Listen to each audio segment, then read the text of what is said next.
Morning. We are live. I hope you guys have a good night and or morning wherever you're watching this. Um Today we're gonna be playing some more Apex. We're gonna go back to crypto because I was just enjoying getting some revives off and getting usefulness out of his drone. So we're just gonna continue. Even though we had fun on Catalyst yesterday, we're just gonna roll with the punches.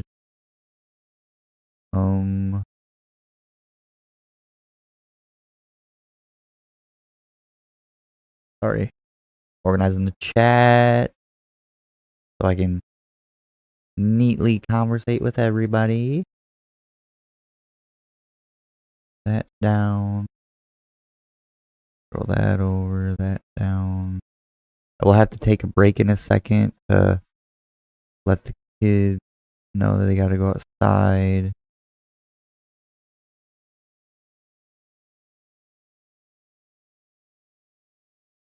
For the bus.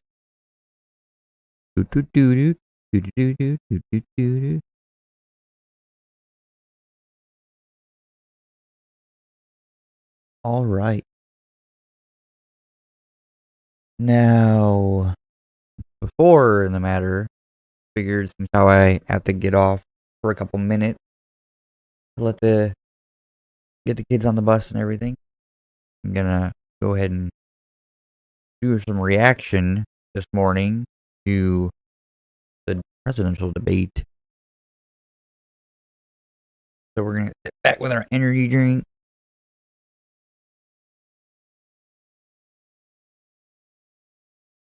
And see what these two have to say. Let me refresh the.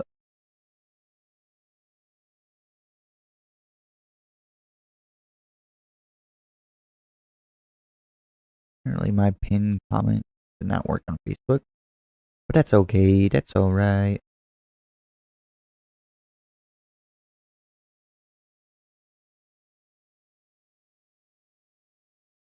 This did not. Again.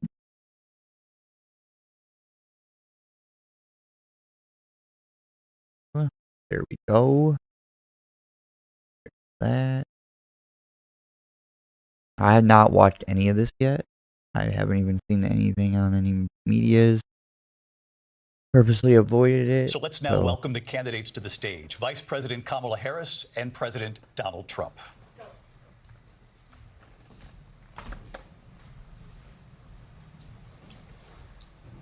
Kamala Harris. Let's have a good debate. Nice to see you. Have fun. Thank you.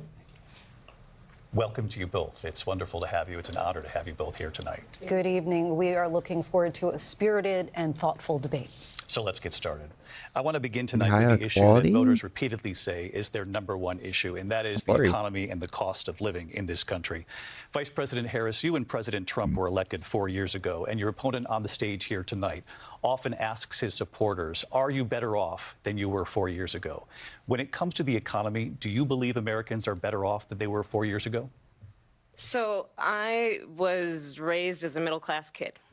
And I am actually the only person on this stage who has a plan that is about lifting up the middle class and working people of America. I believe in the ambition, the aspirations, the dreams of the American people.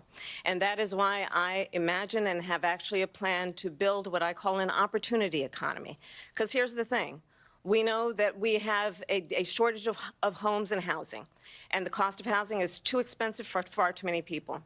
We know that young families need support to raise their children. Wait, I don't think there's much of a shortage, is there? Like, I go around my, like, not even, I mean, around here in town, and I see houses up for sale all the time. But that's the problem. There's the houses there, but they just want an arm and a leg.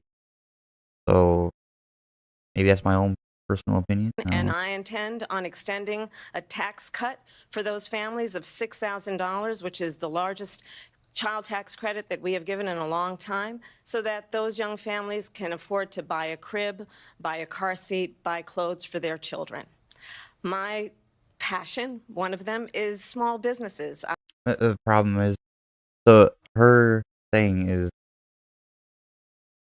to resolve some of the issues of having a child is we're gonna take some of the taxpayer money and give you more tax back, which in reality, it's more taxes that we'll just have to pay in the future. So either way, it was your money to begin with that changed.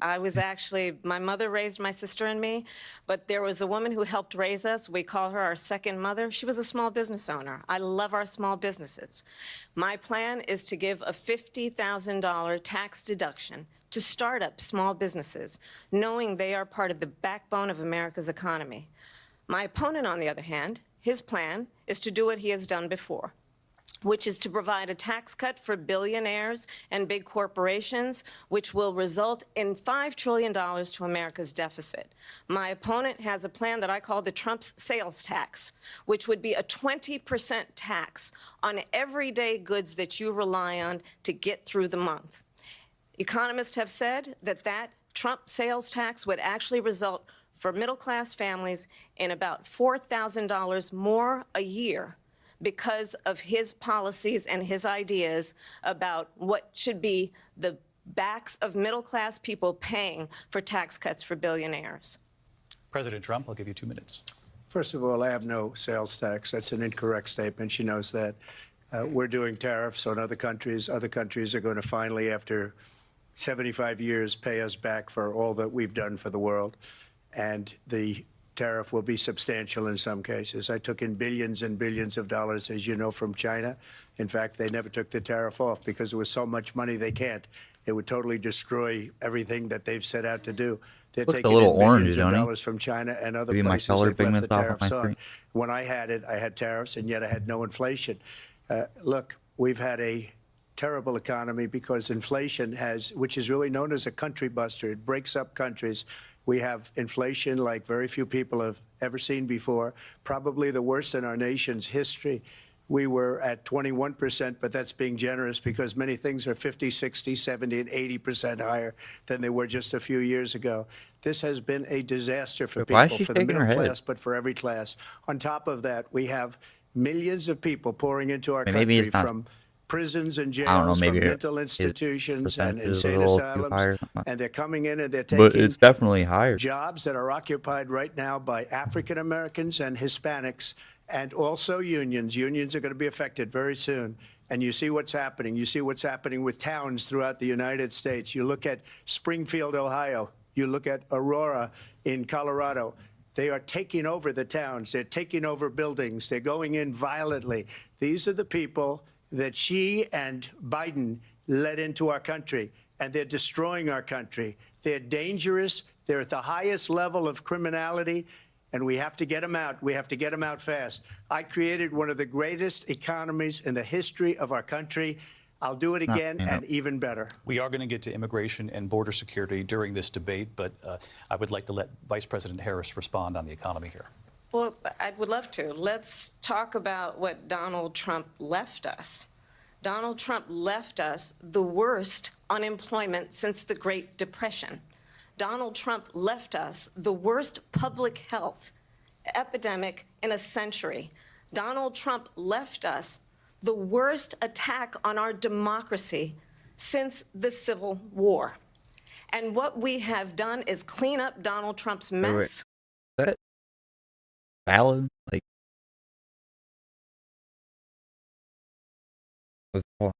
I'm curious.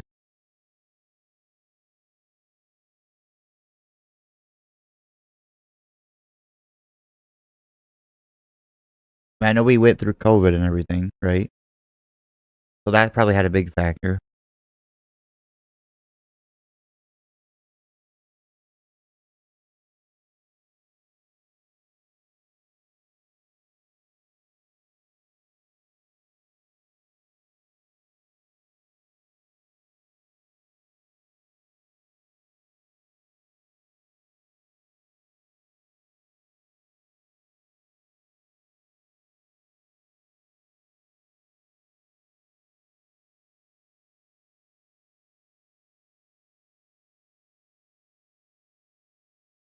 Bear with me one second. Trying to get this.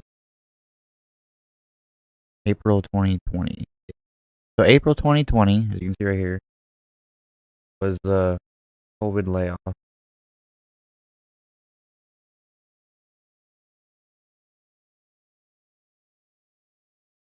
if you go in here, right, here's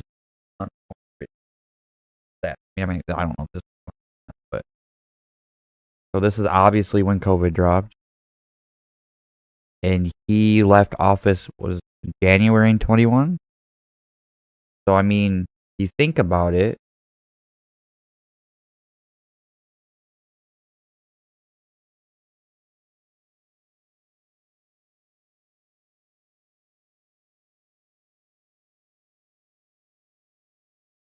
I mean,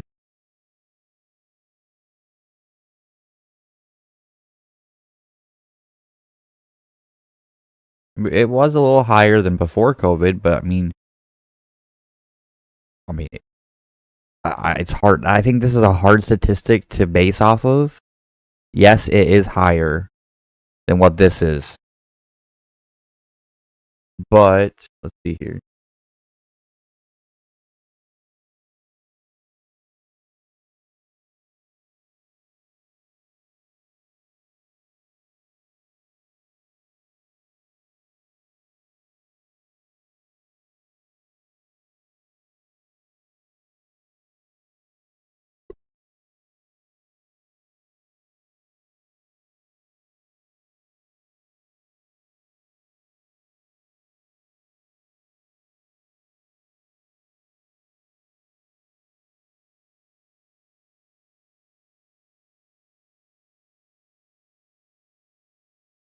I don't know. It's hard to say. It is higher for sure. But I think that's just because everybody has having their COVID released at that time still, and had all the money sent in the bank that they didn't have to work, or they were working. I don't know. Who knows? But I mean, it's not like they haven't. Look at in the last year, right? So you go September of last year to September to August of this year. I mean, that's already a 1% increase just in 1 year since they've had it. I mean, obviously, if you look at the bell curve, right, normally in a presidency, it goes down. I mean, you got like Obama, right, in January 2017 left office. You got 1, 2, 3, 4. His unemployment rate went down. Why is theirs all of a sudden going up? But yet they increased jobs. Yeah, I'm just looking at the facts wrong. But let's continue. What we have done and what I intend to do is build on what we know are the aspirations and the hopes of the American people. But I'm going to tell you all in this debate tonight, you're going to hear from the same old tired playbook, a bunch of lies, grievances, and name-calling. What you're going to hear tonight is a detailed and dangerous plan called Project 2025 that the former president intends on implementing if he were elected again. I believe very strongly that the American people want a president who understands the importance of bringing us together, knowing we have so much more in common than what separates us. And I pledge to you to be a president for all Americans. President Trump will give you a minute here to respond. Number one, I have nothing to do, as you know, and as she knows better than anyone, I have nothing to do with Project 2025. That's out there. I haven't read it. I don't want to read it purposely. I'm not going to read it. This was a group of people that got together. They came up with some ideas, I guess some good, some bad, but it makes no difference. I have nothing to do. Everybody knows I'm an open book. Everybody knows what I'm going to do. Cut taxes very substantially and create a great economy like I did before. We had the greatest economy. We got hit with a pandemic. And the pandemic was not since 1917, where 100 million people died, has there been anything like it. We did a phenomenal job with the pandemic. We handed them over a country where the economy and where the stock market was higher than it was before the pandemic came in. Nobody's ever seen anything like it. We made ventilators for the entire world. We got gowns, we got masks, we did things that nobody thought possible. And people give me credit for rebuilding the military. They give me credit for a lot of things, but not enough credit for the great job we did with the pandemic. But the only jobs they got were bounce back jobs. These were jobs bounce back, and it bounced back and it went to their benefit. But I was the one that created them. They know it, and so does everybody else. Vice President Harris, I'll let you respond. So Donald Trump has no plan for you. And when you look at his economic plan, it's all about tax breaks for the richest people. I am offering what I describe as an opportunity economy, and the best economists in our country, if not the world, have reviewed our relative plans for the future of America. What Goldman Sachs has said is that Donald Trump's plan would make the economy worse. Mine would strengthen the economy. What the Wharton School has said is Donald Trump's plan would actually explode the deficit. 16 Nobel laureates have described his economic plan as something that would increase inflation and by the middle of next year would invite a recession. You just have to look at where we are and where we stand on the issues. And I'd invite you to know that Donald Trump actually has no plan for you because he is more interested in defending himself than he is in looking out for you. It's just a soundbite. They gave her that to say. Look, I went to the Wharton School of Finance, and many of those professors, the top professors, think my plan is a brilliant plan. It's a great plan. It's a plan that's going to bring up our worth, our value as a country. It's going to make people want to be able to go and work and create jobs and create a lot of good, solid money for our country. And just to finish off, she doesn't have a plan. She copied Biden's plan, and it's like 4 sentences, like run, spot, run. 4 sentences that are just, oh, we'll try and lower taxes. She doesn't have a plan. Take a look at her plan. She doesn't have a plan. Mr. President, I do want to drill down on something you both brought up. The Vice President brought up your tariffs. You responded, and let's drill down on this, because your plan is what she calls is essentially a national sales tax. Your proposal calls for tariffs, as you pointed out here, on foreign imports across the board. You recently said that you might double your plan, imposing tariffs up to 20% on goods coming into this country. As you know, many economists say that with tariffs at that level, costs are then passed on to the consumer. Vice President Harris has argued it'll mean higher prices on gas, food, clothing, medication, arguing it costs the typical family nearly $4,000 a year. Do you believe Americans can afford higher prices because of tariffs? They're not going to have higher prices. What's going to have and who's going to have higher prices is China and all of the countries that have been ripping us off for years. I was the only president ever. China was paying us hundreds of billions of dollars, and so were other countries. And, you know, if she doesn't like them, they should have gone out and they should have immediately cut the tariffs. But those tariffs are there 3.5 years now under their administration.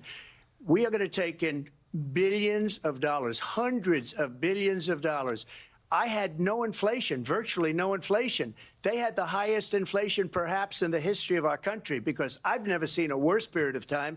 People can't go out and buy cereal or bacon or eggs or anything else.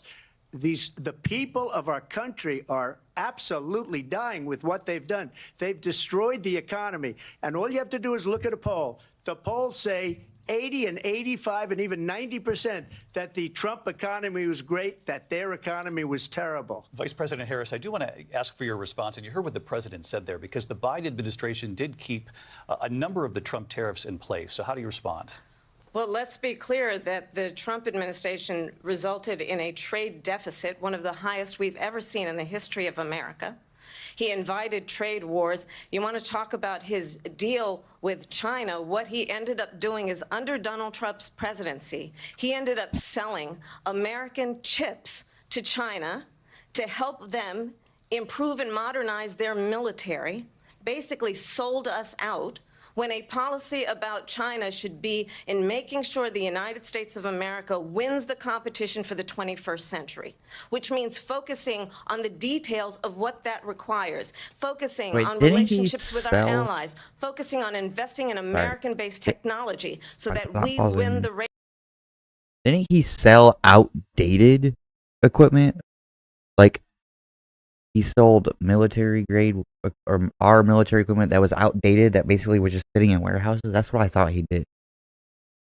On AI Maybe and I'm wrong. quantum computing, focusing on what we need to do to support America's workforce so that we don't end up having on the short end of the stick in terms of workers' rights. But what Donald Trump did, let's talk about this, with COVID, is he actually thanked President Xi for what he did during COVID. Look at his tweet. Thank you, President Xi, exclamation point, when we know that Xi was responsible for lacking and not giving us transparency about the origins of COVID. President Trump, I'll let you respond. First of all, they bought their chips from Taiwan. We hardly make chips anymore because of philosophies like they have and policies like they have. I don't say her because she has no policy. Everything that she believed 3 years ago and 4 years ago is out the window. She's going to my philosophy now. In fact, I was going to send her a MAGA hat. She's gone to my philosophy. But if she ever got elected, she'd change it. And it will be the end of our country. She's a Marxist. Everybody knows she's a Marxist. Her father's a Marxist professor in economics, and he taught her well. But when you look at what she's done to our country, and when you look at these millions and millions of people that are pouring into our country monthly, where it's, I believe, 21 million people, not the 15 that people say, and I think it's a lot higher than the 21. That's bigger than New York State pouring in. And just look at what they're doing to our country. They're criminals. Many of these people coming in are criminals. And that's bad for our economy, too. You know, you mentioned before, we'll talk about immigration later. Well, bad immigration is the worst thing that can happen to our economy. They have, and she has, destroyed our country with policy that's insane. Almost policy that you'd say they have to hate our country. President Trump, thank you. Lindsay? I want to turn to the issue of abortion. President Trump, you've often touted that you were able to kill Roe v. Wade. Last year, you said that you were proud to be the most pro-life president in American history. Then last month, you said that your administration would be great for women and their reproductive rights. In your home state of Florida, you surprised many with regard to your 6-week abortion ban because you initially had said that it was too short. And you said, quote, I'm going to be voting that we need more than 6 weeks. But then the very next day, you reversed course and said you would vote to support the 6-week ban. Vice President Harris says that women shouldn't trust you on the issue of abortion because you've changed your position so many times. Therefore, why should they trust you? Well, the reason I'm doing that vote is because the plan is, as you know, the vote is, they have abortion in the 9th month.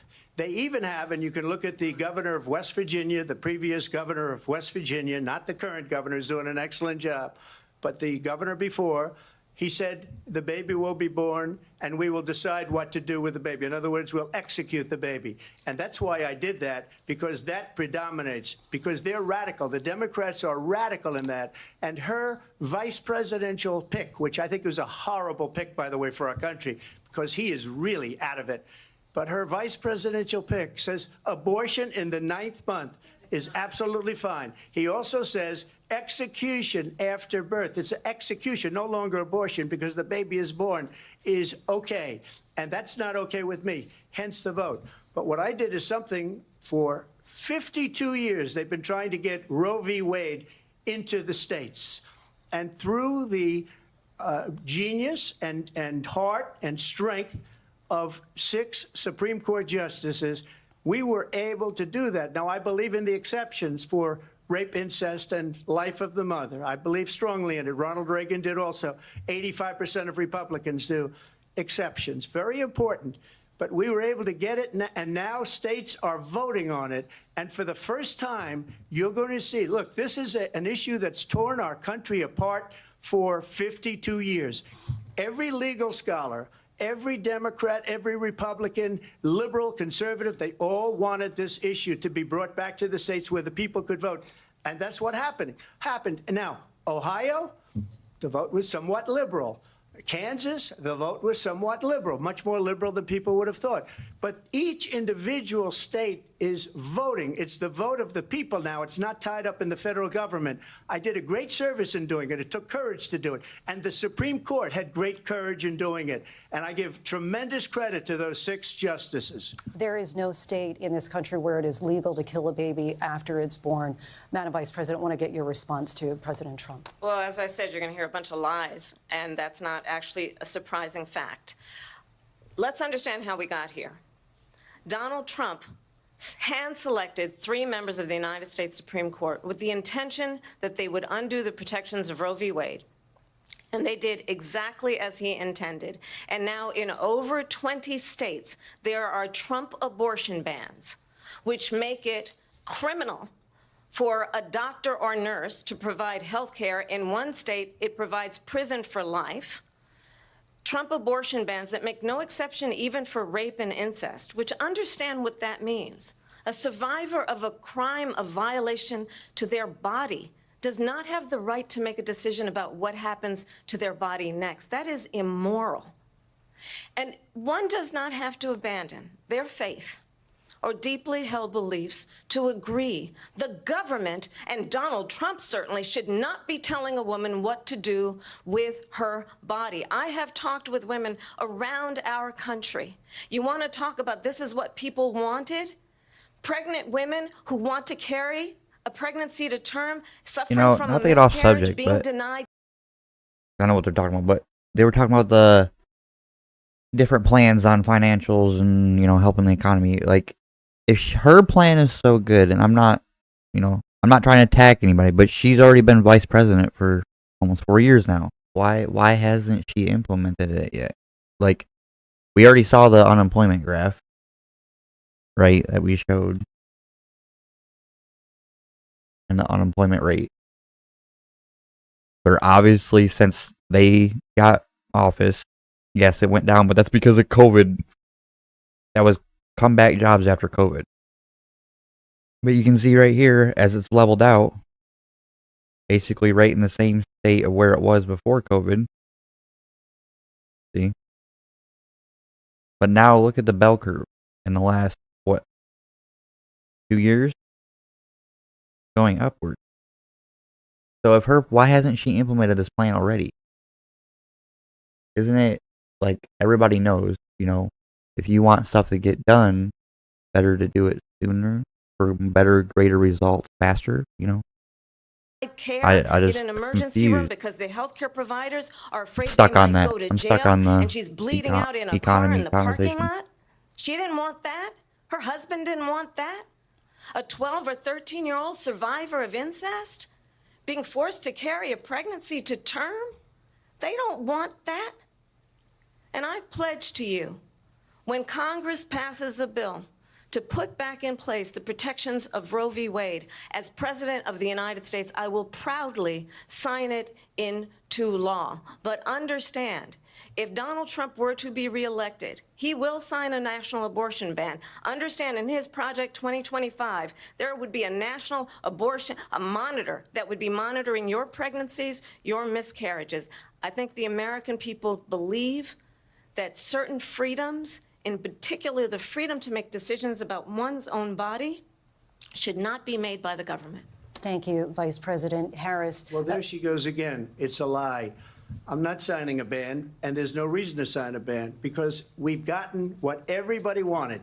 Democrats, Republicans, and everybody else, and every legal scholar wanted it to be brought back into the states, and the states are voting.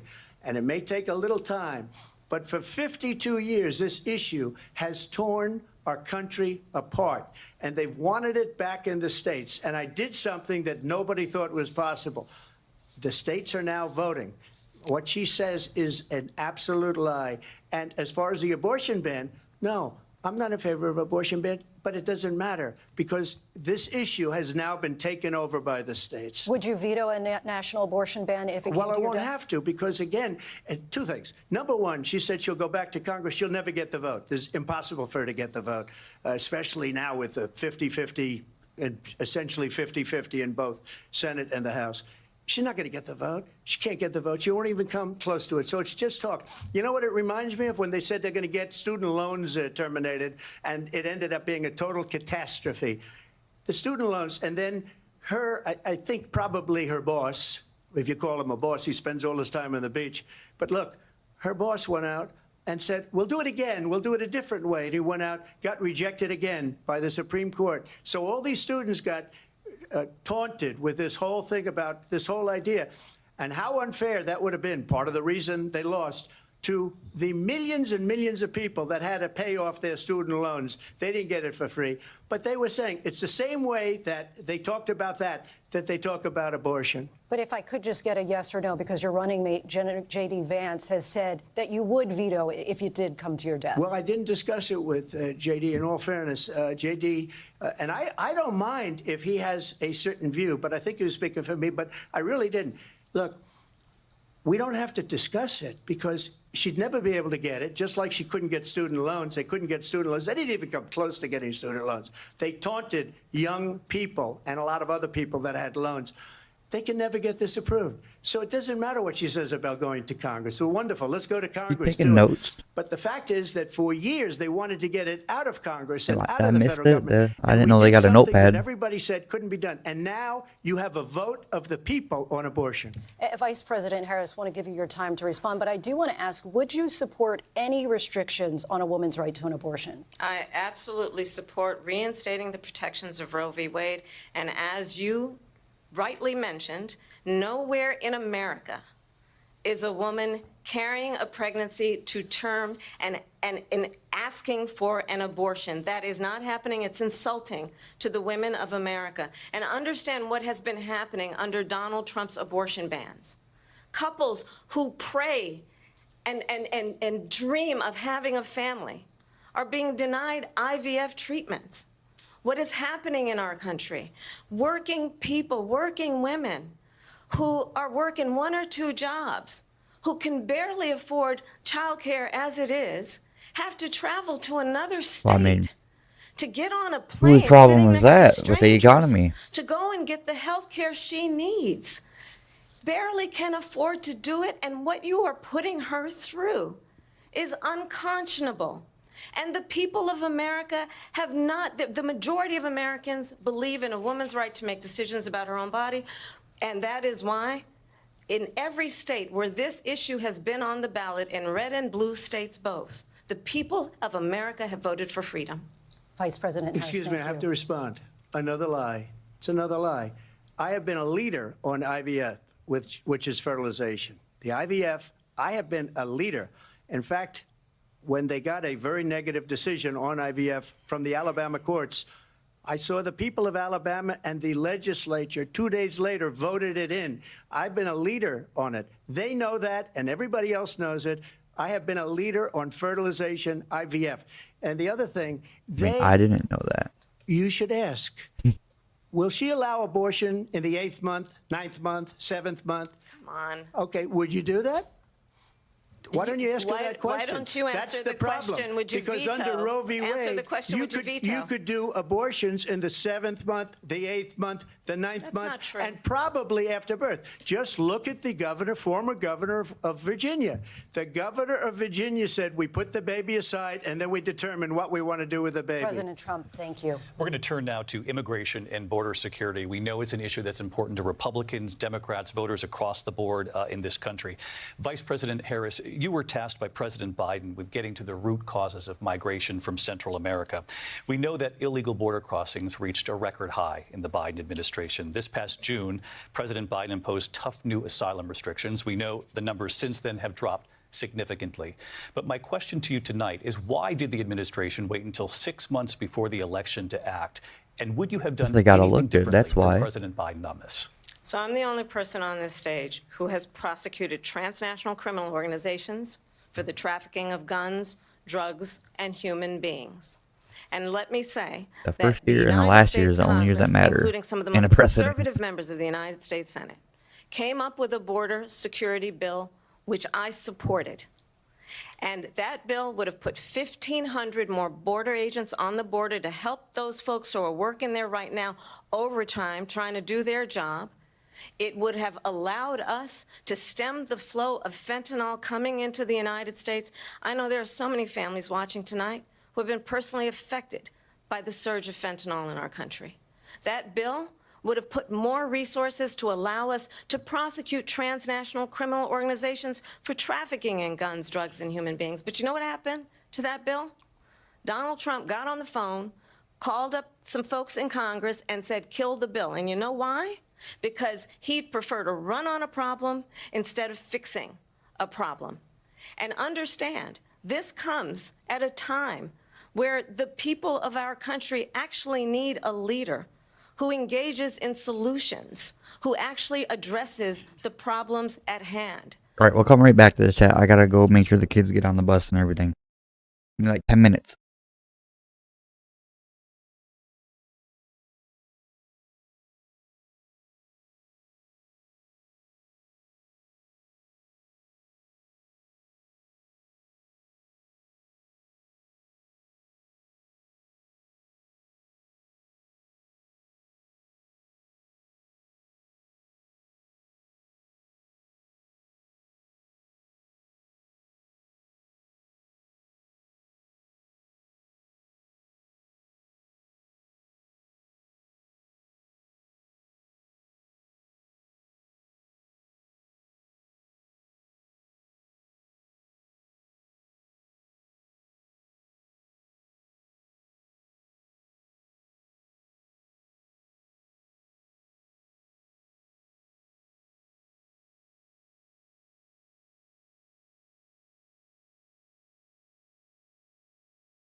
All right, chat, we're back. Kids are on the bus. But what we have in the former president is someone who would prefer to run on a problem instead of fixing a problem. And I'll tell you something, he's going to talk about immigration a lot tonight, even when it's not the subject that is being raised. And I'm going to actually do something really unusual, and I'm going to invite you to attend one of Donald Trump's rallies, because it's a really interesting thing to watch. You will see during the course of his rallies, he talks about fictional characters like Hannibal Lecter. He will talk about windmills cause cancer. And what you will also notice is that people start leaving his rallies early out of exhaustion and boredom. And I will tell you, the one thing you will not hear him talk about is you. You will not hear him talk about your needs, your dreams, and your desires. And I'll tell you, I believe you deserve a president who actually puts you first, and I pledge to you that I will. Vice President Harris, thank you. President Trump, on that point, I want to get your response. Well, I would like to respond. Let me just ask, though, why did you try to kill that bill, and successfully so, that would have put thousands of additional agents and officers on the border? First, let me respond as to the Please. rallies. She said people start leaving. People don't go to her rallies. There's no reason to go. And the people that do go, she's bussing them in and paying them to be there, and then showing them in a different Wait, that's light. not true. So They go to her rallies because they want to see the dancers shake their butts. That's not true.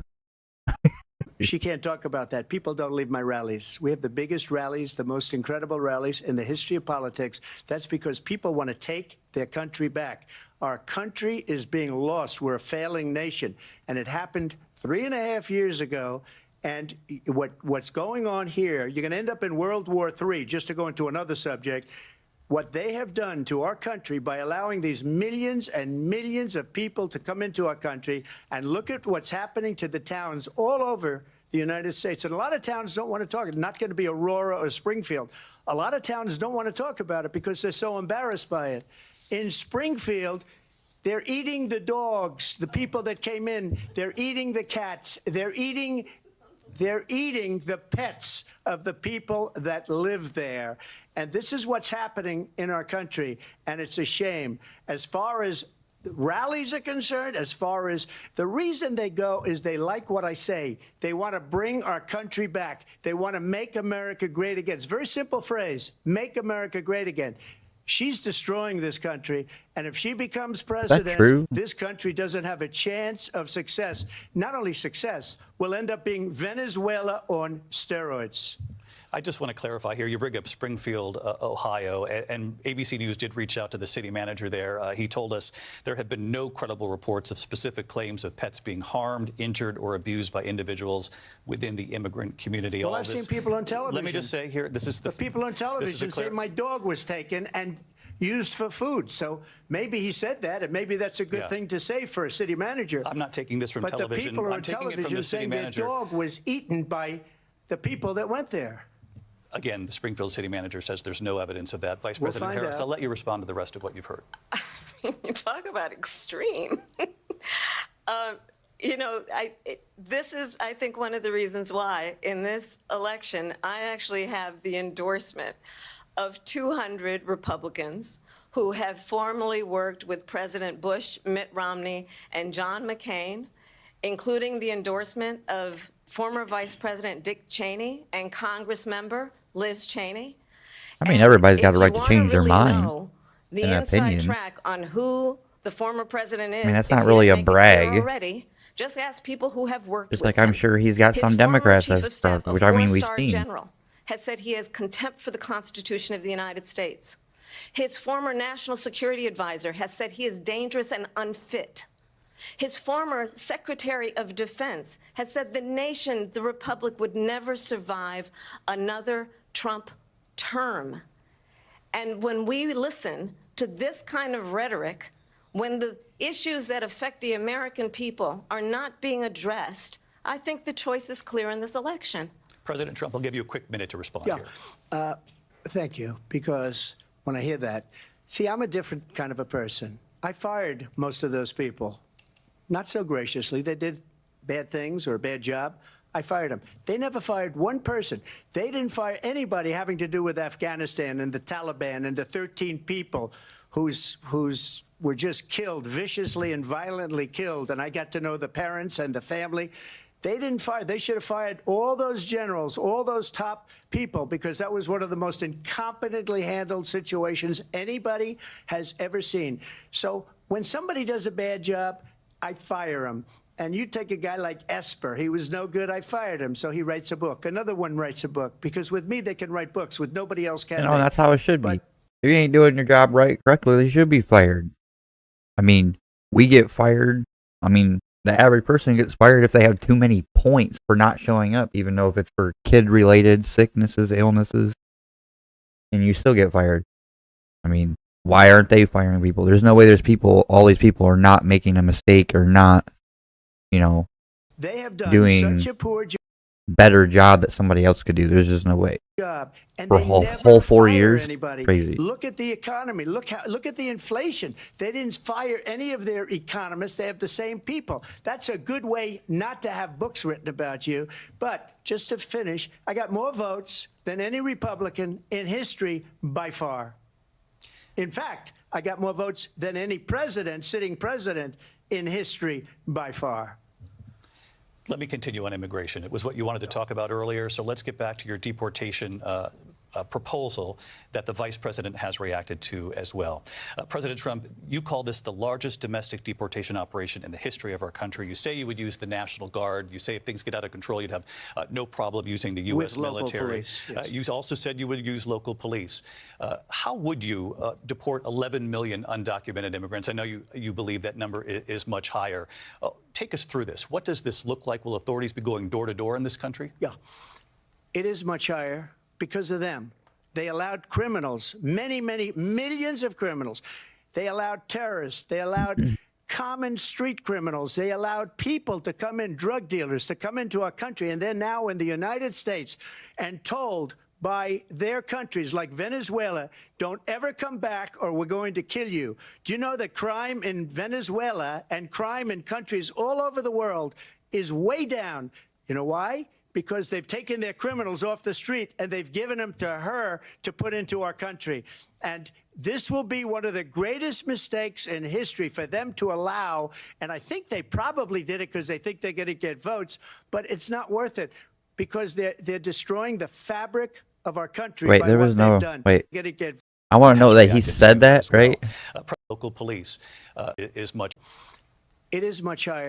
They allowed terrorists to come into our country, and they're now in the United States and told. There's no reaction out of her face when he says this. Don't ever come back or we're going to kill you. Do you know that crime in Venezuela and crime in countries all over the world is way down? You know why? Because they've taken their criminals off the street and they've given them to her to put into our country. And this will be one of the greatest mistakes in history for them to allow. And I think they probably did it because they think they're going to get votes, but it's not worth it because they're destroying. She didn't even the react fabric from that. of our country by what they've done. There's That's kinda never weird. been anything done like this at all. They've destroyed the fabric of our country. Millions of people let in, and all over the world, crime is down all over the world except here. Crime here is up and through the roof. Despite their fraudulent statements that they made, crime in this country is through the roof. And we have a new form of crime. It's called migrant crime. And it's happening at levels that nobody thought possible. President Trump, as you know, the FBI says overall violent crime is actually coming down in this country. But Vice Excuse President me, Harris, the FBI they were defrauding statements. They didn't include the worst cities. They didn't include the cities with the worst crime. It was a fraud, just like their number of 818,000 jobs that they said they created turned out to be a fraud. President Trump, thank you. I'll let you respond, Vice President Harris. Well, I think this is so rich coming from someone who has been prosecuted for national security crimes, economic crimes, election interference, has been found liable for sexual assault, and his next big court appearance is in November at his own criminal sentencing. And let's be clear where each person stands on the issue of what is important about respect for the rule of law and respect for law enforcement. The former vice president called for defunding federal law enforcement, 45,000 agents, get this, on the day after he was arraigned on 34 felony counts. So let's talk about what is important in this race. It is important that we move forward, that we turn the page on this same old tired rhetoric and address the needs of the American people, address what we need to do about the housing shortage, which I have a plan for, address what we must do to support our small businesses, address bringing down the price of groceries. But frankly, the American people are exhausted with this same old tired playbook. Vice President Harris, thank you. Excuse me. Every one of those cases was started by them against their political opponent. And I'm winning most of them, and I will win the rest on appeal. And you saw that with the decision that came down just recently from the Supreme Court. I'm winning most of them. But those are cases, it's called weaponization. Never happened in this country. They weaponized the Justice Department. Every one of those cases was involved with the DOJ, from Atlanta and Fani Willis to the Attorney General of New York and the DA in New York. Every one of those cases. And then they say, oh, he's a criminal. They're the ones that made them go after me. By the way, Joe Biden was found essentially guilty on the documents case. And what happened in my documents case? They said, oh, that's the toughest of them all. A complete and total victory. 2 months ago, it was thrown out. It's weaponization, and they used it, and it's never happened in this country. Wasn't Biden's, they claim that he was incompetent because he was basically too elderly. Dementia, basically. I mean, if you can't even take care of paper documents, I mean, what is he supposed to be doing as president? Win an election. They're fake cases. President Trump, thank you. A really quick response here, Vice President Harris, on this notion of weaponization of the Justice Department. Well, let's talk about extreme and understand the context in which this election in 2024 is taking place. The United States Supreme Court recently ruled that the former president would essentially be immune from any misconduct if he were to enter the White House again. Understand, this is someone who has openly said he would terminate, I'm quoting, terminate the Constitution of the United States, that he would weaponize the Department of Justice against his political enemies. Someone who has openly expressed disdain for members of our military. Understand what it would mean if Donald Trump were back in the White House with no guardrails, because certainly we know now the court won't stop him. We know J.D. Vance is not going to stop him. It's up to the American people Vice President to stop Harris, him. Thank you. Lindsay? Vice President Harris, in your last run for president.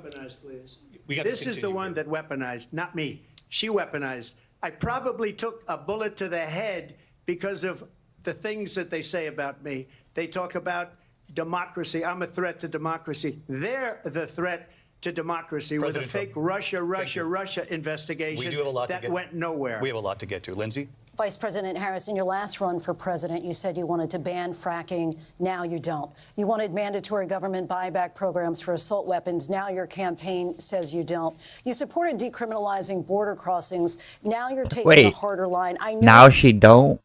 Didn't we just see a video, like, not even a month ago?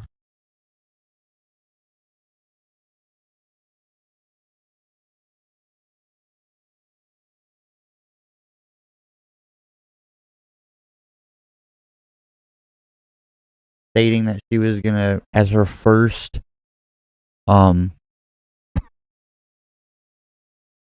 of her first things will be gun restrictions. My brain ain't working.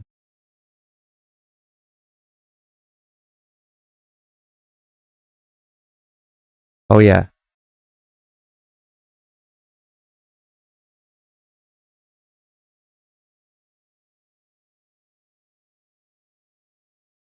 Gun law. What was it? She said she'd give 100 days.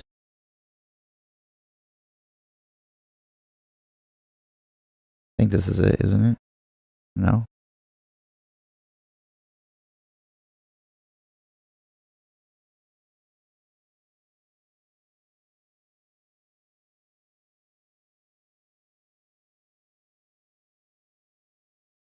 As a future educator, I'm really bothered that public schools are being targets for mass shootings. But still, 2 decades later, no major gun control legislation has. And your teachers taught you about how you need to go and run in a closet because there may be a mass shooter roaming the hallways of your school. And in our America, that should never have to happen.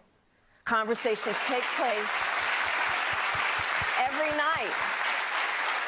Conversations take place every night between students and their parents. Why do these things have to happen? Why do we have to have a drill like that? That's not to it. which, of course, Anyways, I could have swore there was a video of her saying that within the first 100 days of Congress Senate passed something that she was going to make an executive order of gun laws. Now all of a sudden she's not doing it. So then why have so many of your policy positions changed? So my values have not changed, and I'm going to discuss every one of the, at least every point that you've made. But in particular, let's talk about fracking because we're here in Pennsylvania. I made that very clear in 2020.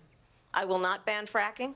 I have not banned fracking as Vice President of the United States. And in fact, I was the tie-breaking vote on the Inflation Reduction Act, which opened new leases for fracking. My position is that we have got to invest in diverse sources of energy so we reduce our reliance on foreign oil.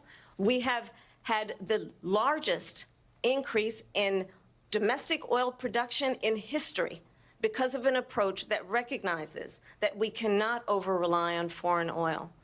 As it relates to my values, let me tell you, I grew up a middle-class kid raised by a hardworking mother who worked and saved and was able to buy our first home when I was a teenager. The values I bring to the importance of home ownership, knowing not everybody got handed $400 million on a silver platter and then filed bankruptcy 6 times, is a value that I bring to my work to say we are going to work with the private sector and home builders to increase 3 million homes, increase by 3 million homes by the end of my first term. My work that is related to having a friend when I was in high school who was sexually assaulted by her stepfather. And my focus then on protecting women and children from violent crime is based on a value that is deeply grounded in the importance of standing up for those who are most vulnerable. My work that is about protecting Social Security and Medicare is based on long-standing work that I have done, protecting seniors from scams. My values have not changed. And what is important is that there is a president who actually brings values and a perspective that is about lifting people up and not beating people down and name-calling. The true measure of the leader is the leader who actually understands the strength is not in beating people down, it's in lifting people up. I intend to be that president.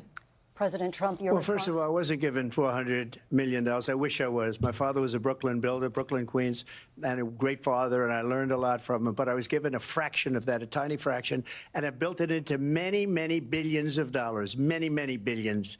And when people see it, they are even surprised. So we don't have to talk about that. Fracking, she's been against it for 12 years. Defund the police, she's been against that forever. She gave all that stuff up very wrongly, very. Did he just word that wrong?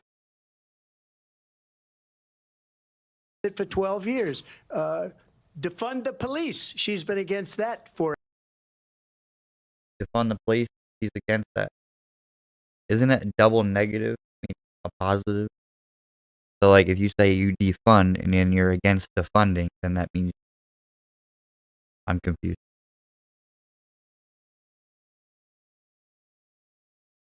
That she wanted to increase funds? And then she just disagreed with that also?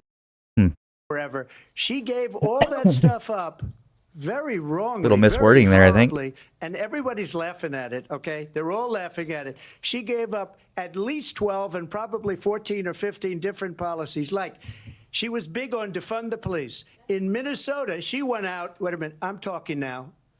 If you don't mind, please. Does that sound familiar? She went out in Minnesota and wanted to let criminals that killed people, that burned down Minneapolis, she went out and raised money to get them out of jail. She did things that nobody would ever think of. Now she wants to do transgender operations on illegal aliens that are in prison. This is a radical left liberal that would do this. She wants to confiscate your guns, and she will never allow fracking in Pennsylvania.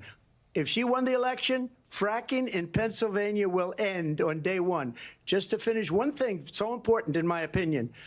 So I got the oil business going like nobody has ever done before. When they took over, They got rid of it, Down the started getting rid of it, pipeline. and the prices were going up the roof. They immediately I'm let gonna say these guys. I definitely miss when I could, because back then when he was in office, I could go to Kroger with my money saved, and I can almost get 90 cents a gallon with my money, like my change that I saved up for the month. 90 cents a gallon. I can't do that no more. I miss it. To where they were. I would have been 5 times, 4 times, 5 times higher, because you're talking about 3.5 years ago. They got it up to where I was because they had no choice, because the prices of energy were quadrupling and doubling. You saw what happened to gasoline.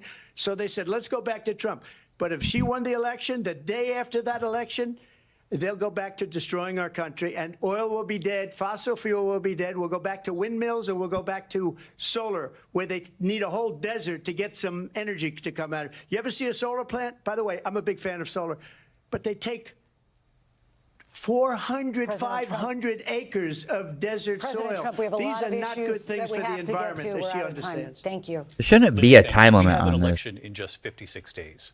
And I want to talk about Like my next peaceful 4 years transfer shouldn't of be power, based which, on a of course, certain we all amount of know is time a period of cornerstone time. of our I think that's democracy and the role of a messed up. president in a moment of crisis. And it's all because Mr. President, we have to have timing for other services, other things. Screw that. Everything should be just on postponed. Because the state of the nation isn't a matter to postpone. Like, this takes priority. On I January hate that 6th, crap. you told your supporters to march to the Capitol. You said you would be right there with them. The country and the world saw what played out at the Capitol that day, the officers coming under attack. Aides in the West Wing say you watched it unfold on television off the Oval Office. You did send out tweets, but it was more than 2 hours before you sent out that video message telling your supporters to go home. Is there anything you regret about what you did on that day?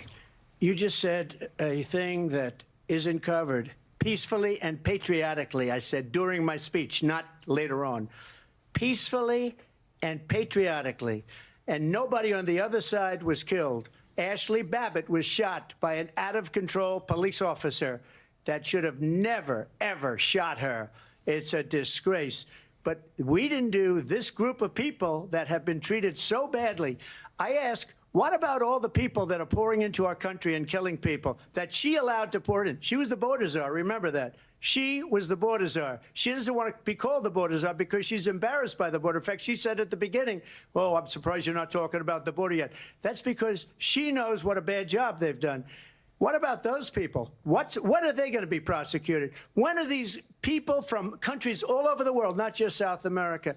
They're coming in from all over the world, David. All over the world, and crime rates are down all over the world because of it. But let me just when are those, David, when are those people going to be prosecuted? When are the people that burned down Minneapolis going to be prosecuted? Or in Seattle, they went into Seattle, they took over a big percentage of the city of Seattle. When are those people going to be prosecuted? But let me just ask you. You might ask her that question. You were the president. You were watching it unfold on television. It's a very simple question as we move forward toward another election. Is there anything you regret about what you did on that day? Yes, sir. I had nothing to do with that other than they asked me to make a speech. I showed up for a speech. I said, I think it's going to be big. I went to Nancy Pelosi and the mayor of Washington, D.C., and the mayor put it back in writing, as you know. I said, you know, this is going to be a very big rally or whatever you want to call it. And again, it wasn't done by me. It was done by others. I said, I'd like to give you 10,000 National Guard or soldiers. They rejected me. Nancy Pelosi rejected me. It was just 2 weeks ago, her daughter has a tape of her saying she is fully responsible for what happened. They want to get rid of that tape. It would have never happened if Nancy Pelosi and the mayor of Washington did their jobs. I wasn't responsible for security. Nancy Pelosi was responsible. She didn't do her job. The question was about you as president, not about former Speaker Pelosi. But I do want Vice President Harris to respond here. I was at the Capitol on January 6th. I was the vice president-elect. I was also an acting senator. I was there. And on that day, the President of the United States incited a violent mob to attack our nation's capital. Okay. To desecrate our nation. Okay. You can't. Yes, he said that he wanted them to, be there and support for themselves, blah, blah, blah, blah, whatever. But It's not like he said, "Hey, go attack the building." You can't hold another man responsible for another man or woman's decision making and well-being. Like, Nation's capital. On that day, 140 law enforcement officers were injured, and some died. And understand, the former president has been indicted and impeached for exactly that reason. But this is not an isolated situation. Let's remember Charlottesville, where there was a mob of people carrying tiki torches, spewing anti-Semitic hate. And what did the president then at the time say? There were fine people on each side. Let's remember that when it came to the Proud Boys, a militia, the president said, the former president said, stand back and stand by. So for everyone watching who remembers what January 6th was, I say we don't have to go back. Let's not go back. We're not going back. It's time to turn the page. And if that was a bridge too far for you, well, there is a place in our campaign for you to stand for country, to stand for our democracy, to stand for rule of law, and to end the chaos, and to end the approach that is about attacking the foundations of our democracy because you don't like the outcome. And be clear on that point. Donald Trump, the candidate, has said in this election there will be a bloodbath if this and the outcome of this election is not to his liking. Let's turn the page on this. Let's not go back. Let's chart a course for the future and not go backwards to the past. Let me just follow up here.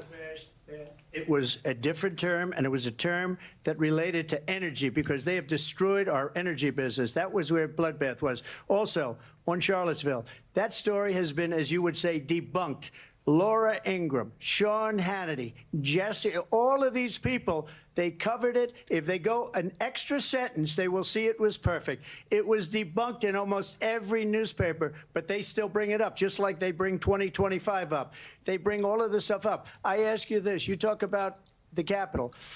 Why are we allowing these millions of people to come through on the southern border? How come she's not doing anything? And I'll tell you what I would do, and I would be very proud to do it. I would say we would both leave this debate right now. I'd like to see her go down to Washington, D.C. during this debate because we're wasting a lot of time. Go down to, because she's been so bad, it's so ridiculous. Go down to Washington, D.C. and let her sign a bill to close up the border because they have the right to do it. They don't need bills. They have the right to do it. The President of the United States, you'll get him out of bed. You'll wake him up at 4 o'clock in the afternoon. You'll say, come on down to the office. Let's sign a bill. If he signs a bill that the border is closed, all he has to do is say it to the Border Patrol, who are phenomenal. If they do that, the border is closed. Mr. Those people are killing many people, unlike J6. We talked immigration here tonight. I do want to focus on this next issue to both of you because it really brings us this into focus, truth in these times that we're living in. Mr. President, for 3.5 years after you lost the 2020 election, you repeatedly falsely claimed that you won, many times saying you won in a landslide. In the past couple of weeks leading up to this debate, you have said, quote, you lost by a whisker, that you, quote, didn't quite make it, that you came up a little bit short.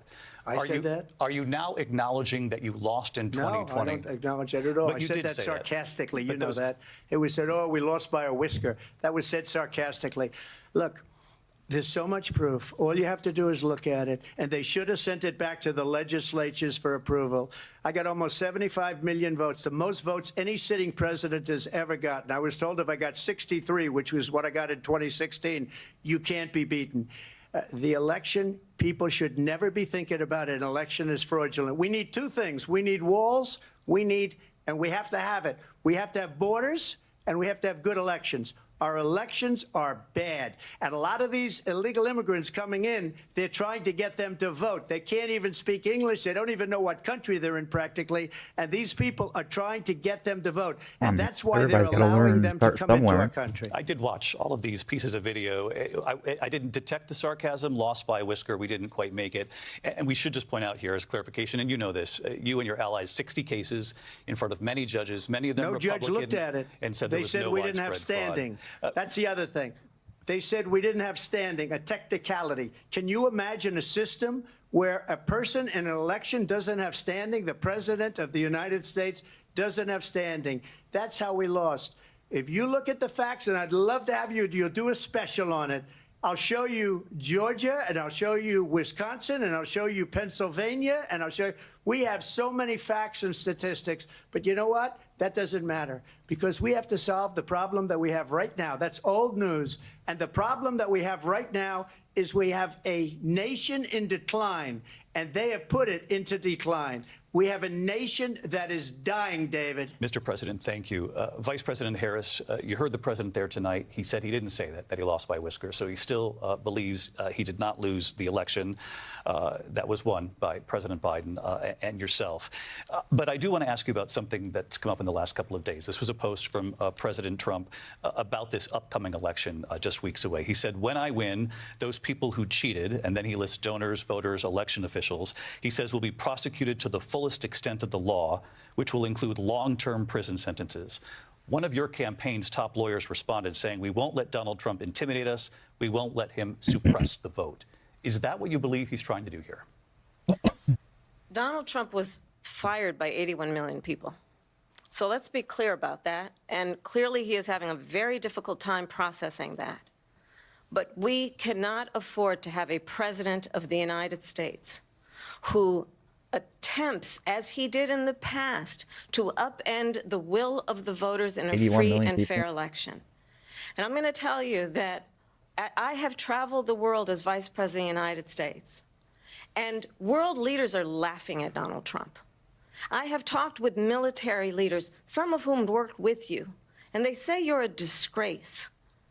And when you then talk in this way in a presidential debate and deny what over and over again are court cases you have lost because you did, in fact, lose that election, it leads one to believe that perhaps we do not have in the candidate to my right the temperament or the ability to not be confused about fact. That's deeply troubling, and the American people deserve better. I'll give you 1 minute to respond, Mr. President. Let me just say about world leaders. Viktor Orban, one of the most respected men, they call him a strong man. He's a tough person, smart. Prime Minister of Hungary. They said, why is the whole world blowing up? 3 years ago it wasn't. Why is it blowing up? He said, because you need Trump back as president. They were afraid of him. China was afraid, and I don't like to use the word afraid, but I'm just quoting him. China was afraid of him. North Korea was afraid of him. Look at what's going on with North Korea, by the way. He said Russia was afraid of him. I ended the Nord Stream 2 pipeline, and Biden put it back on day one, but he ended the XL pipeline. The XL pipeline in our country, he ended that. But he let the Russians build a pipeline going all over Europe and heading into Germany, the biggest pipeline in the world. Look, Viktor Orban said it. He said the most respected, most feared person is Donald Trump. We had no problems when Trump was president, but when this weak, pathetic man that you saw at a debate just a few months ago, that if he weren't in that debate, he'd be running instead of her. She got no votes. He got 14 million votes. What you did, you talk about a threat to democracy. He got 14 million votes, and they threw him out of office. And you know what? I'll give you a little secret. He hates her. He can't stand her. But he got 14 million votes. They threw him out. She got 0 votes. And when she ran, she was the first one to leave because she failed. And now she's running. I don't understand it, but I'm okay with it because your time is up. I think we're going to do very well. We've got a lot more to get to. Turning now to the Israel-Hamas war and the hostages who are still being held, Americans among them. Vice President Harris, in December, you said, quote, Israel has a right to defend itself, but you added, quote, it matters how, saying international humanitarian law must be respected. Israel must do more to protect innocent civilians. You said that 9 months ago. Now an estimated 40,000 Palestinians are dead. Nearly 100 hostages remain. Just last week, Prime Minister Benjamin Netanyahu said there's not a deal in the making. President Biden has not been able to break through the stalemate. How would you do it? Well, let's understand how we got here. On October 7, Hamas, a terrorist organization, slaughtered 1,200 Israelis. many of them young people who were simply attending a concert. Women were horribly raped.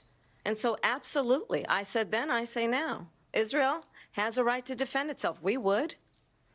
And how it does so matters, because it is also true far too many innocent Palestinians have been killed, children, mothers. What we know is that this war must end.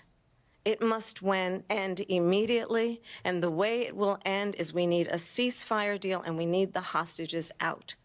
And so we will continue to work around the clock on that. Work around the clock, also understanding that we must chart a course for a two-state solution. And in that solution, there must be security for the Israeli people and Israel, and an equal measure for the Palestinians. But the one thing I will assure you always, I will always give Israel the ability to defend itself, in particular as it relates to Iran and any threat that Iran and its proxies pose to Israel. But we must have a two-state solution where we can rebuild Gaza, where the Palestinians have security, self-determination, and the dignity they so rightly deserve. President Trump, how would you negotiate with Netanyahu and also Hamas in order to get the hostages out and prevent the killing of more innocent civilians in Gaza? If I were president, it would have never started. If I were president, Russia would have never, ever, I know Putin very well, he would have never, and there was no threat of it either, by the way, for 4 years. The one thing he does need to gone stop into Ukraine is the shoulda, and woulda, killed coulda. millions of people when you add it up, far worse than people understand what's going on over there. But when she mentions Because it didn't about happen, so we need Israel, to focus all of on a the sudden, she the hates future. Israel. She wouldn't even meet with Netanyahu when he went to Congress to make a very important speech. She refused to be there because she was at a sorority party of hers. She wanted to go to the sorority party. She hates Israel. If she's president, I believe that Israel will not exist within 2 years from now. And I've been pretty good at predictions, and I hope I'm wrong about that one. She hates Israel. At the same time, in her own way, she hates the Arab population because the whole place is going to get blown up. Arabs, Jewish people, Israel. Israel will be gone. It would have never happened. Iran was broke under Donald Trump. Now Iran has $300 billion because they took off all the sanctions that I had. Iran had no money for Hamas or Hezbollah or any of the 28 different spheres of terror. And they are spheres of terror, horrible terror. They had no money. It was a big story, and you know it. You covered it very well, actually. They had no money for terror. They were broke. Now they're a rich nation. And now what they're doing is they're spreading that money around. Look at what's happening with the Houthis and Yemen. Look at what's going on in the Middle East. This would have never happened. I will get that settled and fast, and I'll get the war with Ukraine and Russia ended. If I'm president-elect, I'll get it done before even becoming president. Vice President Harris, he says you hate Israel. That's absolutely not true. I have my entire career and life supported Israel and the Israeli people. He knows that. He's trying to, again, divide and distract from the reality, which is it is very well known that Donald Trump is weak and wrong on national security and foreign policy. It is well known that he admires dictators, wants to be a dictator on day one, according to himself. It is well known that he said of Putin that he can do whatever the hell he wants and go into Ukraine. It is well known that he said when Russia went into Ukraine, it was brilliant. It is well known he exchanged love letters with Kim Jong-un. And it is absolutely well known that these dictators and autocrats are rooting for you to be president again because they're so clear. I mean, they can manipulate you with.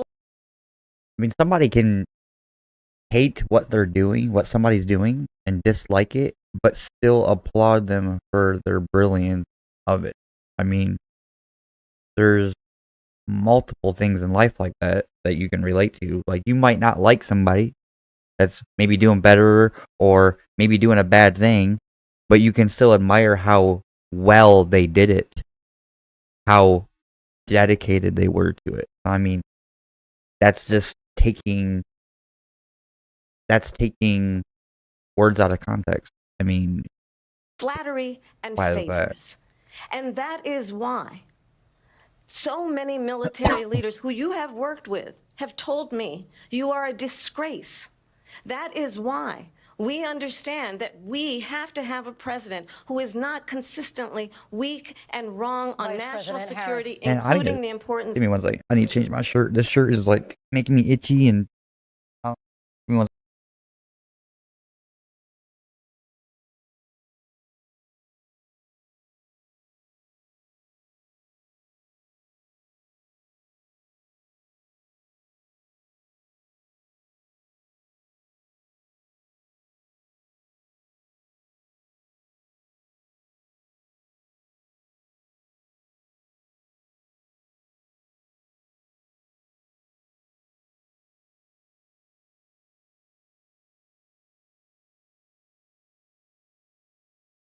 Of upholding and respecting in highest regard our military. Vice President Harris, thank you. They're the ones, and she's the one that caused it, that's weak on national security by allowing every nation last month for the year, 168 different countries sending people into our country. Their crime rates are way down.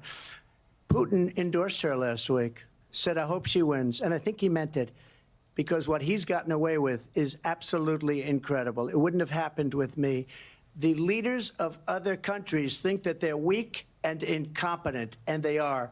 They're grossly incompetent. And I just ask one question.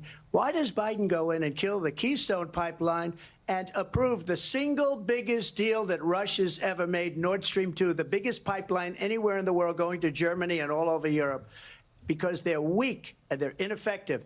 And Biden, by the way, President gets paid Trump, a lot of money. Thank you. We have a lot of issues to get to. We'll be right back with much more of this historic ABC News presidential debate from the National Constitution Center right here in Philadelphia. Back in a moment.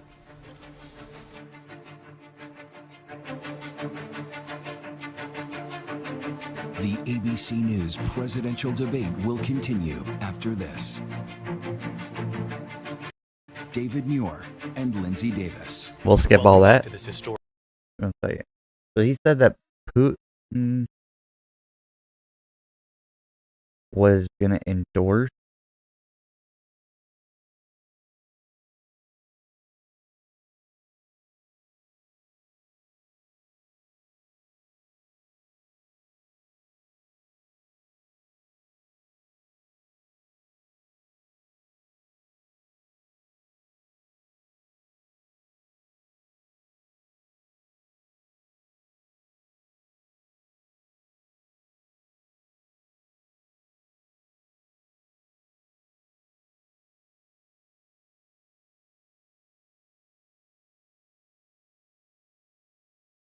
Russian President Vladimir Putin comment endorsing Democratic Party come out.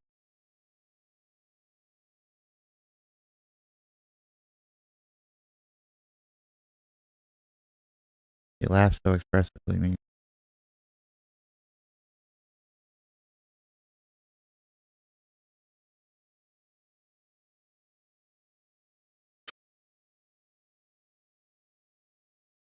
So the reason why it's saying basically is it was basically a sarcastic smack in the face to the United States.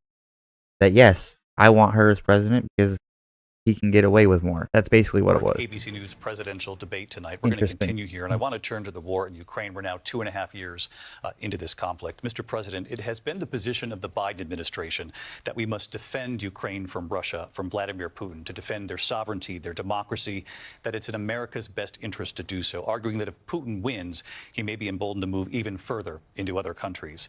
You have said you would solve this war in 24 hours. You said so just before the break tonight. How exactly would you do that? And I want to ask you a very simple question tonight. Do you want Ukraine to win this war? I want the war to stop. I want to save lives that are being uselessly, people being killed by the millions. It's the millions. It's so much Nobody worse wins in than the war. numbers that you're getting, which are fake numbers. Look, Nobody. we're in for 250 billion or more because they don't ask Europe, which is a much bigger beneficiary to getting this thing done than we are. they're in for $150 billion less because Biden and you don't have the courage to ask Europe like I did with NATO. They paid billions and billions, hundreds of billions of dollars when I said, either you pay up or we're not going to protect you anymore. So that's maybe one of the reasons they don't like me as much as they like weak people. But you take a look at what's happening. We're in for 250 to 275 billion. They're into 100 to 150. They should be forced to equalize. With that being said, I want to get the war settled. I know Zelensky very well, and I know Putin very well. I have a good relationship, and they respect your president, okay? They respect me. They don't respect Biden. How would you respect him? Why? For what reason? He hasn't even made a phone call in 2 years to Putin, hasn't spoken to anybody. They don't even try and get it. That is a war that's dying to be settled. I will get it settled before I even become president. If I win, when I'm president-elect, and what I'll do is I'll speak to one, I'll speak to the other, I'll get them together. That war would have never happened. And in fact, when I saw Putin after I left, unfortunately left because our country has gone to hell. But after I left, when I saw him building up soldiers, he did it after I left, I said, oh, he must be negotiating. It must be a good, strong point of negotiation. Well, it wasn't, because Biden had no idea how to talk to him. He had no idea how to stop it. And now you have millions of people dead, and it's only getting worse, and it could lead to World War III. Don't kid yourself, David. We're playing with World War III, and we have a president that we don't even know if he's... Where is our president? We don't even know if he's a president. And just to clarify they here... They threw him out of a campaign like a dog. We don't even know. Is he our president? But we have a president, Mr. President, that doesn't know he's alive. Your time is up. Just to clarify in the question, do you believe it's in the U.S. best interest for Ukraine to win this war, yes or no? I think it's the U.S. best interest to get this war finished and just get it done. All right. Negotiate a deal, because we have to stop all of these human lives from being destroyed. I want to take this to Vice President Harris. I want to get your thoughts on support for Ukraine in this moment, but also, as Commander-in-Chief, if elected, how would you deal with Vladimir Putin, and would it be any different from what we're seeing from President Biden? Well, first of all, it's important to remind the former president you're not running against Joe Biden, you're running against me. I believe the reason that Donald Trump says that this war would be over within 24 hours is because he would just give it up. And that's not who we are as Americans. Let's understand what happened here. I actually met with Zelensky a few days before Russia invaded, tried through force to change territorial boundaries, to defy one of the most important international rules and norms, which is the importance of sovereignty and territorial integrity. And I met with President Zelensky. I shared with him American intelligence about how he could defend himself. Days later, I went to NATO's eastern flank, to Poland and Romania. And through the work that I and others did, we brought 50 countries together to support Ukraine in its righteous defense. And because of our support, because of the air defense, the ammunition, the artillery, the javelins, the Abrams tanks that we have provided, Ukraine stands as an independent and free country. If Donald Trump were president, Putin would be sitting in Kyiv right now. Trump provide all that? And understand what that would mean, because Putin's agenda is not just about Ukraine. Well, that was the Ukraine. Never mind. Understand why the European allies and our NATO allies are so thankful that you are no longer president, and that we understand the importance of the greatest military alliance the world has ever known, which is NATO, and what we have done to preserve the ability of Zelensky and the Ukrainians to fight for their independence. Otherwise, Putin would be sitting in Kyiv with his eyes on the rest of Europe, starting with Poland. And why don't you tell the 800,000 Polish Americans right here in Pennsylvania how quickly you would give up for the sake of favor and what you think is a friendship with what is known to be a dictator who would eat you for lunch. Vice President Harris, thank you. We've heard from both of you on Ukraine tonight. Afghanistan came up in the last hour. I wanted her to respond to something you said earlier, and please, I'll give you a minute here. Putin would be sitting in Moscow, and he wouldn't have lost 300,000 men and women, but he would have been sitting in Moscow. Quiet, please. He would have been sitting in Moscow much happier than he is right now. But eventually, you know, he's got a thing that other people don't have. He's got nuclear weapons. They don't ever talk about that. He's got nuclear weapons. Nobody ever thinks about that. And eventually, maybe he'll use them, and maybe he hasn't been that threatening, but he does have that. Something we don't even like to talk about. Nobody likes to talk about it. But just we so have you them too, understand, right? they sent her to negotiate peace before this war started. 3 days later, he went in and he started the war because everything they said was weak and stupid. They said the wrong things. That war should have never started. She was the emissary. They sent her in to negotiate with Zelensky and Putin, and she did. And the war started 3 days later. And that's the kind of talent we have with her. She's worse than Biden. In my opinion, I think he's the worst president in the history of our country. She goes down as the worst vice president in the history of our country. But let me tell you something. She is a horrible negotiator. They sent her in to negotiate. As soon as they left, Putin did the invasion. President Trump, thank you. You did bring up something. You said she went to negotiate with Vladimir Putin. Vice President Harris, have you ever met Vladimir Putin? Can you clarify tonight? Yet again, I said it at the beginning of this debate, you're going to hear a bunch of lies coming from this fellow. And that is another one. When I went to... Wait. Didn't she just say she did? You went to negotiate with Vladimir Putin. Vice President... Started 3 days. Other people don't... Understand. And that's not who we are as Americans. Doesn't know he's alive to get this war. From what we're seeing from President Biden. Well, first of all, it's important to remind the former president, you're not running against Joe Biden, you're running against me. I believe the reason that Donald Trump says that this war would be over within 20 tried through force to change territorial boundaries, to defy one of the most important international rules and norms, which is the importance of sovereignty and territorial integrity. And I met with President Zelensky. I shared with him.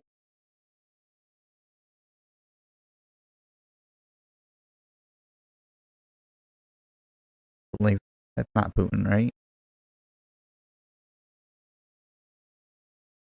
That's Finland.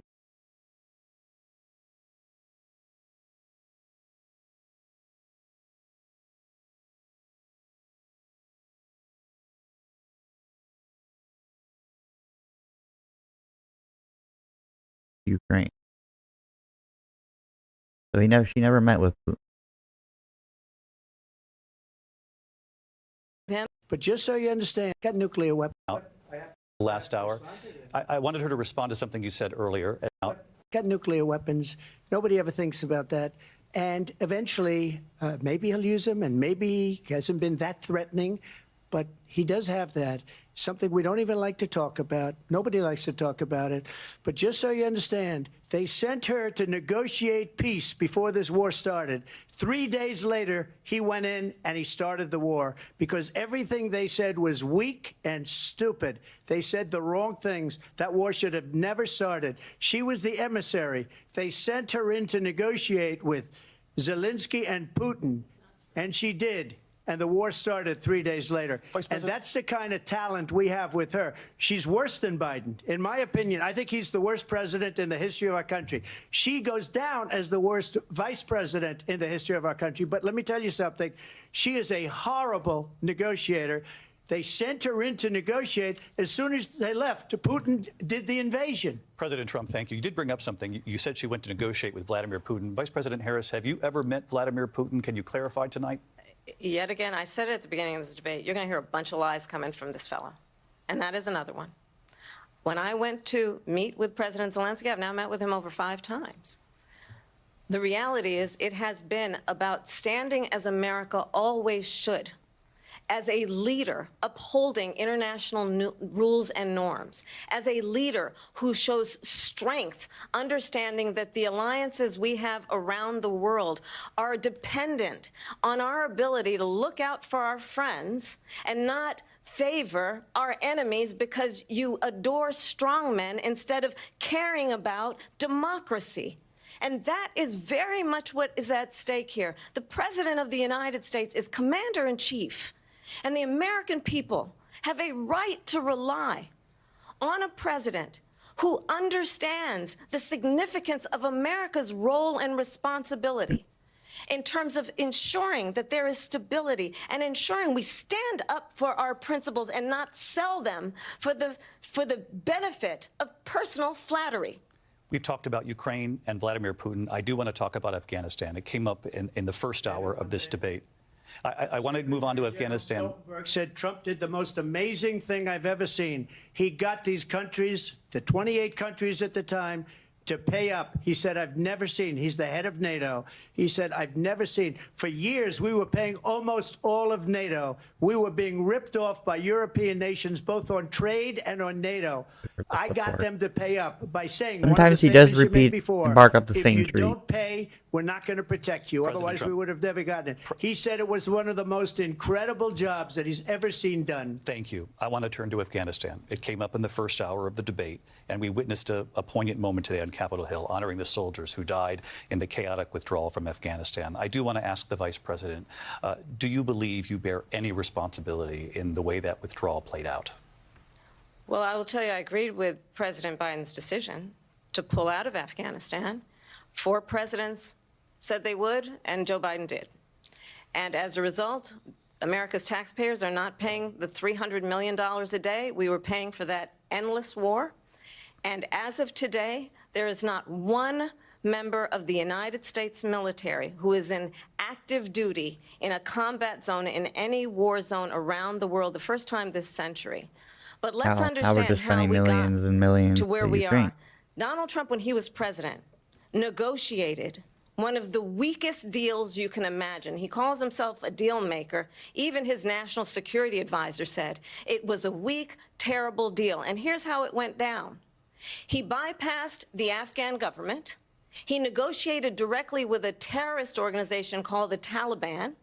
The negotiation involved the Taliban getting 5,000 Taliban terrorists released. And get this, and the president at the time invited the Taliban to Camp David, a place of storied significance for us as Americans, a place where we honor the importance of American diplomacy, where we invite and receive respected world leaders.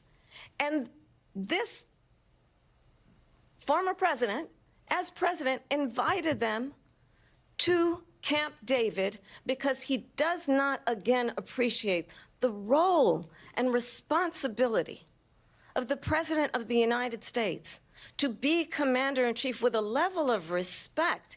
And this gets back to the point of how he has consistently disparaged and demeaned members of our military, fallen soldiers, and the work that we must do to uphold the strength and the respect of the United States of America around the world. Vice President Harris, thank you. President Trump, your response to her saying that you began the negotiations with the Taliban. So if you take a look at that period of time, the Taliban was killing our soldiers, a lot of them, with snipers. And I got involved with the Taliban because the Taliban was doing the killing. That's the fighting force within Afghanistan. They don't bother doing that because, you know, they deal with the wrong people all the time. But I got involved. And Abdul is the head of the Taliban. He is still the head of the Taliban. And I told Abdul, don't do it anymore. You do it anymore, you're going to have problems. And he said, why do you send me a picture of my house? I said, you're going to have to figure that out, Abdul. And for 18 months, we had nobody killed. We did have an agreement negotiated by Mike Pompeo. It was a very good agreement. The reason it was good, it was we were getting out. We would have been out faster than them, but we wouldn't have lost the soldiers. We wouldn't have left many Americans behind, and we wouldn't have left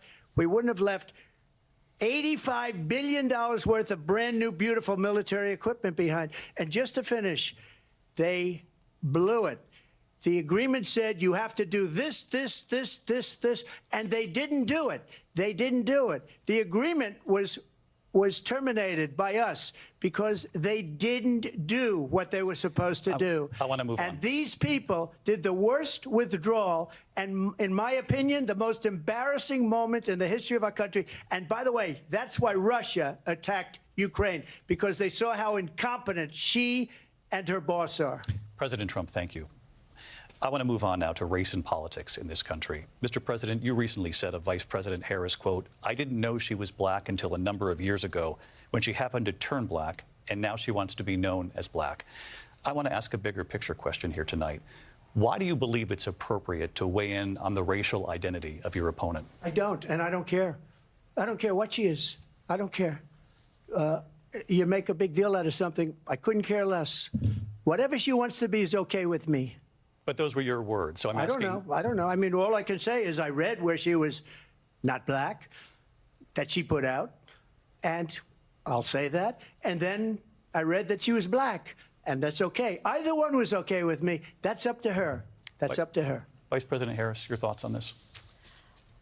I think it's, I mean, honestly, I think it's a tragedy that we have. My first opinion is if you don't want there to be no segregation and separation between white, black, then stop bringing it up.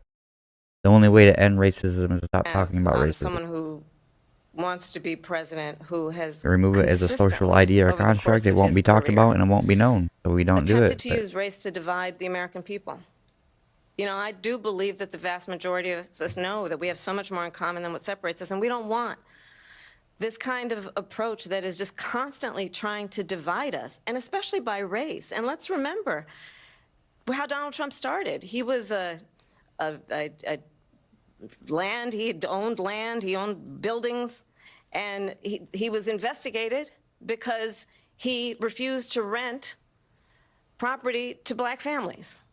Let's remember, this is the same individual who took out a full-page ad in the New York Times calling for the execution of 5 young black and Latino boys who were innocent, the Central Park 5.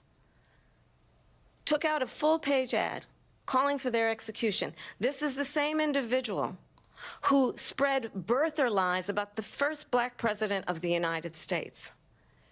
And I think the American people want better than that, want better than this, want someone who understands, as I do, I travel our country.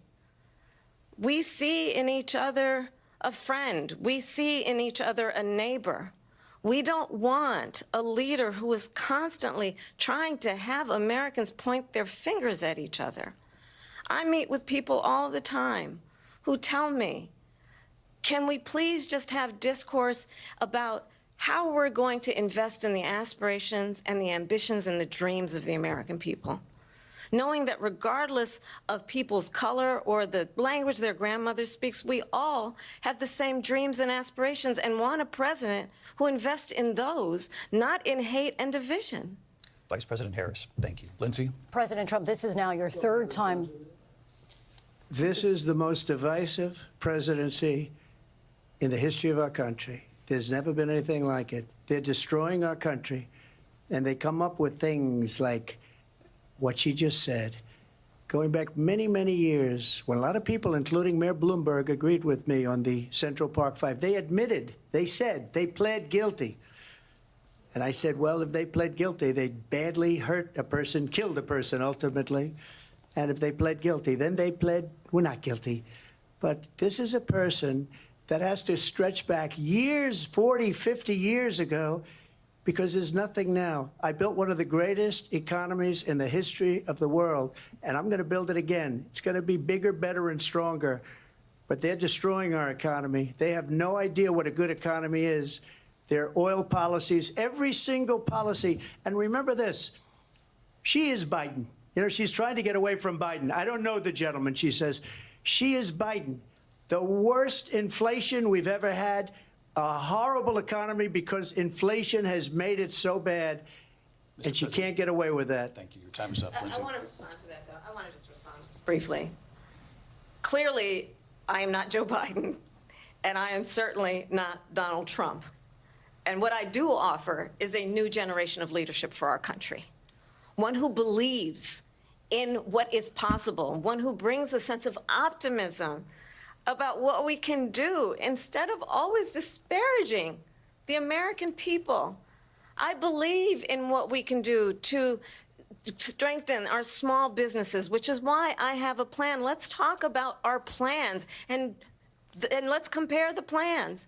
Let's go. Let's talk about it. Or spin it out. Startup businesses, $50,000 tax deduction. to pursue their ambitions, their innovation, their ideas, their hard work. I have a plan, $6,000 for young families for the first year of your child's life to help you in that most critical stage of your child's development. I have a plan that is about allowing people to be able to pursue what has been fleeting in terms of the American dream by offering a help with down payment of $25,000 down payment assistance for first-time home buyers. That's the kind of conversation, I believe, David, that people really want tonight. I'm a firm believer in, okay, yeah, you're giving all these discounts and giving you money to pay this, but in reality, you're giving out discounts, but where's the extra money coming from to pay for those discounts? You're robbing Peter to pay Paul. Peter still needs to be paid. Just because you're paying Paul now doesn't mean Peter still don't deserve to get paid. I mean, that's not a plan. Goes to a conversation that is constantly about belittling and name-calling. Let's turn the page Vice President and move Harris, forward. thank you. Let's turn to policy. President Trump, we have to move on. President Trump. Let's turn to policy, please. She has a plan to defund the police. She has a plan to confiscate everybody's gun. President Trump, she we has do a have to plan move on to to not other allow issues. fracking in Pennsylvania or anywhere else. Okay. That's what her plan is until just recently. I just need Lindsay, to go ahead. respond. No, Because, no, the former Trump, president has said no, something twice that I need to respond to. I'm sorry. We're I going just to. There we go, circle jerking. But she did say that. I mean, we got videos of her saying that she was going to do gun control and da-da-da. We're going to move on, Vice one President time Harris. to what he has President said Trump, this multiple is now your Yes. third time running for president. You have long vowed to repeal and replace the Affordable Care Act, also known as Obamacare. You have failed to accomplish that. You now say you're going to keep Obamacare, quote, unless we can do something much better. Correct. Last month, you said, quote, we're working on it. So tonight, 9 years after you first started running, do you have a plan, and can you tell us what it is? Obamacare was lousy health care, always was. It's not very good today.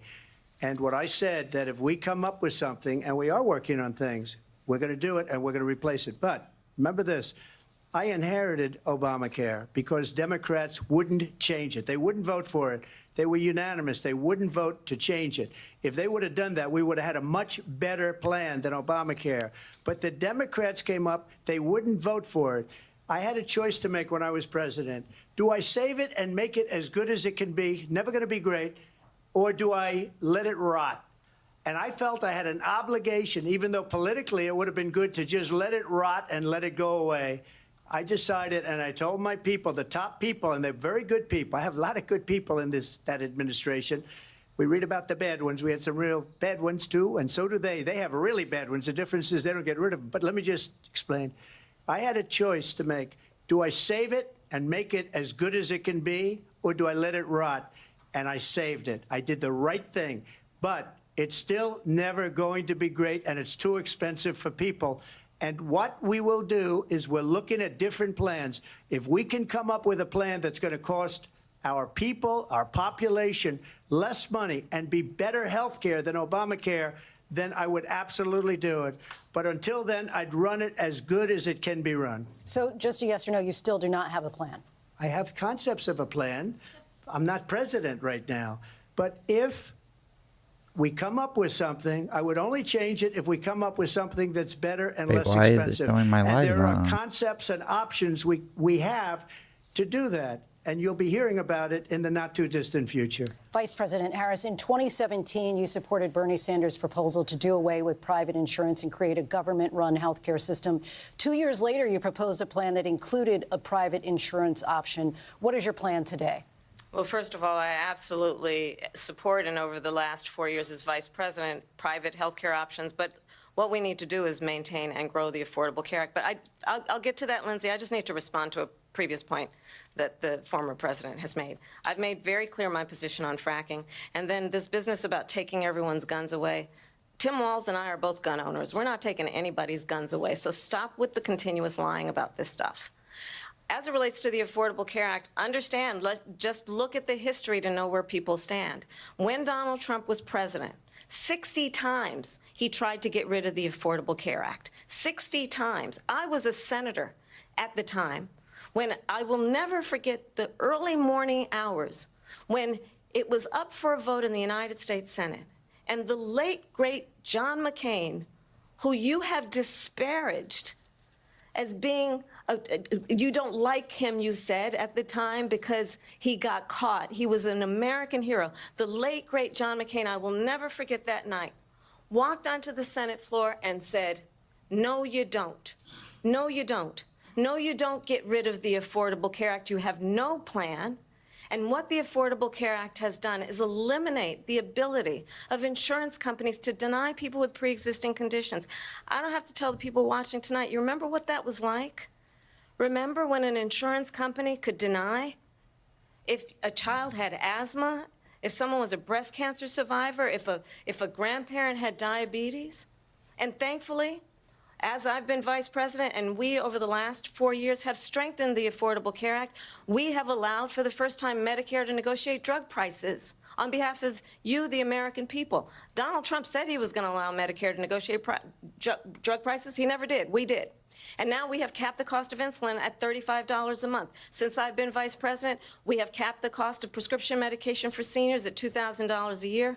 And when I am president, we will do that for all people, understanding that the value I bring to this is that access to health care should be a right and not just a privilege of those who can afford it. And the plan has to be to strengthen the Affordable Care Act, not get rid of it, Vice pass as President prologue Harris, thank in terms you. of where Donald Trump stands on that. I want to move to an issue that's important for a lot She made a mistake. Number one, John McCain fought Obamacare for 10 years. But it wasn't only him. It were all of the Democrats that kept it going. And you know what? We can do much better than Obamacare, much less money.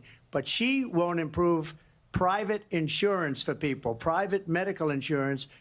That's another thing she doesn't want to get. People are paying privately for insurance that have worked hard and made money, and they want to have private. She wants everybody to be on government insurance where you wait 6 months for an operation that you need immediately. President Trump, thank you. We have another issue that we'd like to get to that's important for a number of Americans, in particular younger voters, and that's climate change. President Trump, with regard to the environment, you say that we have to have clean air and clean water.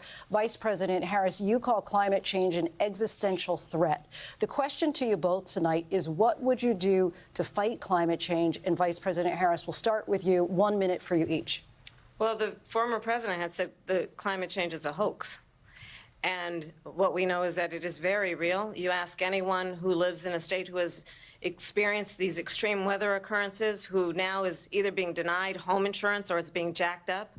You ask anybody who has been the victim of what that means in terms of losing their home, having nowhere to go.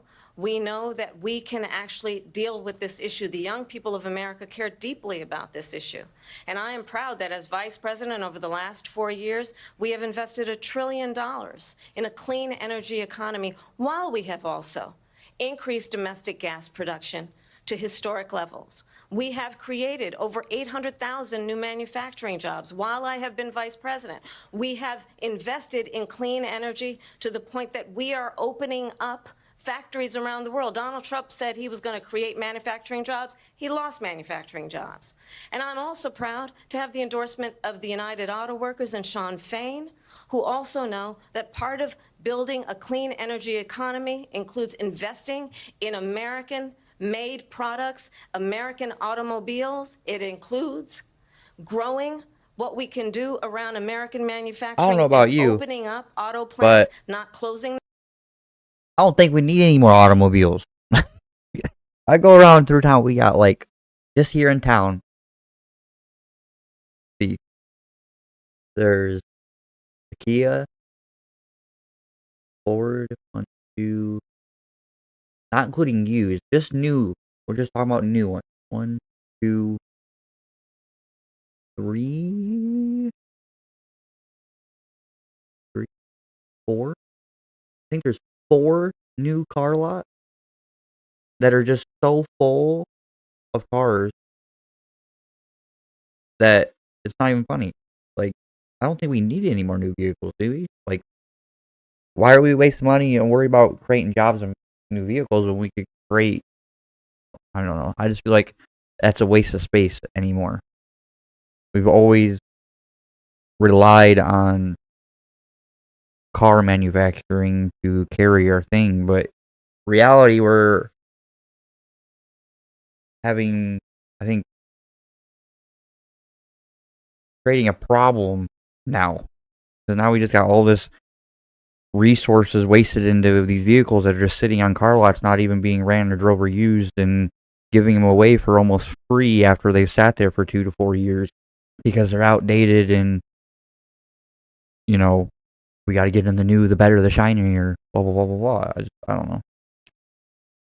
Yes, we need to, I guess, create jobs, but I think like that's not in the direction that we need to go anymore. Harris, thank you. That didn't happen under Donald Trump. Let me just tell you, they lost 10,000 manufacturing jobs this last month. It's going, they're all leaving. They're building big auto plants in Mexico, in many cases owned by China. They're building these massive plants, and they think they're going to sell their cars into the United States because of these people. What they have given to China is unbelievable. But we're not going to let that. We'll put tariffs on those cars so they can't come into our country, because they will kill the United Auto Workers and any auto worker, whether it's in Detroit or South Carolina or any other place. What they've done to business and manufacturing in this country is horrible. We have nothing because they refuse. You know, Biden doesn't go after people because supposedly China paid him millions of dollars. He's afraid to do it. Between him and his son, they get all this money from Ukraine. They get all this money from all of these different countries. And then you wonder, why is he so loyal to this one, that one, Ukraine, China? Why is he? Why did he get $3.5 million from the mayor of Moscow's wife? Why did she pay him $3.5 million? This is a crooked administration, and they're selling our country down the tubes. President Trump, thank you. Thank you. We'll be right back with closing statements from both of our candidates. An historic night, this ABC News presidential debate from Philadelphia. Back in a moment. Closing statement.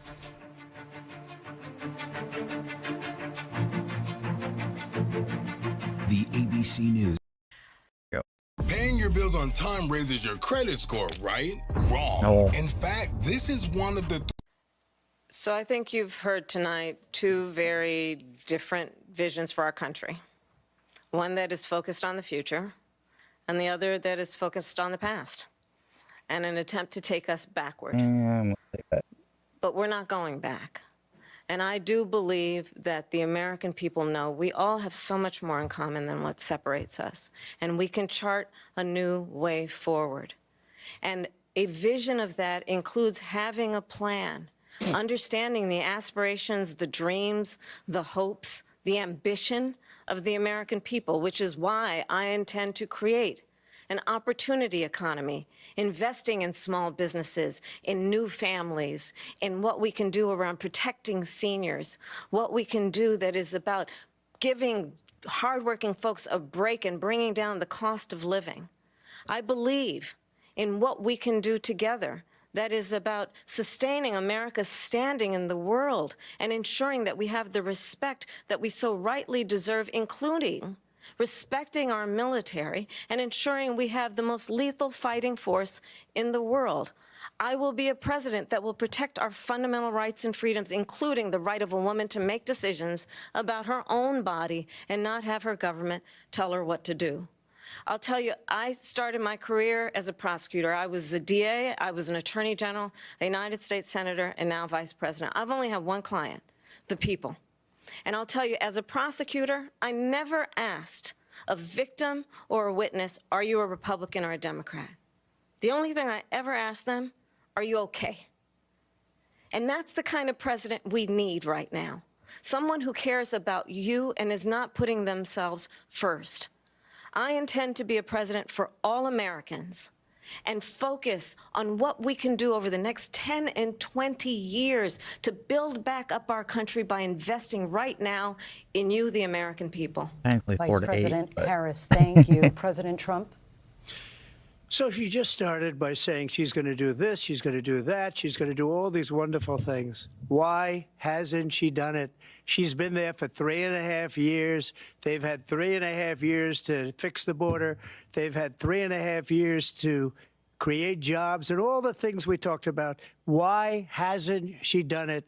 She should leave right now, go down to that beautiful White House, go to the Capitol, get everyone together and do the things you want to do, but you haven't done it and you won't do it because you believe in things that the American people don't believe in. You believe in things like we're not going to frack. We're not going to take fossil fuel. We're not going to do things that are going to make this country strong, whether you like it or not. Germany tried that, and within 1 year, they were back to building normal energy plants. We're not ready for it. We can't sacrifice our country for the sake of bad vision. But I just ask one simple question. Why didn't she do it? We're a failing nation. We're a nation that's in serious decline. We're being laughed at all over the world. All over the world, they're laughed. I know the leaders very well. They're coming to see me. They call me. We're laughed at all over the world. They don't understand what happened to us as a nation. We're not a leader. We don't have any idea what's going on. We have wars going on in the Middle East. We have wars going on with Russia and Ukraine. We're going to end up in a third world war, and it'll be a war like no other because of nuclear weapons, the power of weaponry. I rebuilt our entire military. She gave a lot of it away to the Taliban. She gave it to Afghanistan. What these people have done to our country, and maybe toughest of all, is allowing millions of people to come into our country. Many of them are criminals, and they're destroying our country.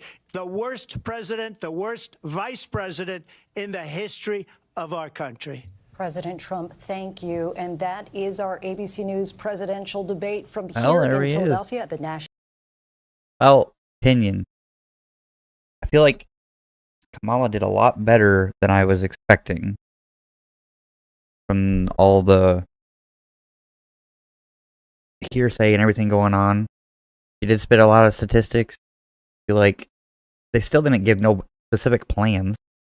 Like, I mean, she said a few things and said, I don't know. I wish they would spit out their actual plan. Like, be able to actually have time to spit out all their facts of how they're going to change certain things, and instead of just hearsay, I'm going to do it. I'm going to do it. I'm going to do it. Well, how exactly? Like, I know they say like one or two things, but they don't go into depth. Be nice to see that. And I mean, Trump, against him, he did do a lot of repeating of other videos that we've seen of him. A lot of barking at the same trees, but it's truthful. I mean, I can't say truthful. It is things, most of it is things that we've seen to be proven right. Some things are questionable, like the eating dogs thing. Kind of crazy to even hear or think of. I looked up on it and I don't see anything actually popping up about it, as if it's just hearsay nonsense. But who knows? Kamala stating that we want to move forward, but in saying that we're keep on going back to the past, bringing up the past, but in reality, when you're pointing a finger, 3 more fingers are pointing back at you. Because she was doing the same thing throughout the whole entire thing. But yeah, I mean, I don't know. I guess we'll just have to go on and see how things go.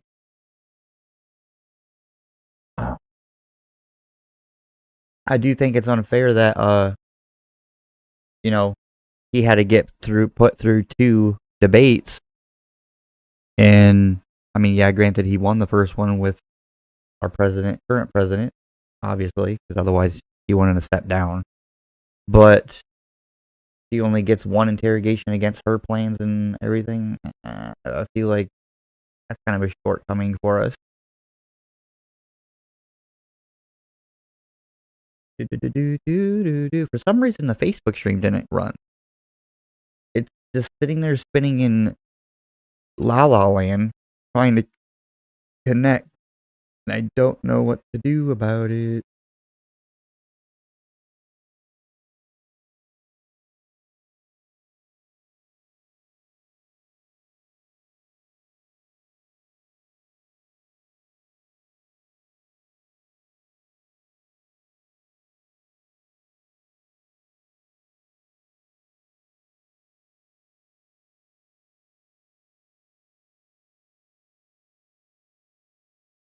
Do do do do do do do.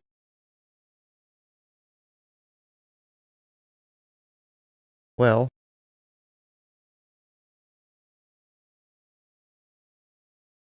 now we can get into some gaming, but now that we went through that, I like that he didn't lose his cool this time, like with last year's elections and everything. He didn't get too heated. She was actually the one trying to interrupt and more than he was, which is kind of shocking. Now we can get into some crypto gameplay. Yeah, boy.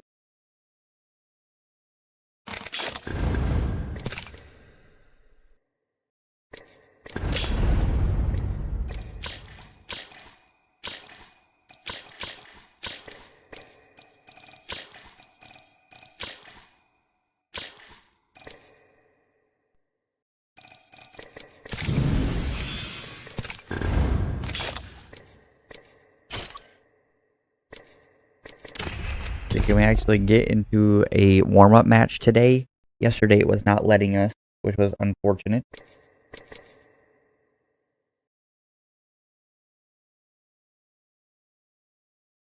Yo, boy.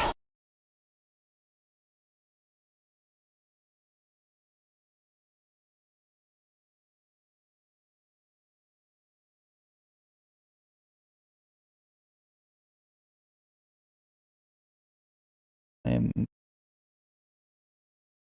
wondering.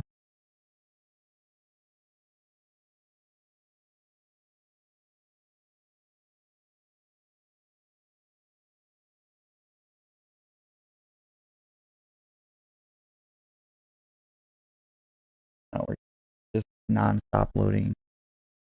Facebook, how dare you not work for me? Don't say I have any errors through Streamlabs, so I don't understand why it's not working.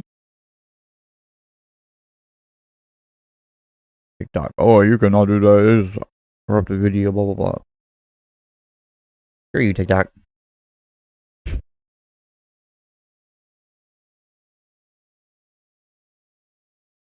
We are not broadcasting your live or sharing your live stream because your stream has to do with presidential election. Da da da da da. Excuse me, but it is a presidential issue for the country. I can talk about it if I want to. It's public information. Yo, bye.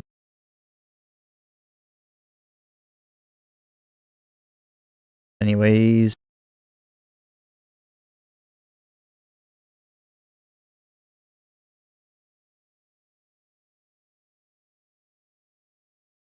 $50 players, 49. Thank you. Sorry, that's probably annoying. Yeah, boy. Let me in, let me in.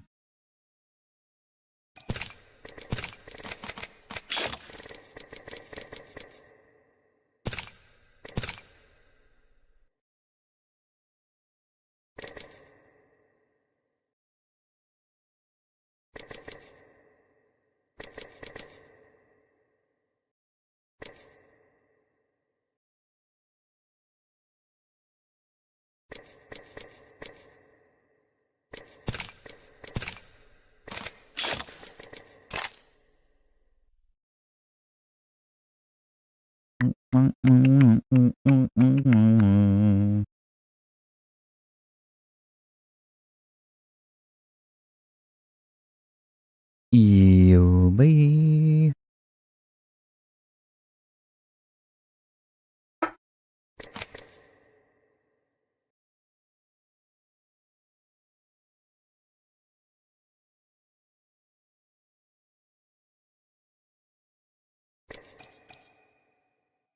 Player base is a little low in the morning, ain't it? Good lord.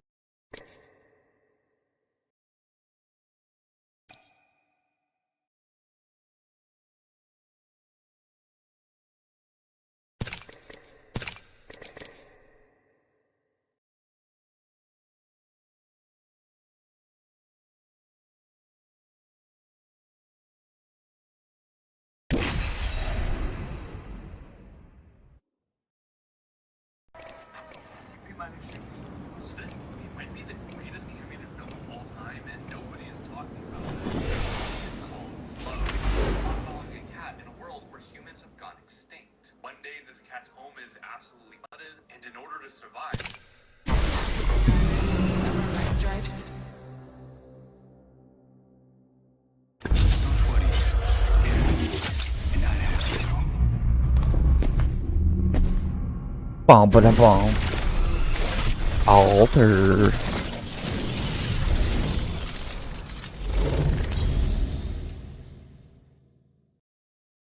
$21,000. Dang, son.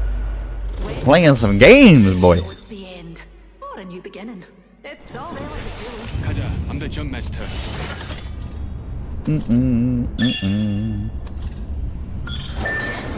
One spot to land.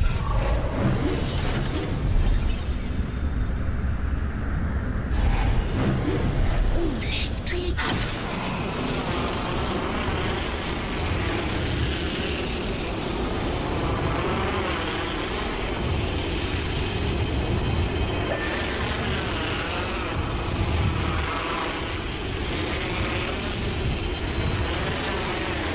Everyone wants to go their own direction, I guess.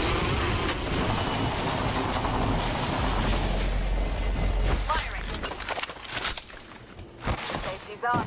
Enemy landed on me. I'm down. Third party. They're trying to corner us. We're down.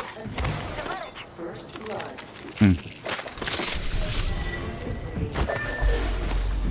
The champion is gone and forgotten. Oh, I forgot this ain't ranked. I've got your back.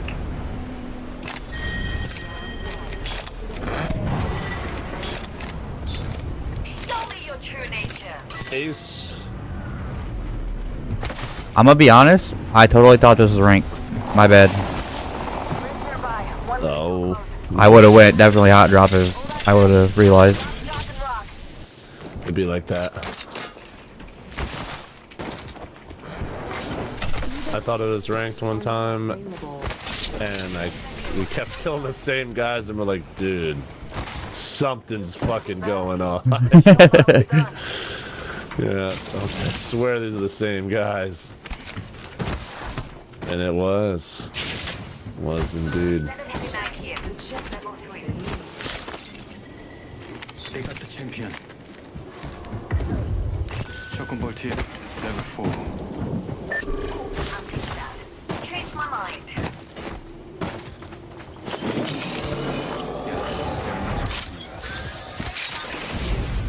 I'm recalling my drone.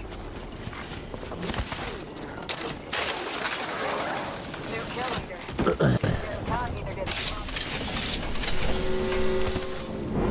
think they need to make alters tactical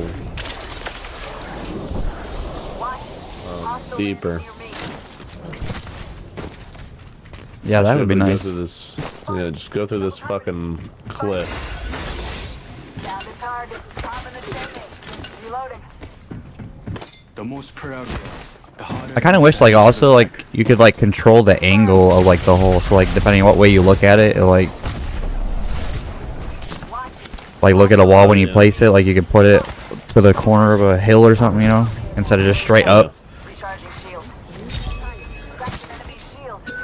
Well, there's some I've been fine because I've just been playing altar, right? And oh shit! Wait, that's you. Okay, never mind. Thought they were coming. There's a couple places where you can put her portal, and it will port you into a building. Oh, there's people.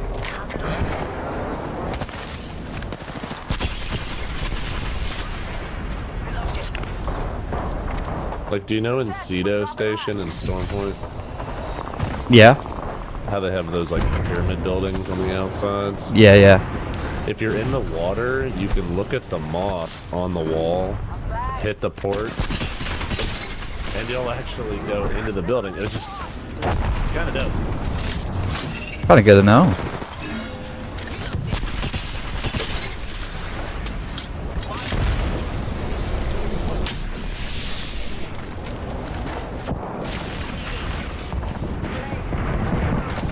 I'm gonna throw nades through it too. That'd be crazy.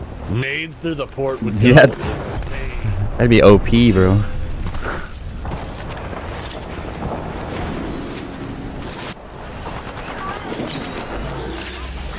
I'm gonna go ahead and EMP. Oh, he's coming up here. I'm gonna go kill this guy. Try to.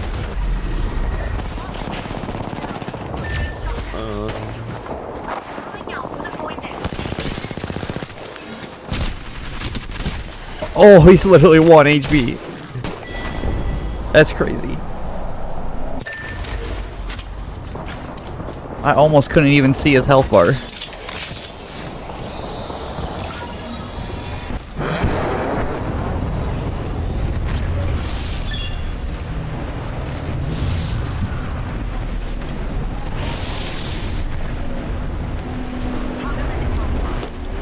You know what kind of blows my mind about her ult and everything is like they've basically took away Revenant's ult to port back and then just gave her a different version of it.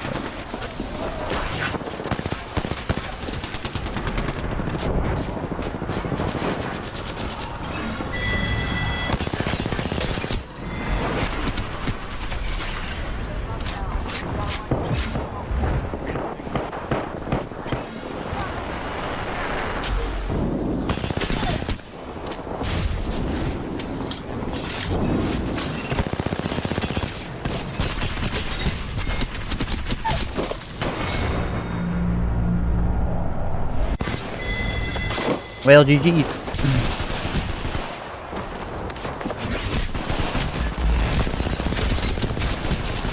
Oh boy, oh boy, oh boy, oh boy.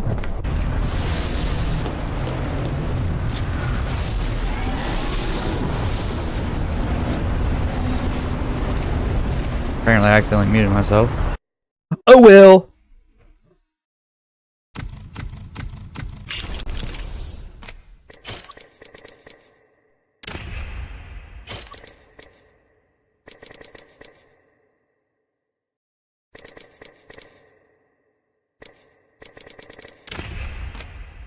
Actually, before we start, I'm gonna use the restroom. Be right back.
All right, let's jump into it.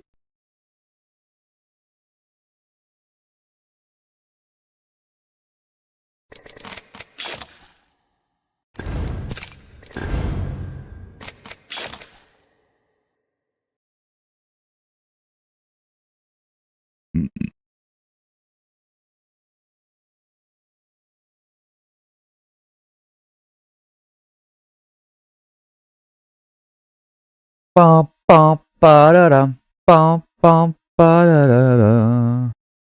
Stop. Or start. Mission start.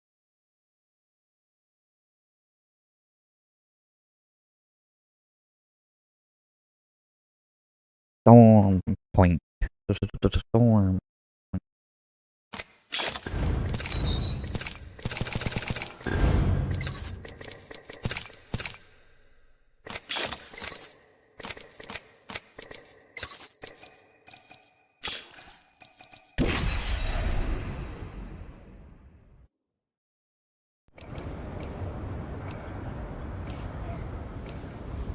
I still think they need to make it where you spawn with, or start off with a P2020. Just one.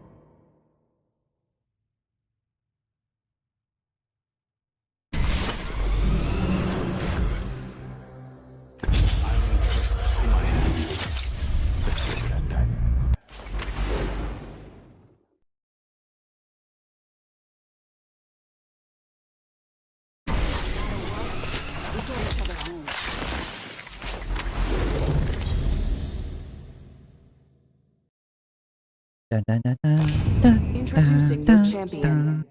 To me, it's home. And I'll defend Master. it to the end. Follow me. I'm the jump master.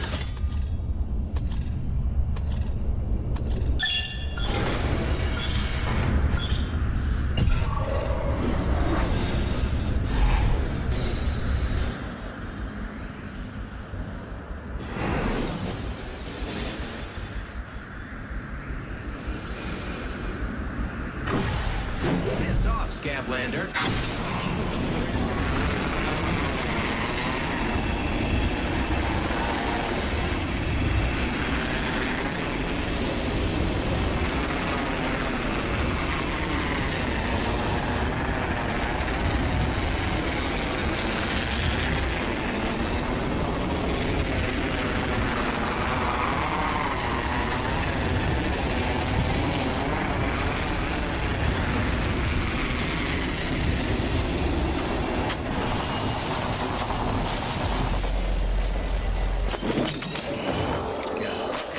Near us.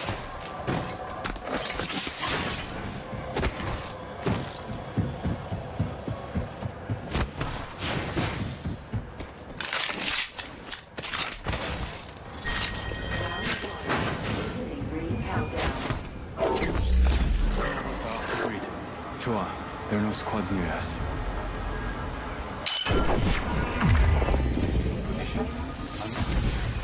Decking out of my drone. I'm good to go. 60 seconds left. Very close. Evo harvesters are now available.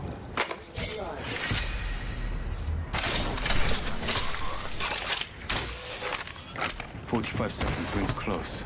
Careful, they could be watching. Why is the game, Extended heavy mech here. Level 2. disconnecting or something? What is up with that? Ring ain't far. Half of one.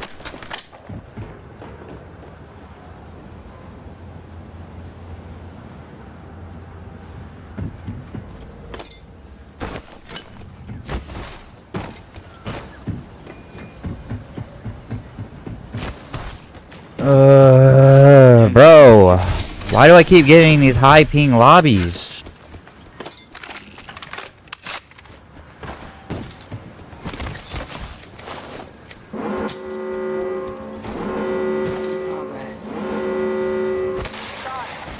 Got an extended energy back here. Level 2. Found some extra supplies here. Time to stock up. Optics here. Close. Always getting iron.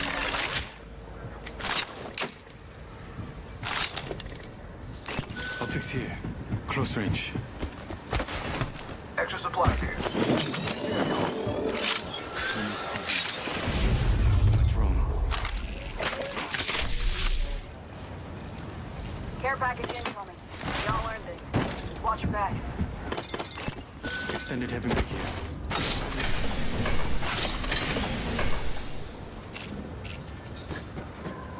Been looking for that.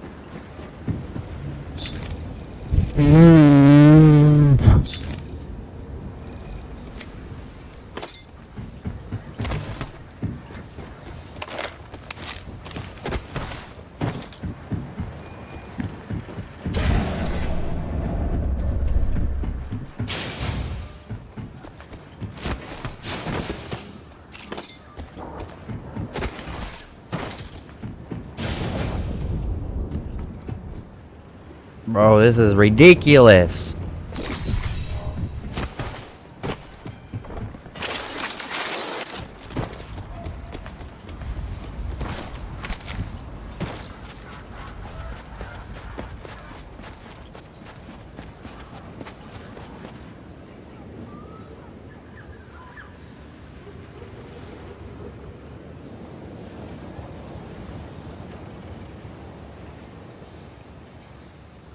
Make sure nothing's downloading. It's not supposed to be, but last time it was doing it too.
Advance the lever. The next move is to upgrade. Install the necessary upgrade.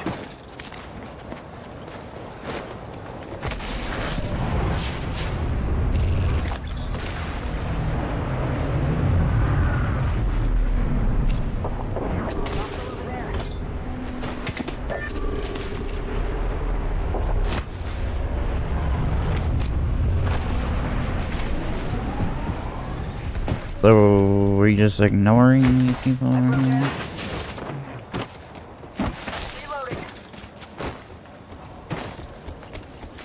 We're gonna die if we get into a fight.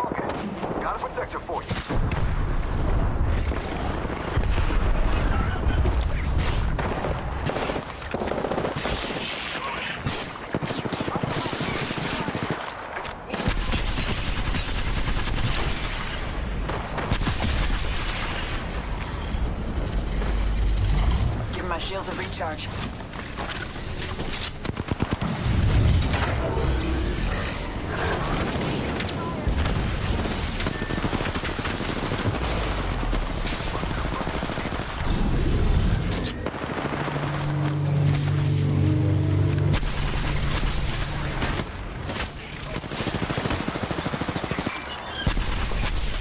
Bro, why?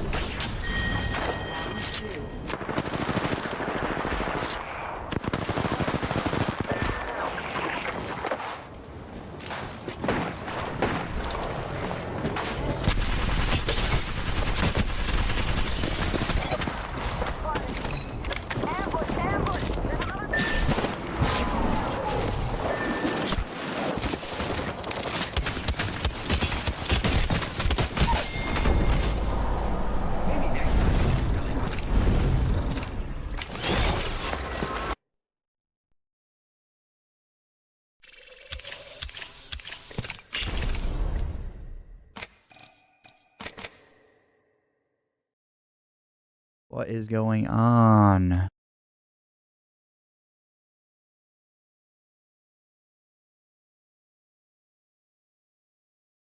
Steam won't even open.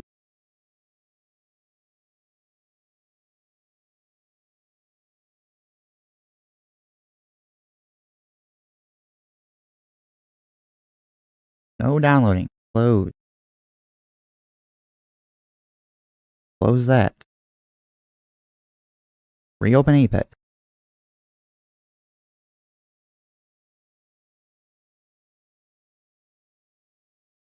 Fortnite stream won't work, and Apex is for some reason 185 ping.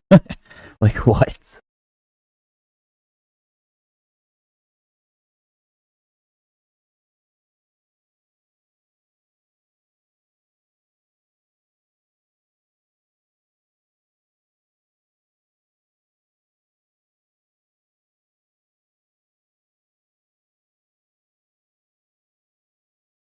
Now it says 25 to 35.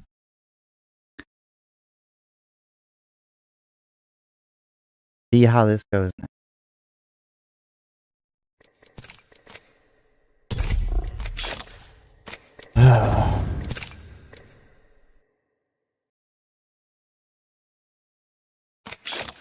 We were. I feel like we would have been fine if freaking it wasn't lagging all the fucking hell, bro. We were getting damage out.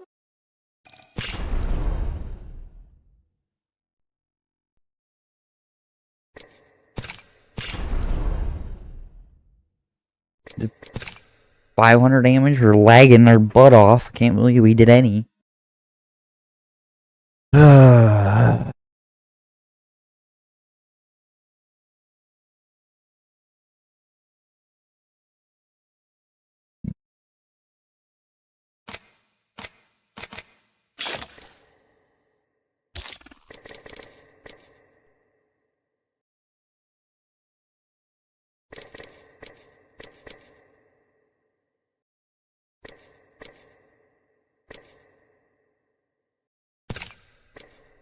What are we supposed to use them shards for?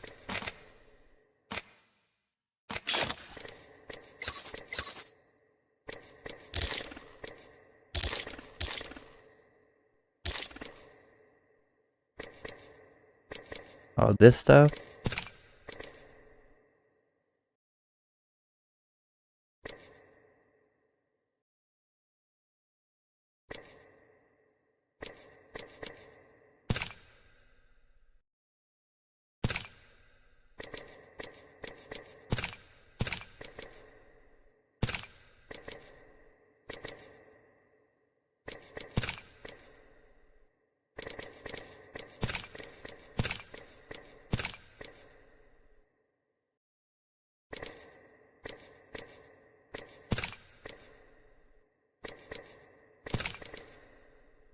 Oh, you have to get this first before you can even get any of it. That's awesome.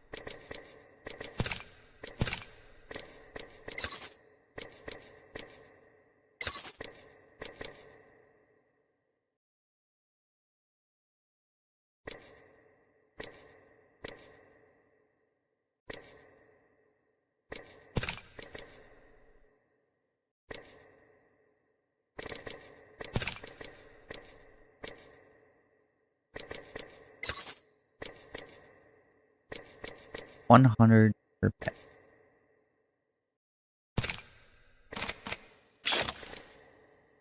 I guess that's kind of a deal, ain't it? 20 for 1,000. That only puts us at 950. How much does it cost to get the battle pass again?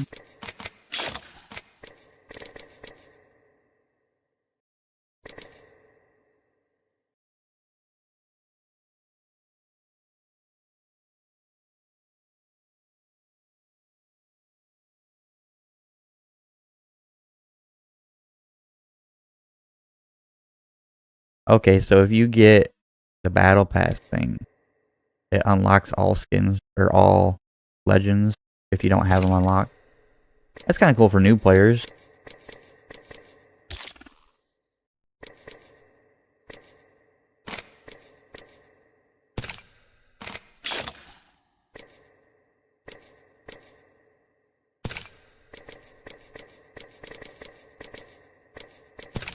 So is this going to be every season you're going to be able to earn the premium battle pass, or is that just for this season? That's what I'm curious about. Curiosity. Curiosity.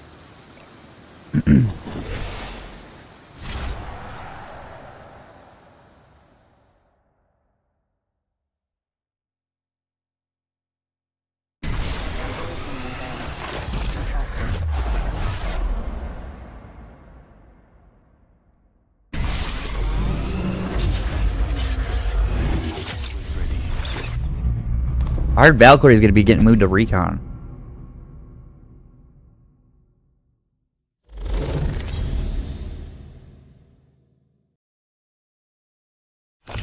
This is your champion.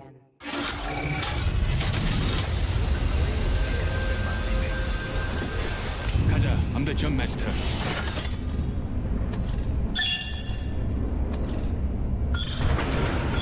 is coming, and I won't be stopped.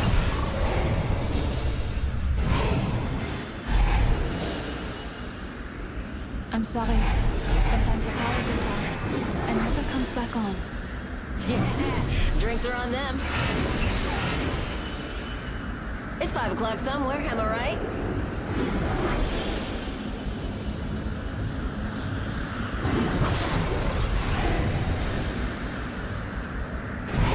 Just picking your place.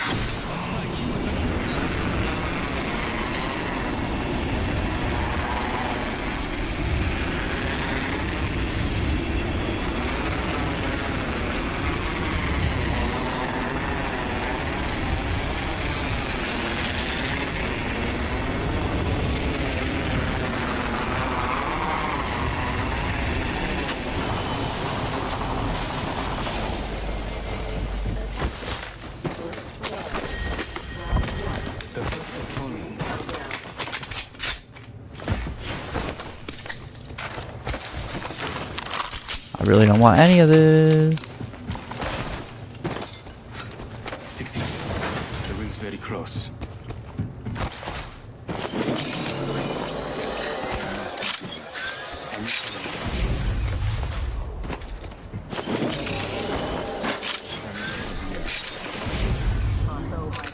Are online.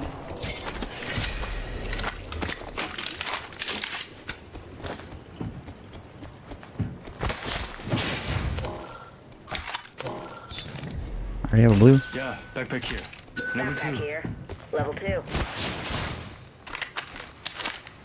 Shotgun bolt. Extended light mag here. Level 3. I'll bet that. Kill leader. I can have it. My sights are set higher.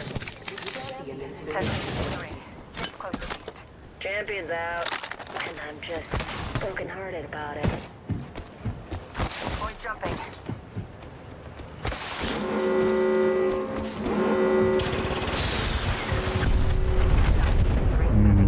Guessing that was a misclick.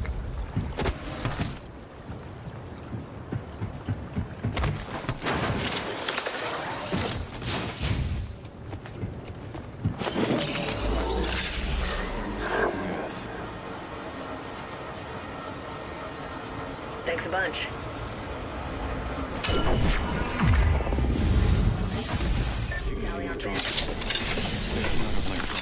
I'm good to go. Heads up.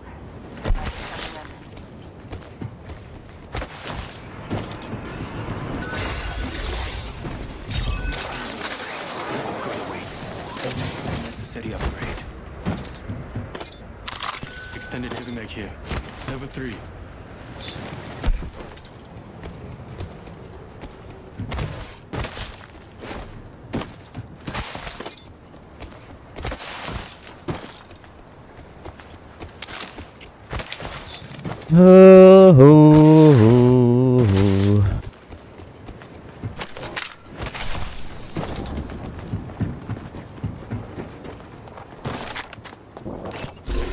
Over there.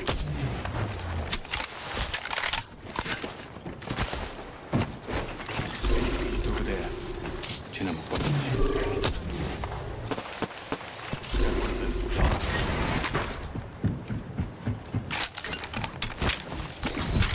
Firing. Under fire. Reloading. Shields. I hit.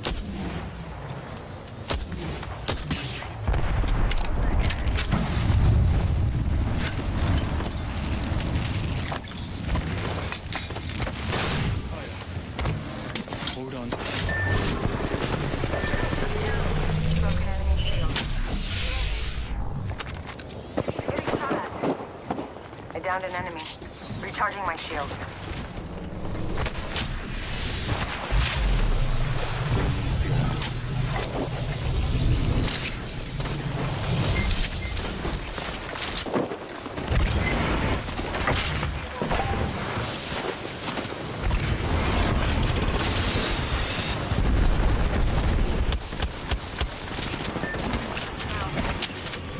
Reloading. Need an arc star.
Hold up.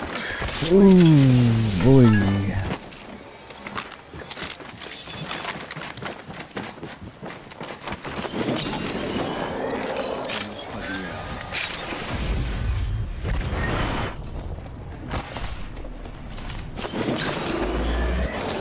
Squads near us.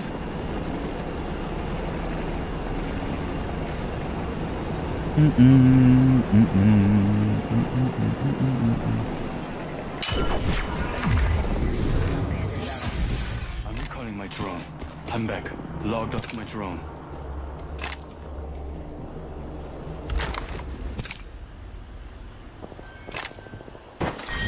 Round 2. Beginning ring countdown. Already inside.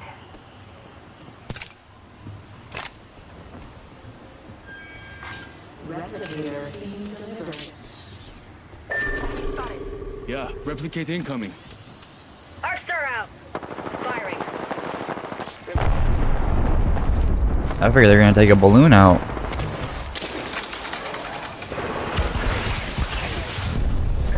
Shield.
Touchdown. We're already in the next ring.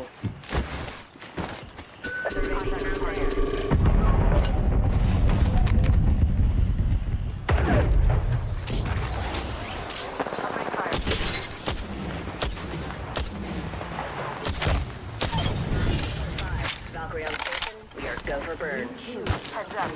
Your package coming Care in. package there. That was the last one. There's a new kill leader. 조심해. Where does Death Box go? Under fire. Oh, that's healing. Oh, I hurt them. Fire. Reloading.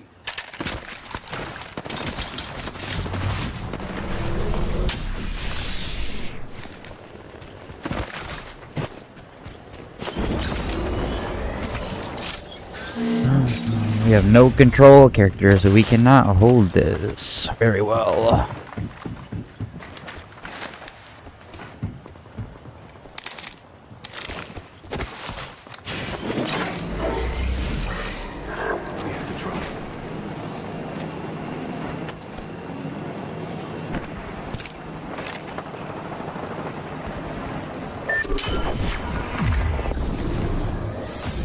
These positions.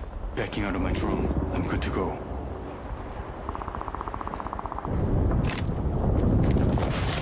Everybody is on the other side of the map, basically.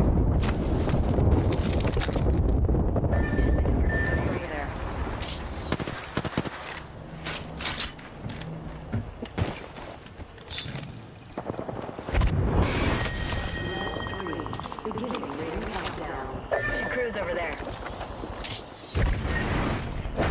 Check out that way. Copy that.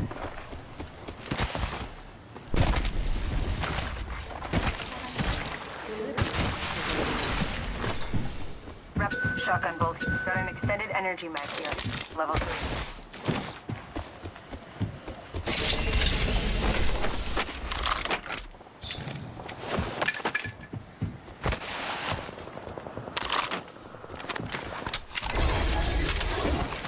Advanced level.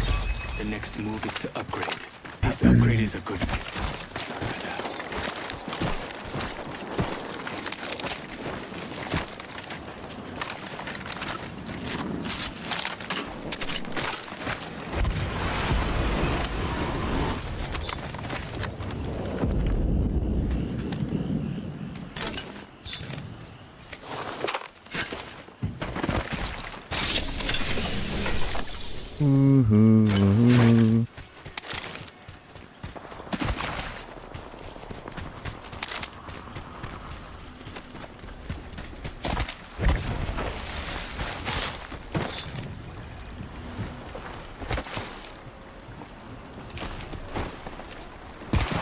Crafting over here. Crafting. Give me a sec. Good. We're inside. 미안해. Care package coming in. Bogey over there. Reloading.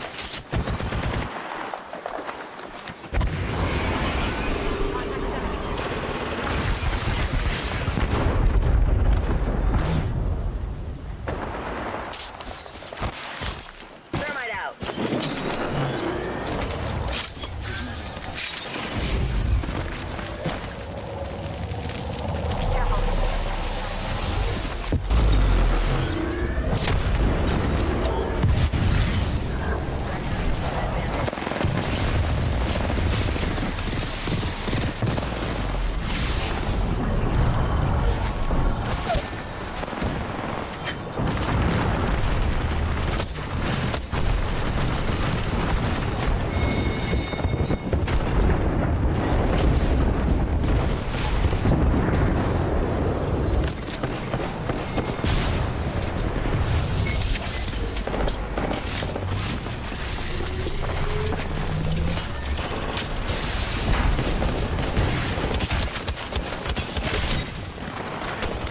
I didn't even see that guy, bro.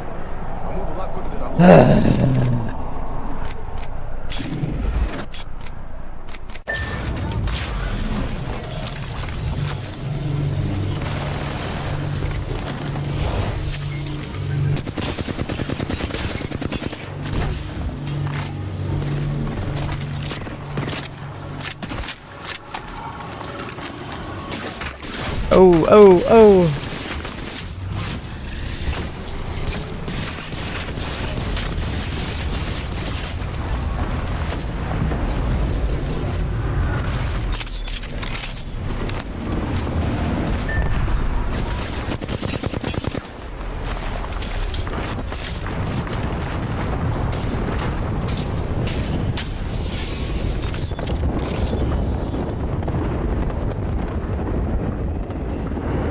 Da, da, da, da, da, da, da, da, da, da. Gold.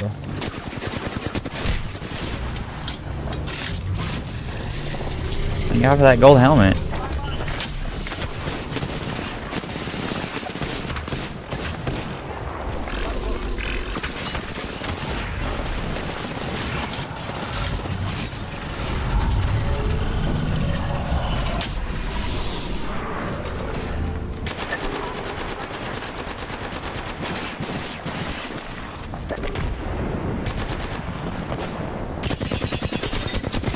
Nice.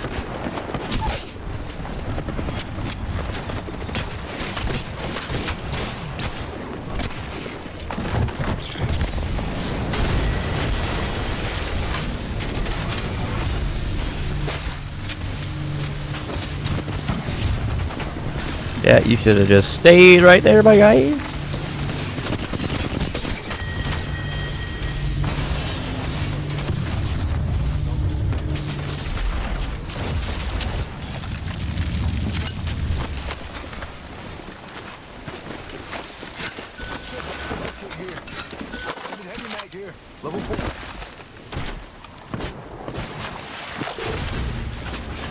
Everybody's playing Newcastle.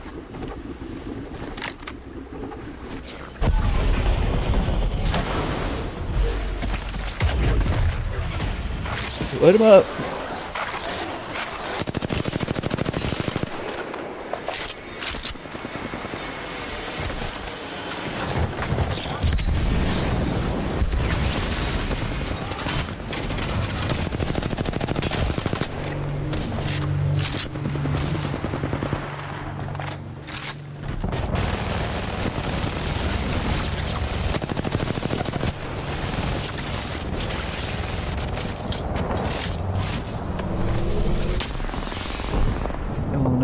Overextended teammate.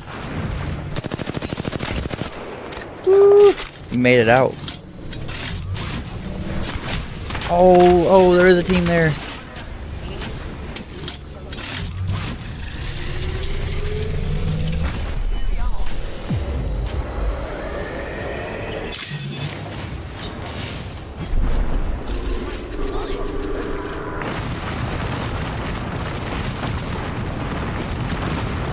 She put her ult out? I don't see her ult to teleport back. Oh, we got connected to a match, but doing that glitch thing again where it's not getting into it. Oh. Don't give it up, don't give it up.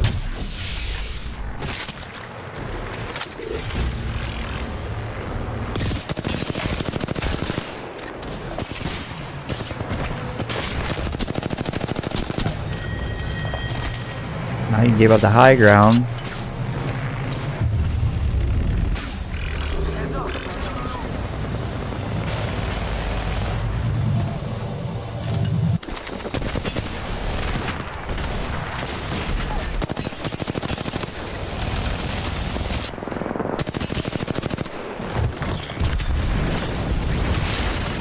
Yikes.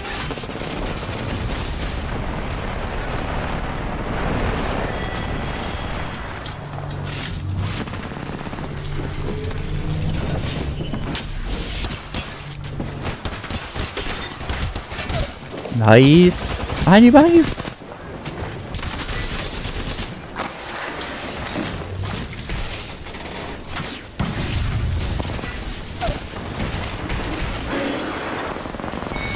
Oh, bro. They're doing so good.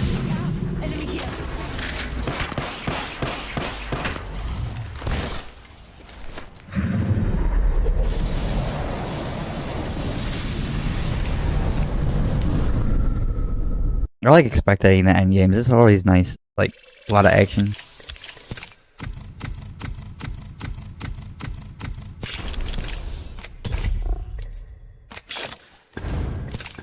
Pam pam ba-da-ba-dum.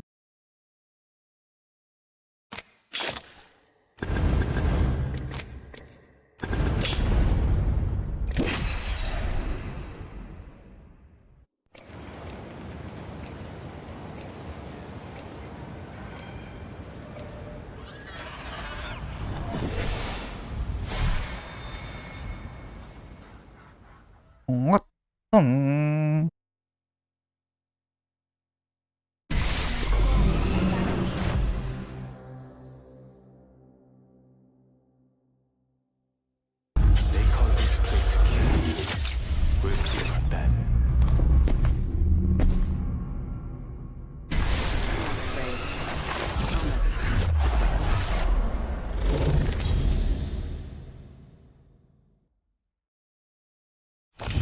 This is your champion. Break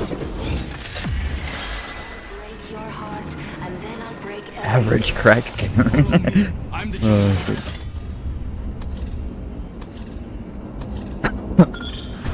We'll let somebody else be jump master this time.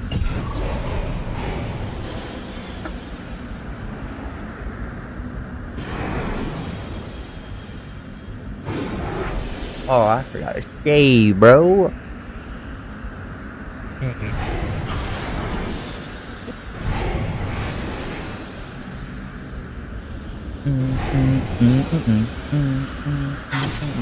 Ready up.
God, bro. If I didn't beat you, someone else could have.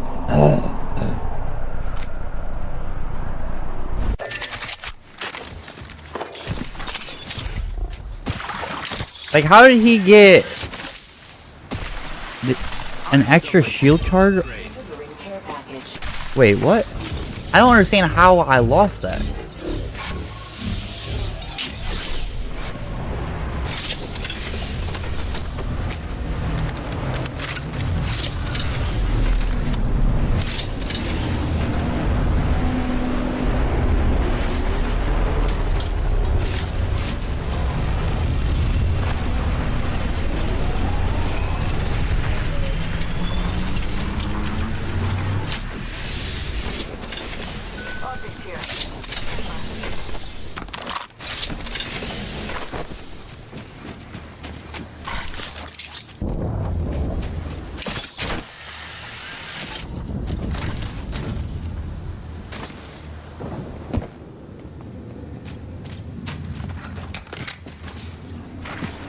I literally just, I thought he got an extra shield. Oh, he did level up, but it didn't charge up yet. Damn. I literally just needed one more pellet to land. Oh, unfortunate.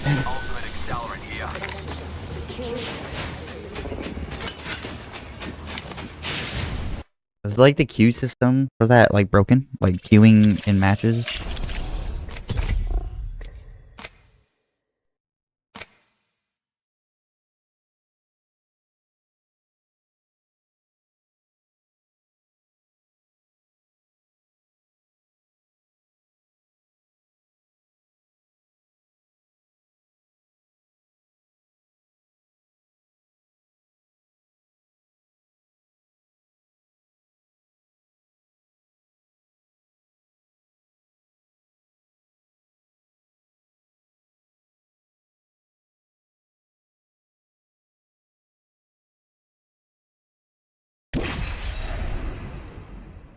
Ew.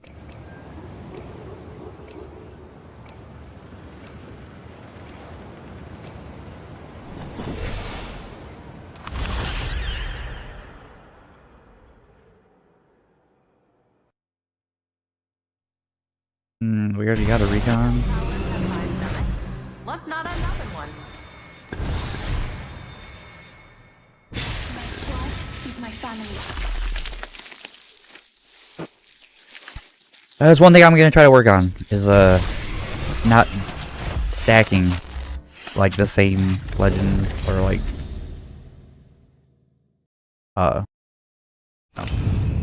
controllers and everything, recons. Sadly.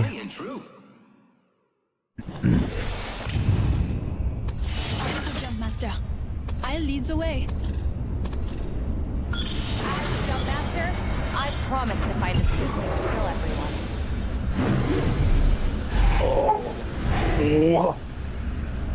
Rusty. Rusty.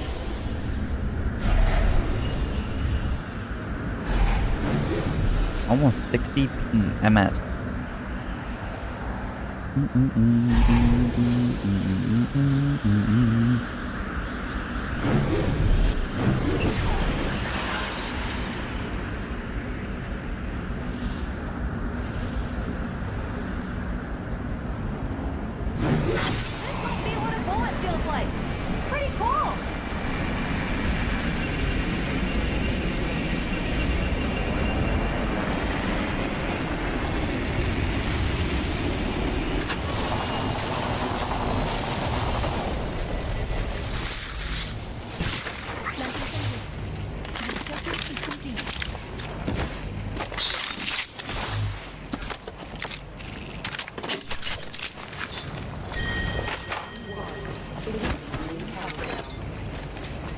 When's the baby due? I'm not here. First blood on the enemy. December 19th. 1 minute. Please close by.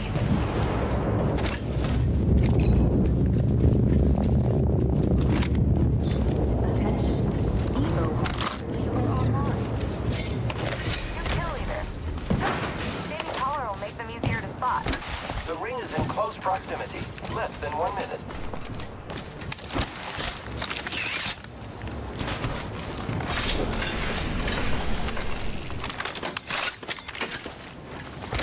Seconds till enclosure. We're so close.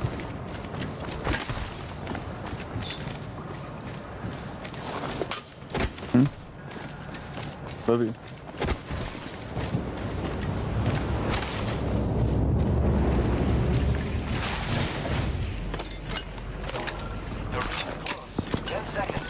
Fighting back there. Does somebody need that energy mag that was right there? Am I using that? No, I'm good. Okay. Ready to fight though. I don't know where that motherfucker went. Let's get inside. Extended light mag. Friends, there is an extended energy magazine here. Level 3. Yes, sir. Now we go, boys. I was just setting them up and frickin' headshot them, drop them.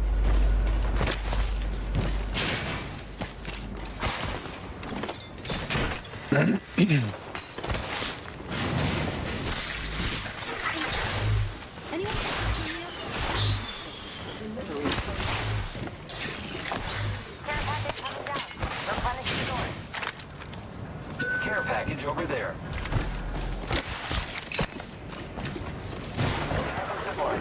Gotta hop up here. Je vais recharger. Optics here. Middle range. Extended heavy mag here. Level 3. Target spotted.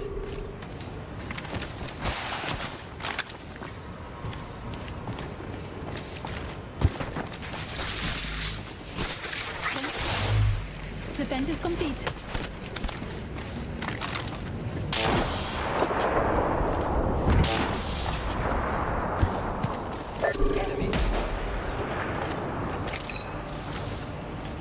He's right behind the fence here. Over there.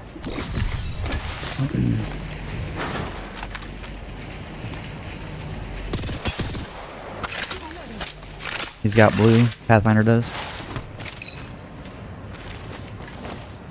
There they come. Right there. Broke one. Broke one.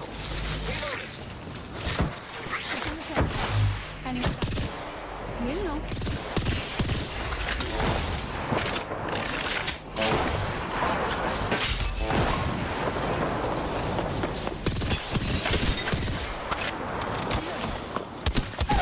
Knocked one. Push it, push it. I'll go with you. Take him with zip. I'm already crossed. Crack Pathfinder. Open the door.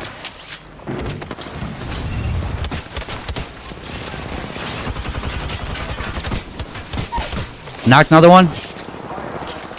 I'm hurt. I can help out. I'm there. Got him. Never mind. Nice. That squad is all down. We just eliminated the whole squad. Exciting. Recharging shield.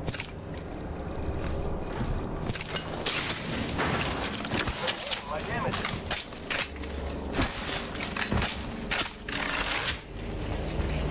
Hold it in here. Pop it. Extended light mag here. Level 3.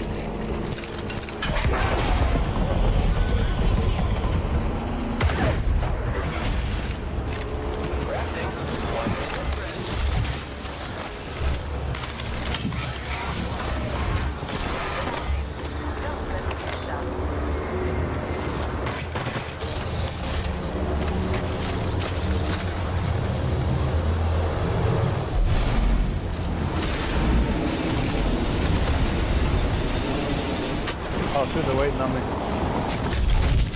Dead. I'm sliding down then. I am taking fire, friends. Grapple, son, grapple. Giving my shields a recharge. Watch my back. I'm coming.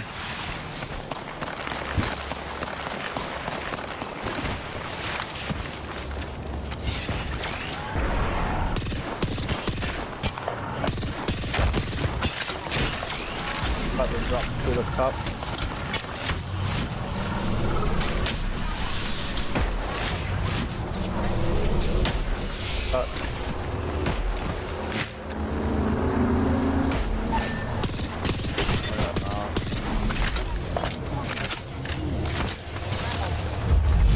Knock one. He's resin.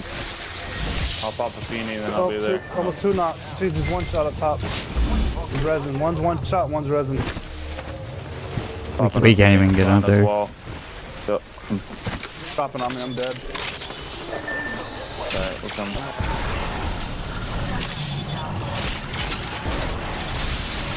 Oh shit.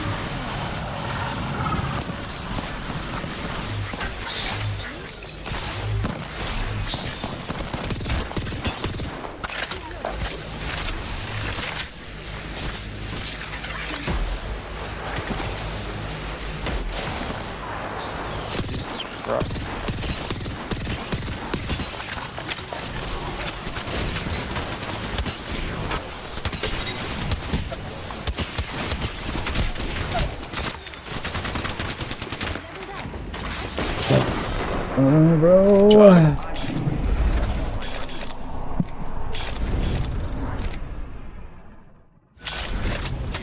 Level 3. I need help.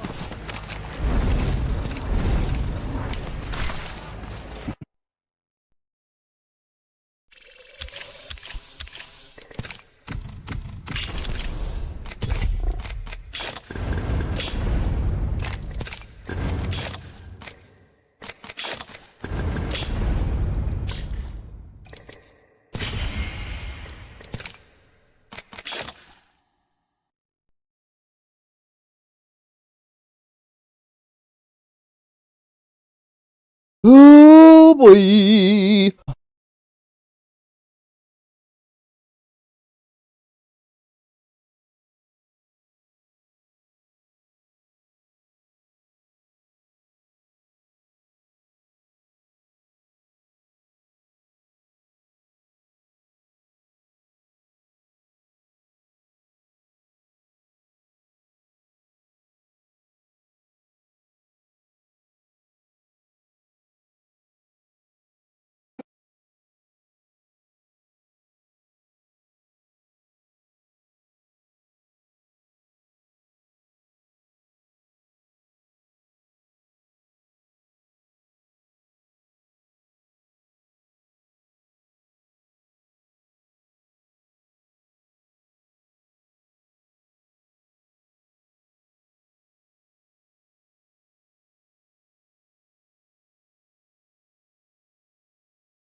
Finally.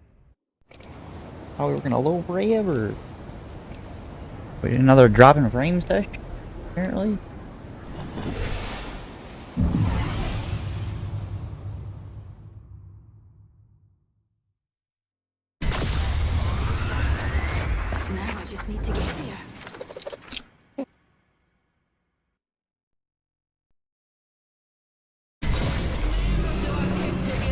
drink round here.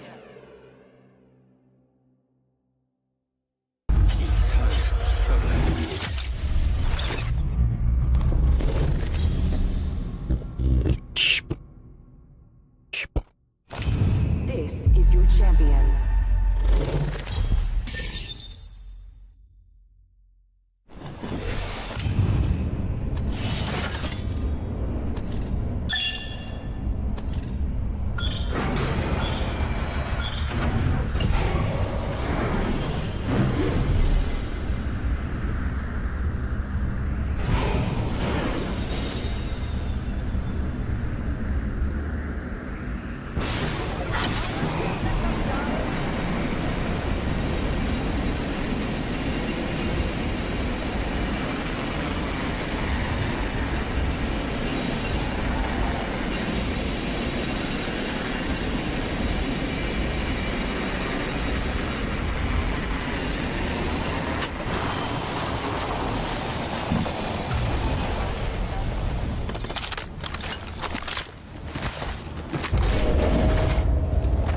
Located a wingman here. Let's transfer to the... Yeah. Everyone.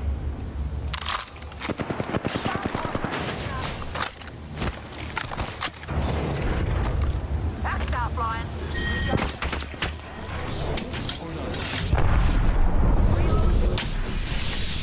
Here, get the rest.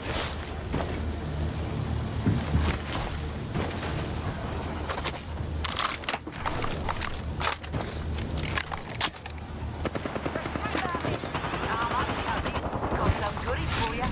Sling it there, right. Pulling the trigger. Reload.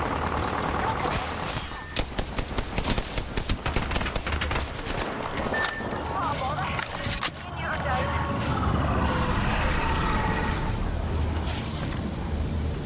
Rolling in the top of it.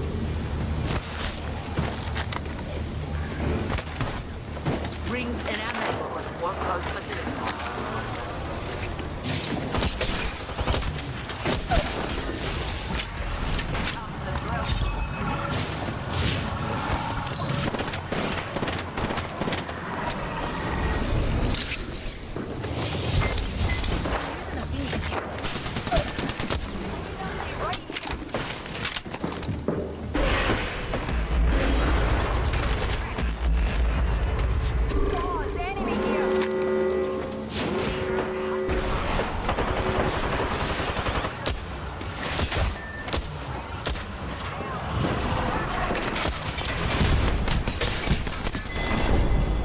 Oh, love it.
And we got this Derek White guy again.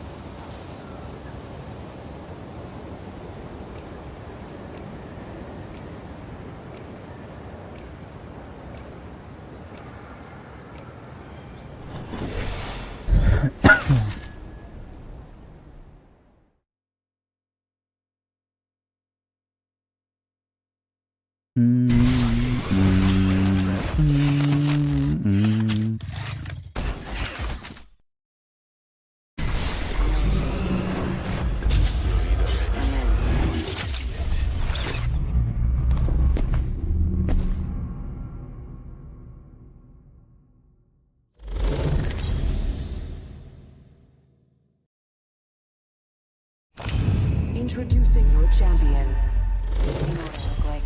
Come find me. I don't want to come find you. Jump master, stay close.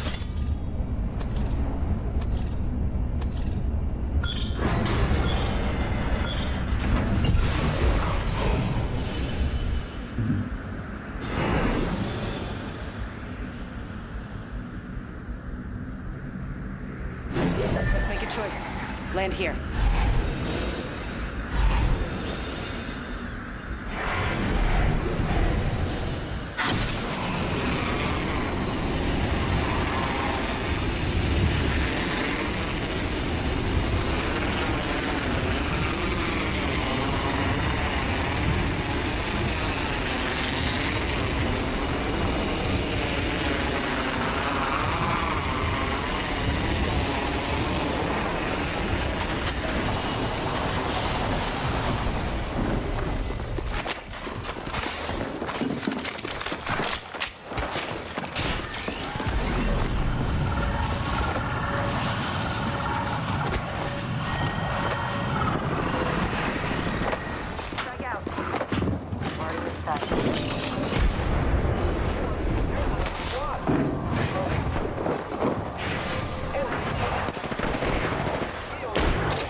Oh my god, quit moving your damn shield! Stay in one spot! Fuck!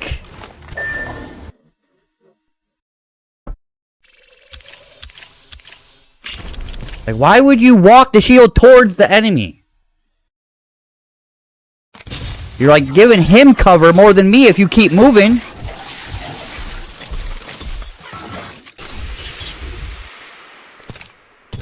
Like, son of a bitch. People don't use their damn brain at all. So sick of that shit. But then I get to sit here and deal with people bitching at me like it's my fucking fault we lose every fucking match. So ridiculous.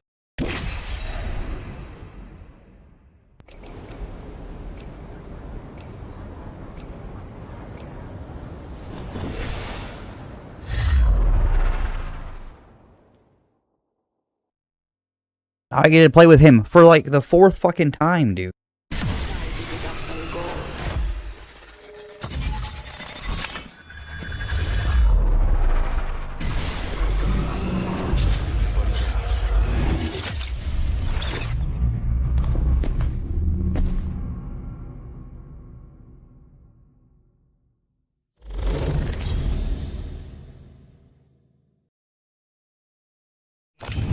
This is your champion.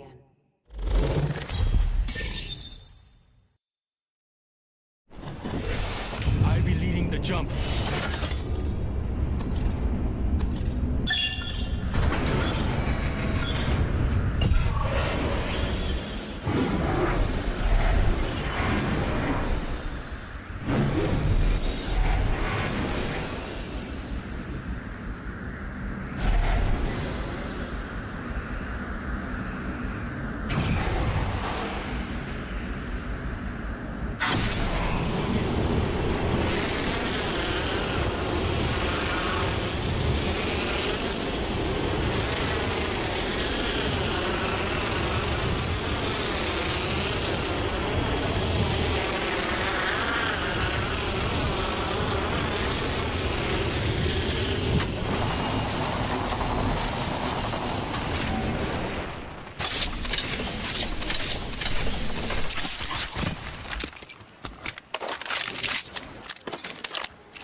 Yeah, we're on the grid.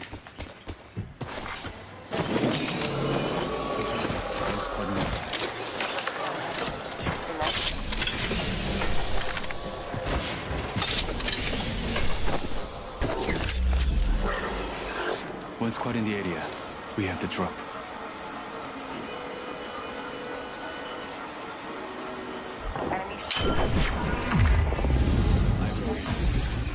Signaling my drone back. I'm good to go.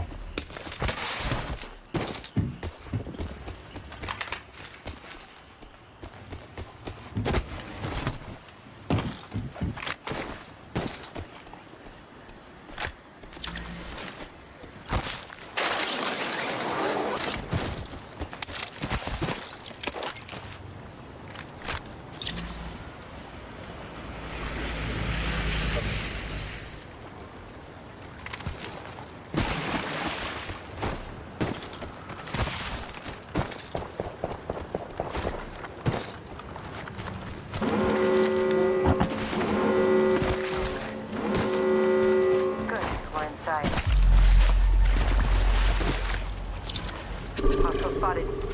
Yes.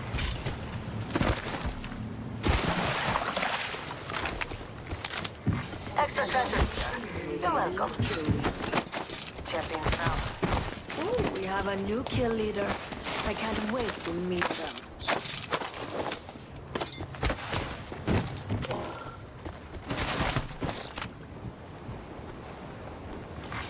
Care package being delivered. We have the drop.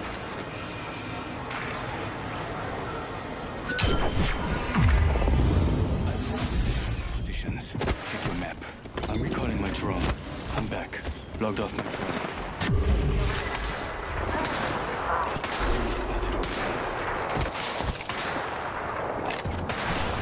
My man's got a brand new bag.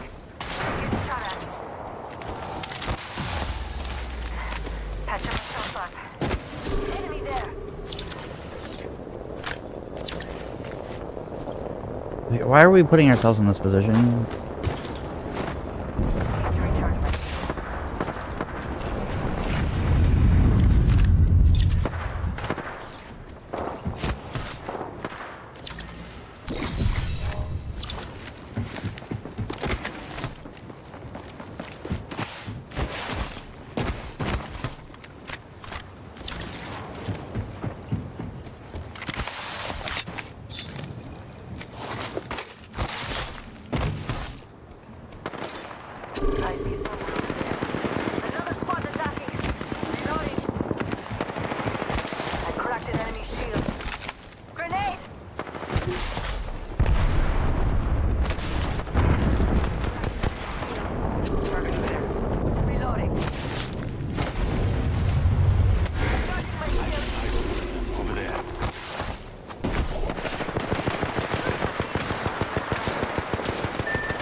Ridiculous, bro.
Choice. Good taste. Beleza. Another beautiful piece.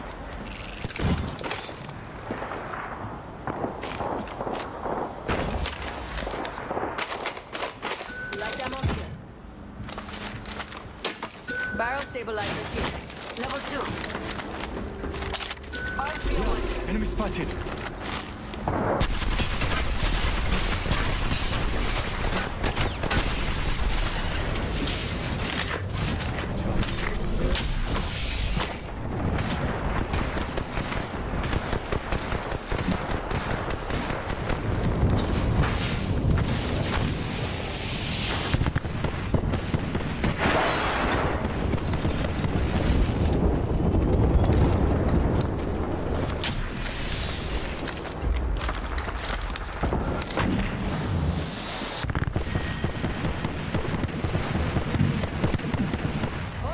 Down. Now let's crack an enemy shield. I heard that over there. Enemy that way. Attention, delivering. Watch out, enemy there. Richard.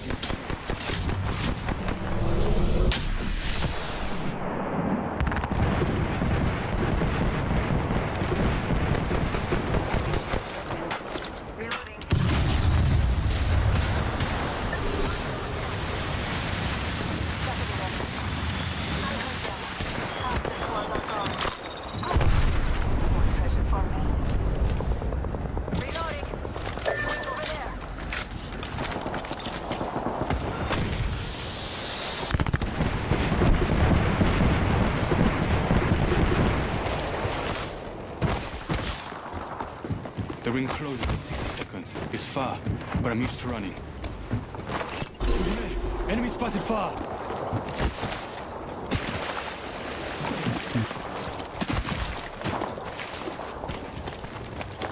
Far range, 45 left.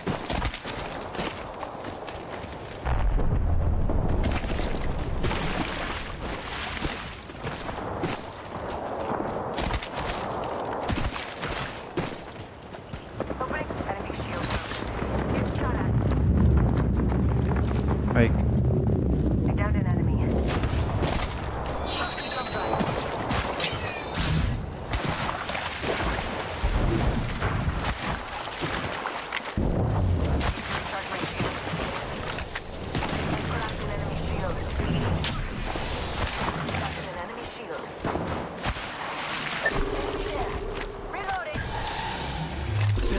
I see one.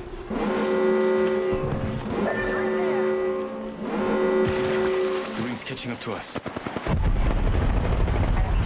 Okay, go circle, fellas.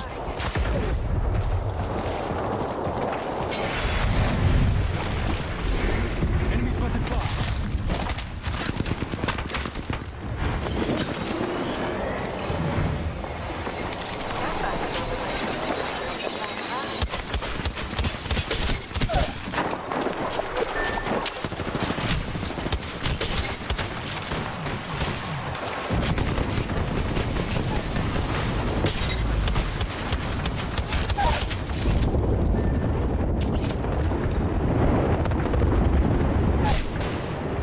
fucking A, bro.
Ridiculous, bro. Wraith could have portaled us out of there. Instead, she's going down. He has a cue to get out of the situation, and she's going down. That's twice now. She went down without using her Q, from what I'm aware of.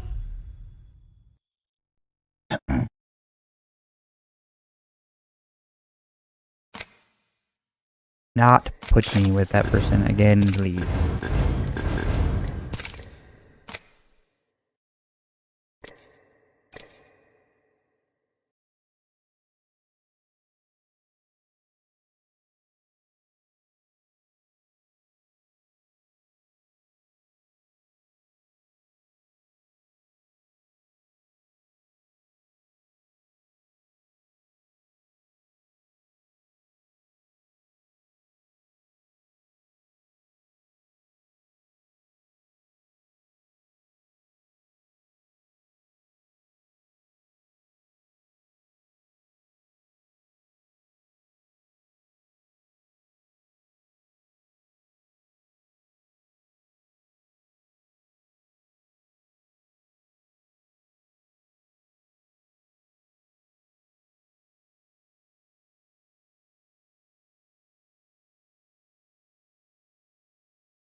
So we meet again, Wolfie.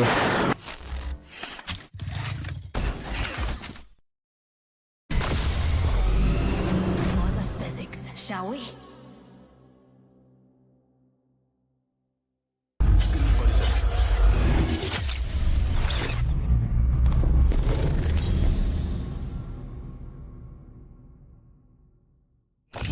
This is your champion. Hope you're not afraid to get your hands dirty.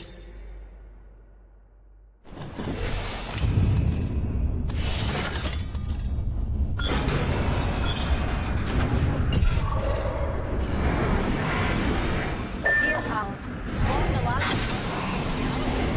Hold on to your knickers, darlings.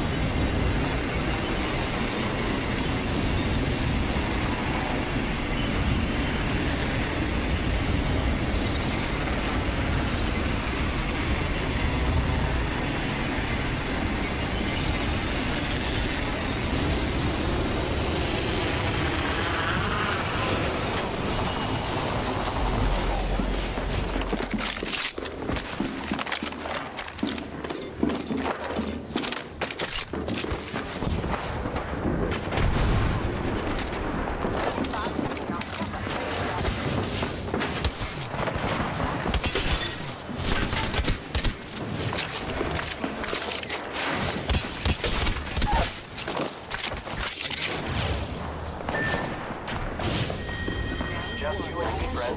Let's not die. 좋아.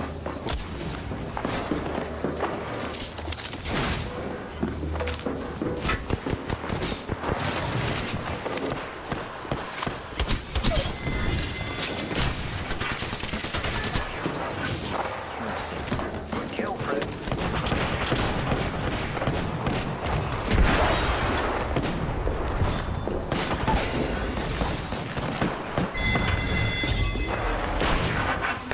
Good shit, Wolfie, good shit.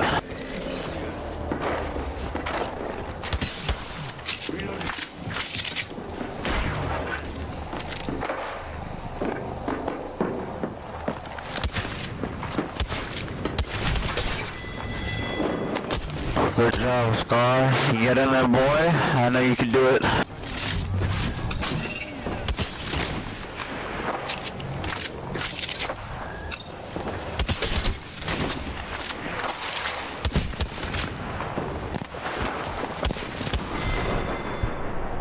Is there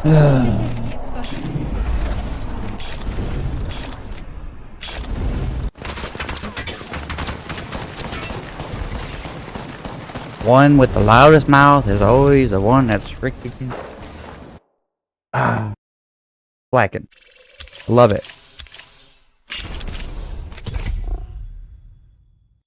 Today I am not in the mood to deal with people. Stupidity.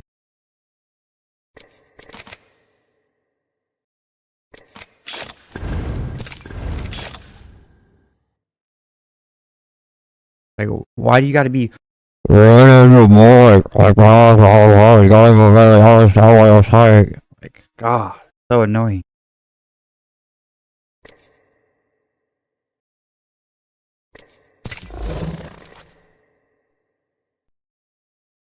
Like, I've heard earbud mics that sound better than that.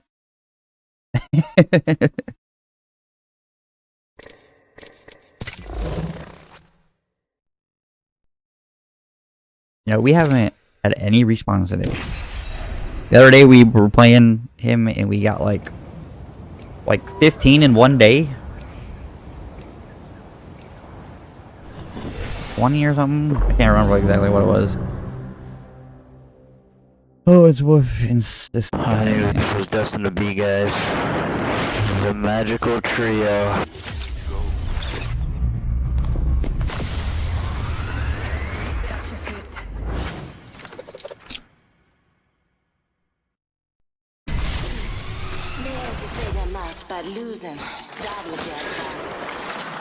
You know, if we win this game here, I'm willing to give up some McDonald's discounts. Me and my manager have been talking recently, and he's been feeling awfully bad for me, so we'll put it to use in this game. Man, bro, what is up with your mic? Right, you're like eating it. I have to be sorry. That is horrible. Is your mic a little too close to your mouth? Can't take that. One of my specialities. Oh, Wolfie's not a very nice guy.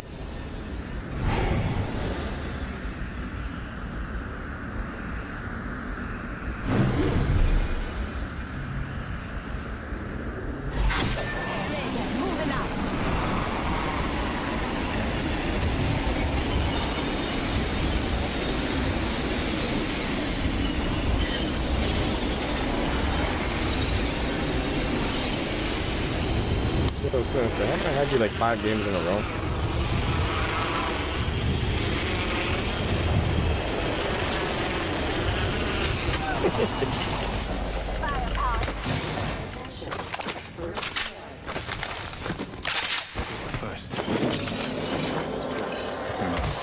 Hey, I think we had that game where we got second place.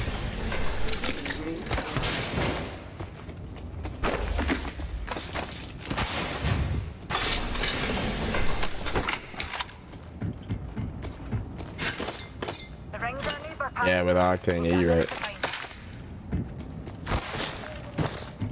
I got a gold res for you.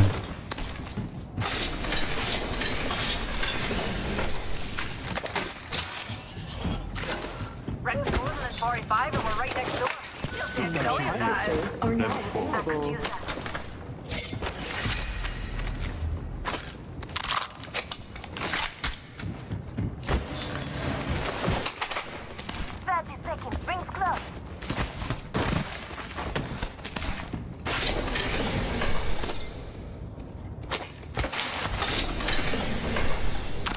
Extended line back here. Level 2.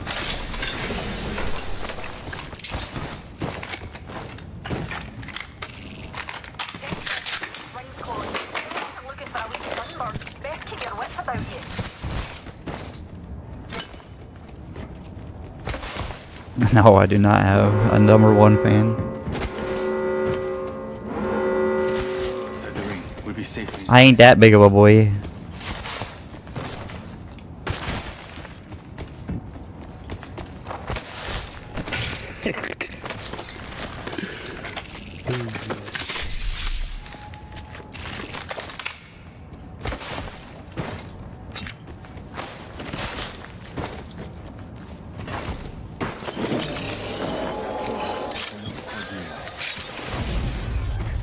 So I couldn't pay the rent.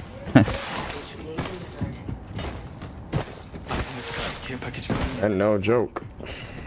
I got a whole ass mortgage.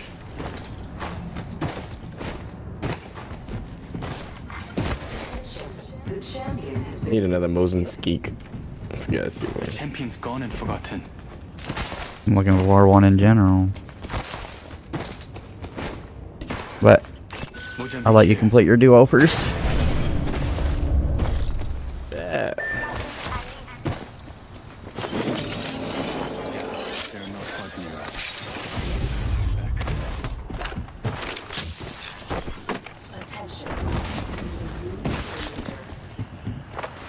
Yeah, back here. Me too.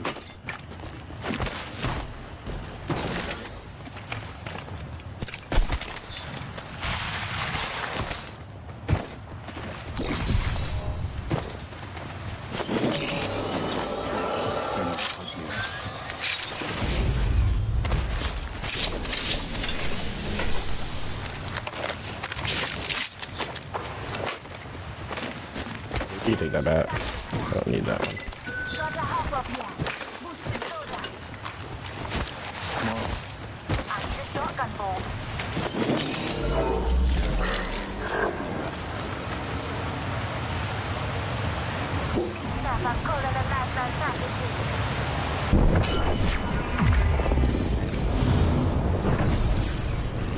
Spotted over there. No serious. Let's get interested.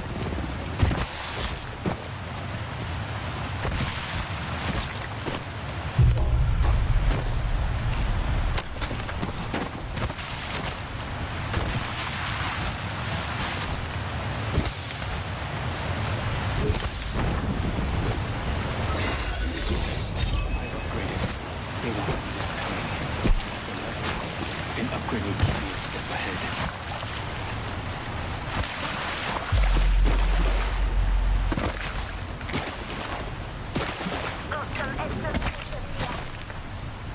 There are Mozambiques in this box.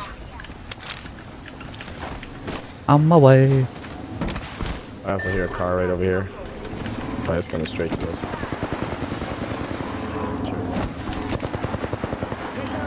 They all have blue. Oh, there's another team right here.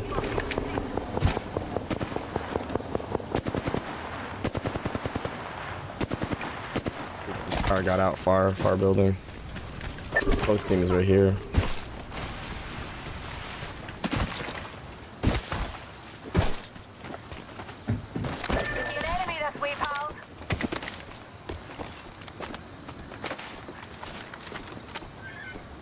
Enemy over there. You just climbed up on that. There's looking.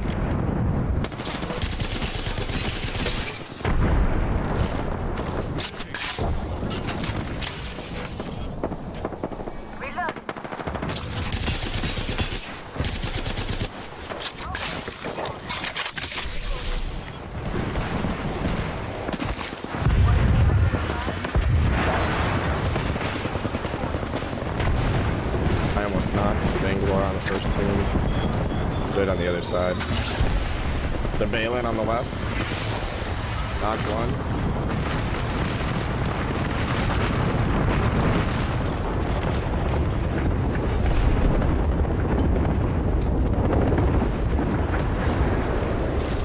Got the running out in the open. Two guys fighting right here.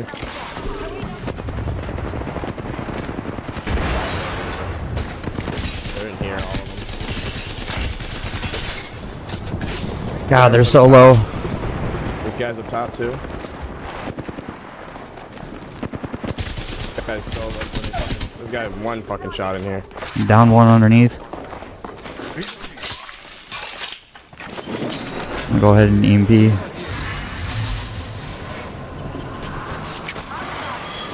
EMPing. Oh, he's shooting me. Oh no. We're getting shot from the top. High ground. One shot. I fucked up. There's a lifeline in here. She's trying to heal him back. Nice.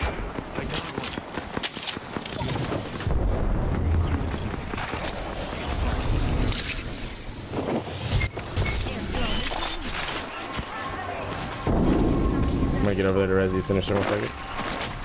think they're below. Oh, right here. Oh, one shot.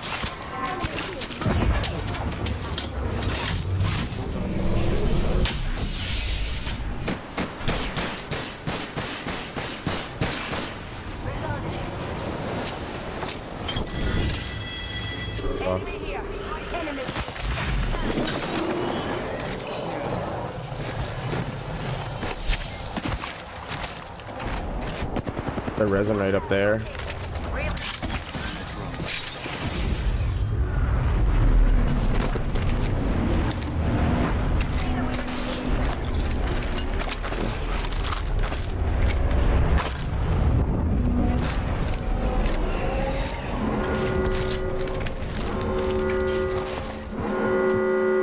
Rings closing. Stop you.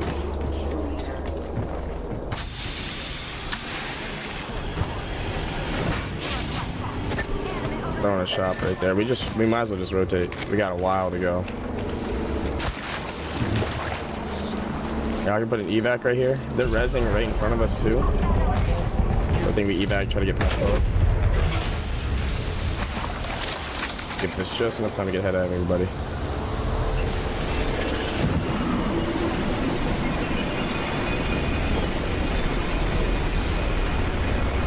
Yep, I see him.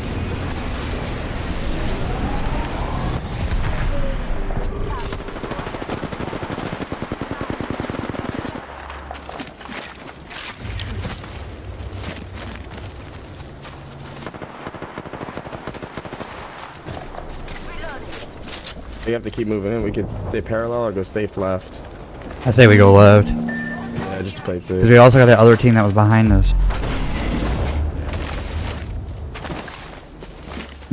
That was at the Lova.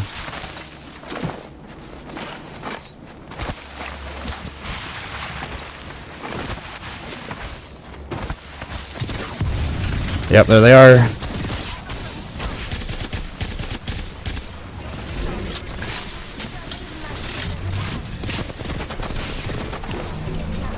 Wait, this might be a whole different team, actually. One's one shot up top. Knocked one.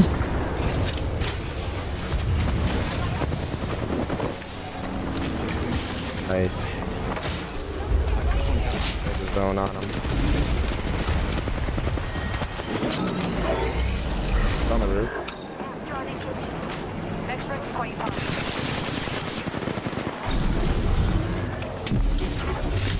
Wait, I think we got another team behind us. Yeah. Had a Mirage thing just come in.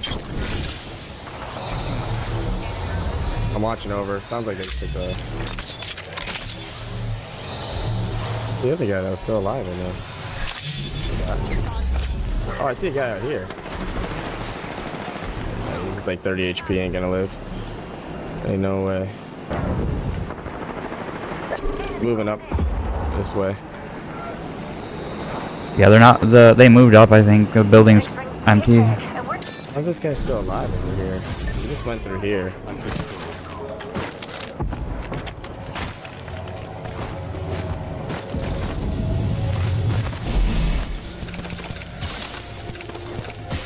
Up, I hear him. Here. He's literally one shot.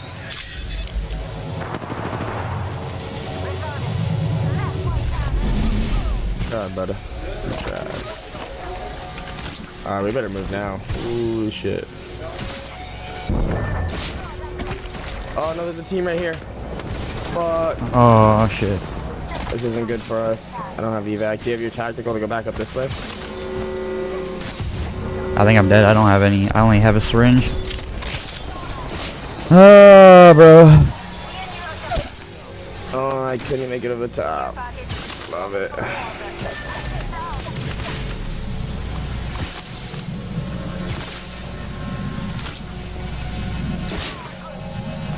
Good shit.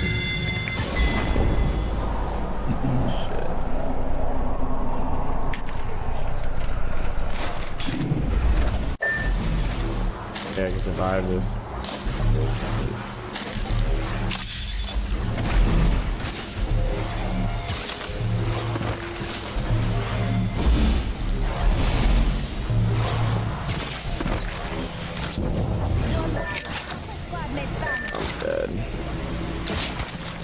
boys.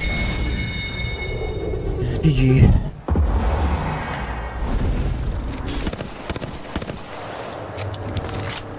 Did we even go positive? Oh, I'm positive.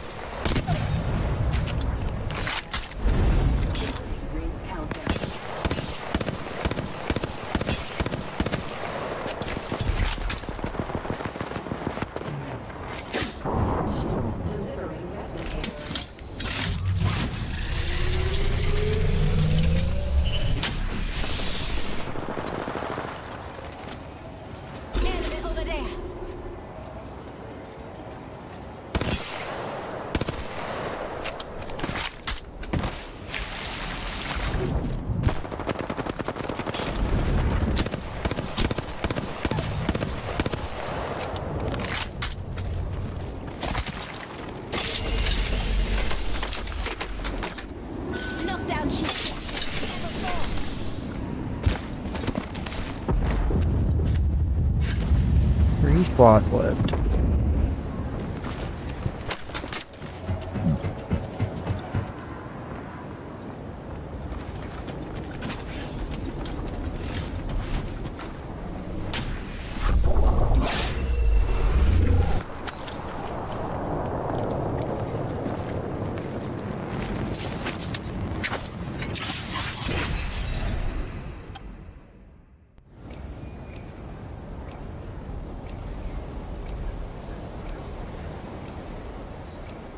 Oh, my woman messaged me.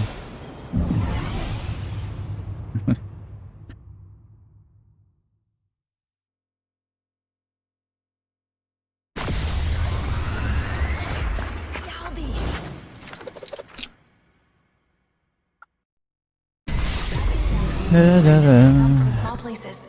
Got the small. Working on greatness. Dun dun dun.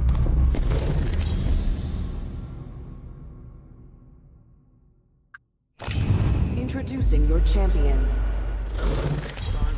Starving.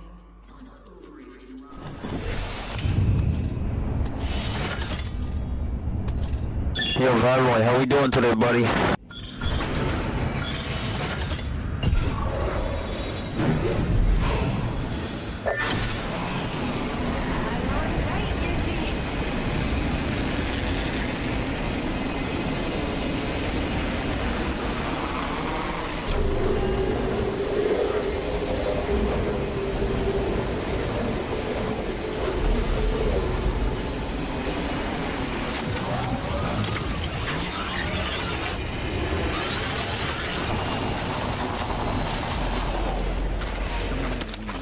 They may know I'm here. That's lie.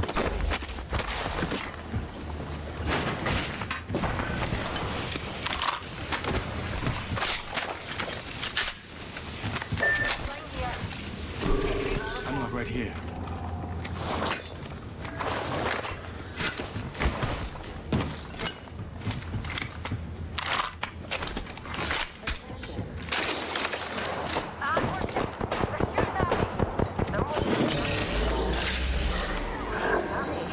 Charging my shields.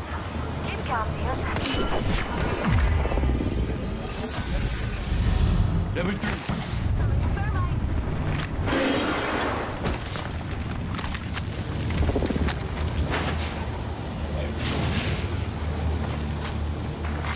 Evo harvesters are now available.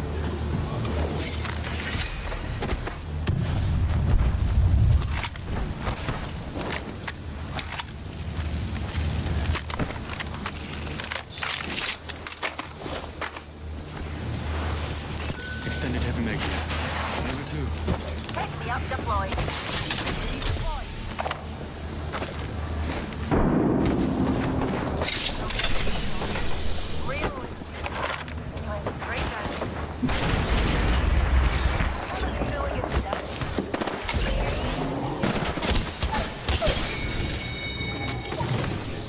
All the squad has dropped for good.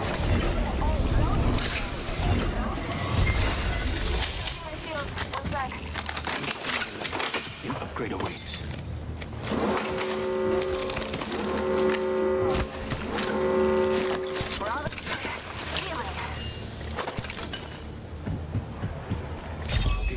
is a good fit. Saga.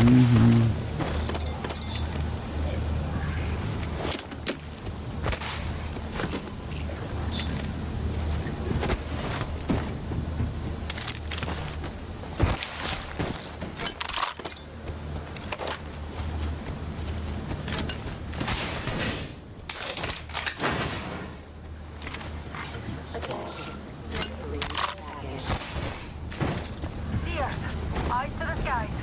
I see a package.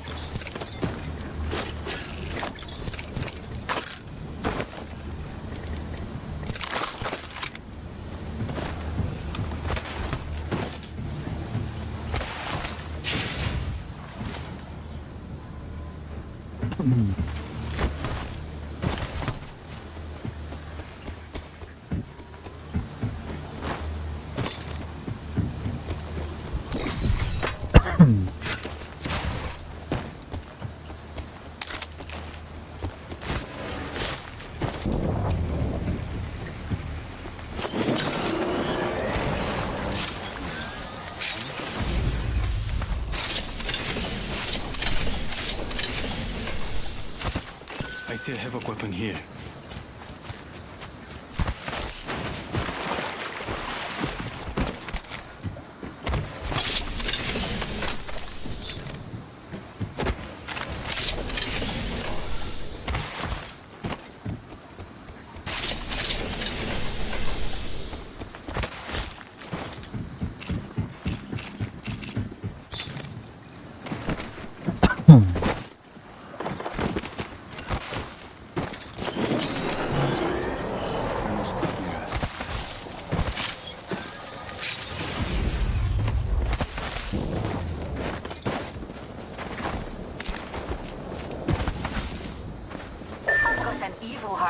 Understood.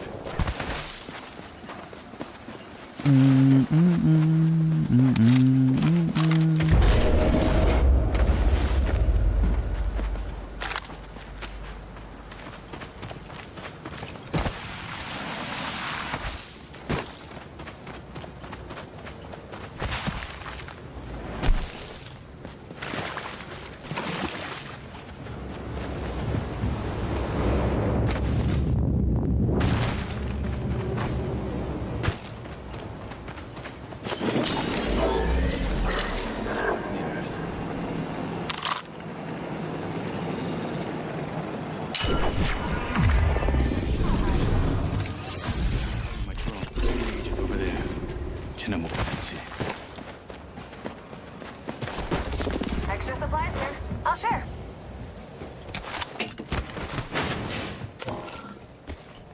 I see an evac tower here. Kill leader. You kill leader. You data.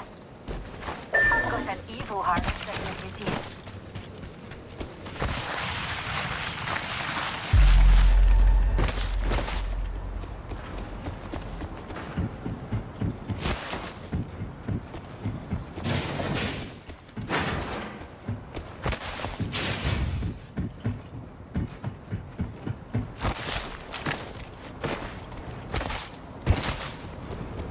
Package over there. One squad. I'm recovering.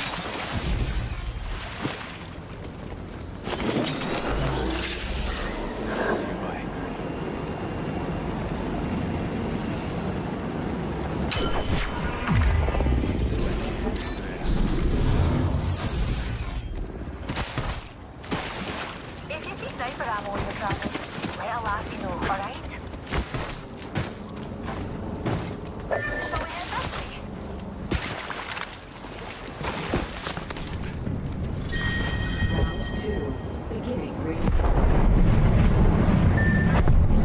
They just evac'd. Unless that's a different team.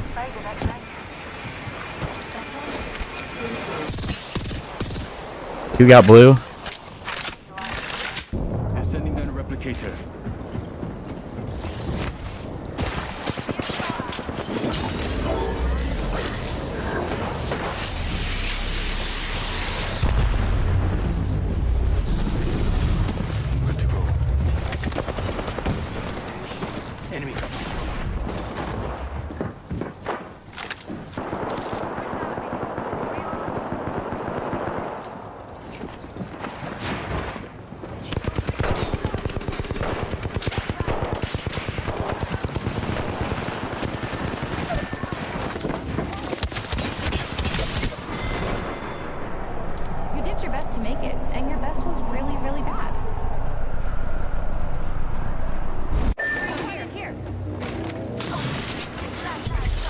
2 squads, bro.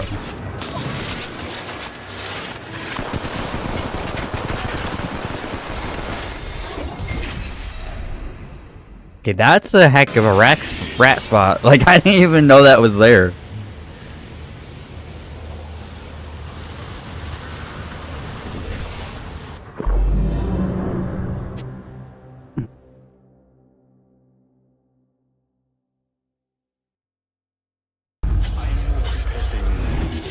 How's your good morning going? It's going good. For some reason, the Facebook stream won't work. It wouldn't connect for some reason, so that's unfortunate. But so I just posted the link for the YouTube on there, Facebook. Introducing your champion. How's your day going?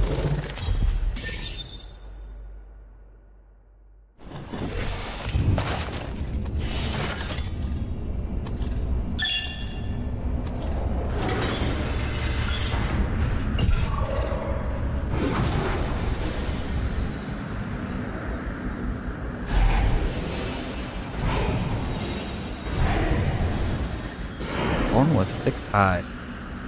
Going good so far. Well, that's good to hear. You guys working with the new wood, or are you still on normal stuff?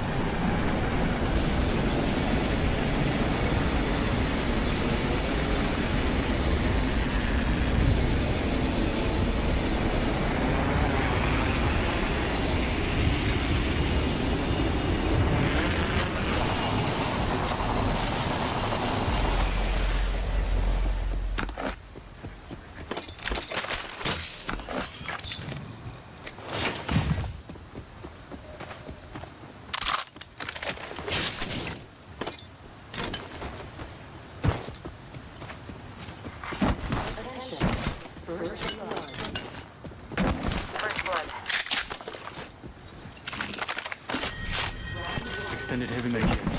Level 2.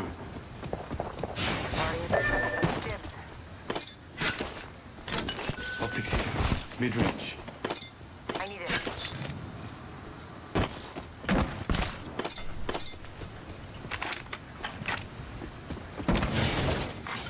Attention. Evo harvesters are online. I don't want to wait on the for turbo.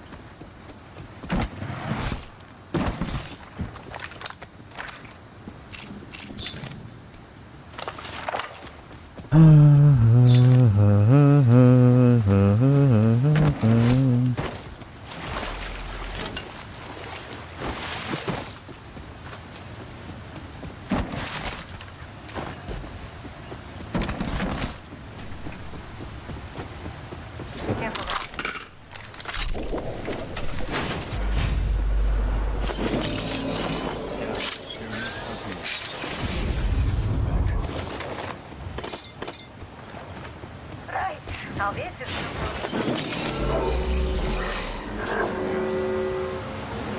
good. We're inside. Crafting for keeping focus. That's the spider eggs out there.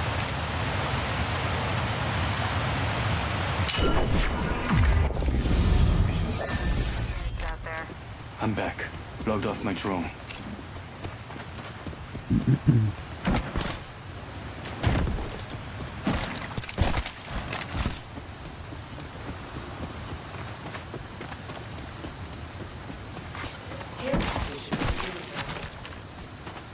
Got a package coming in. Use that hype, yeah?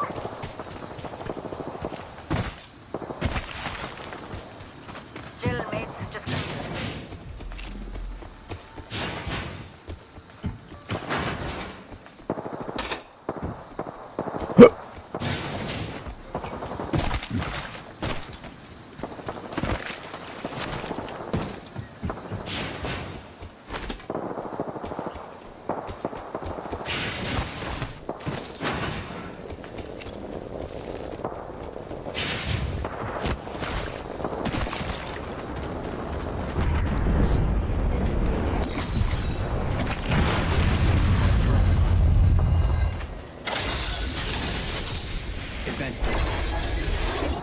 Better stabilizer here.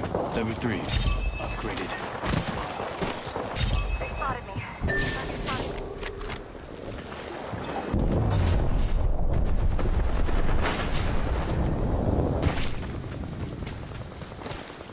Recharging. I'm cover for you, mate. Yeah. Got one of them. Far. What? Careful. EMP incoming. Get a shot at it.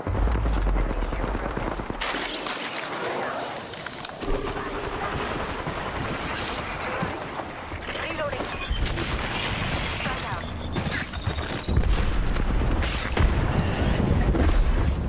Need to recharge my shields.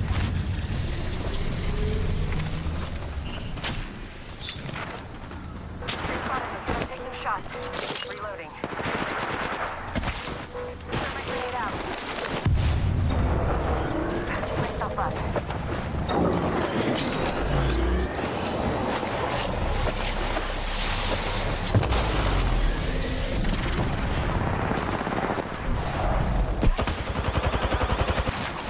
Let's go this way.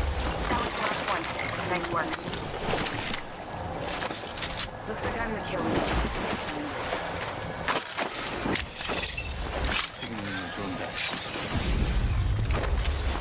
Healing up. Eyes are open now.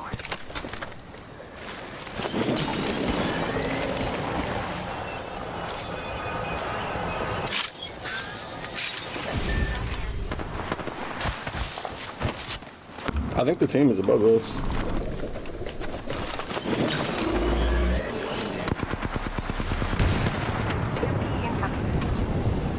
I don't see anybody above us. Pretty sure we're not alone here.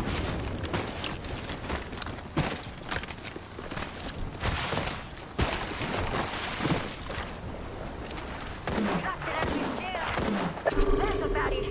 Reloading.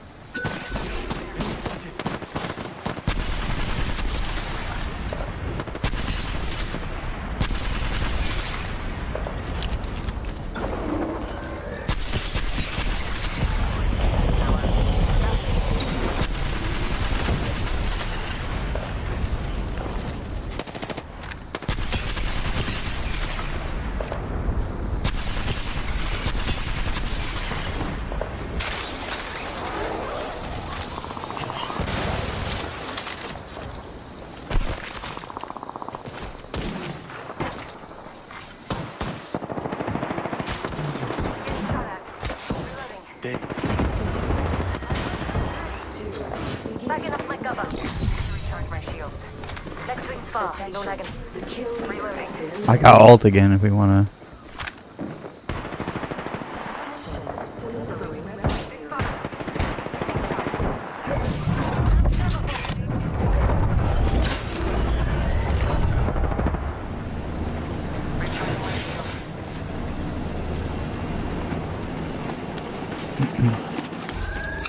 They're running back.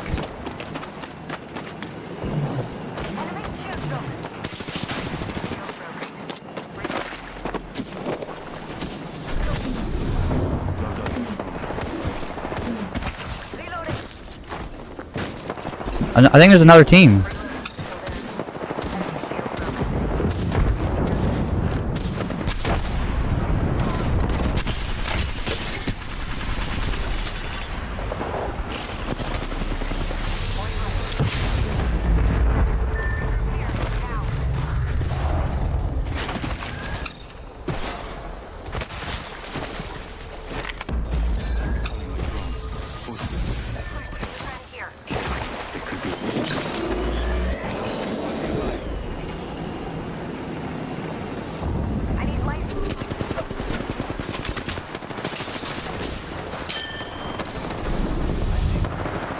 We need to go. We got two teams here.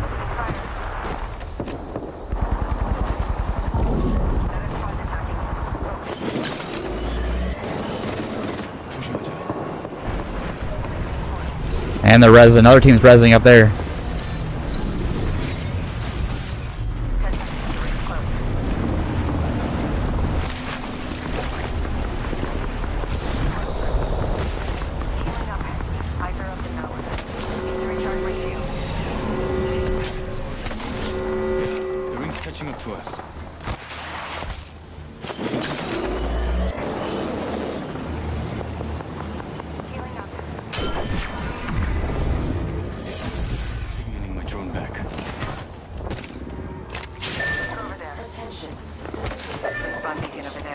Yep.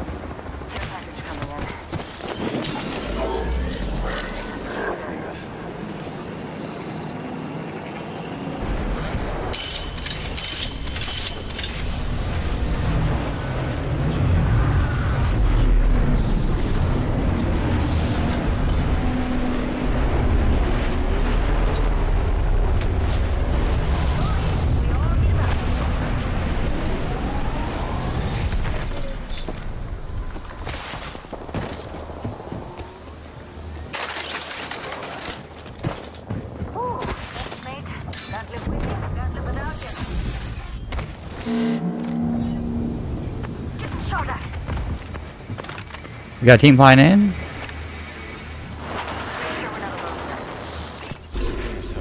We have an enemy. One's got purple.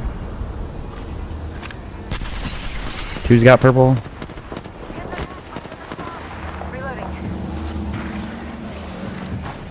Do we got a evac? We can evac from here and get out? Maybe?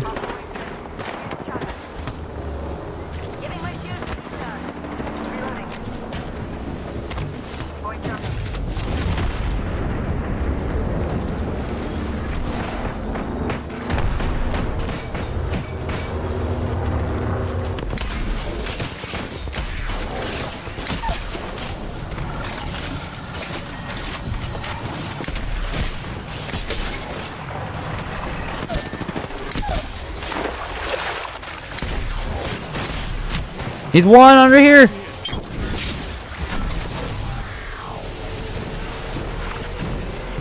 Popping him.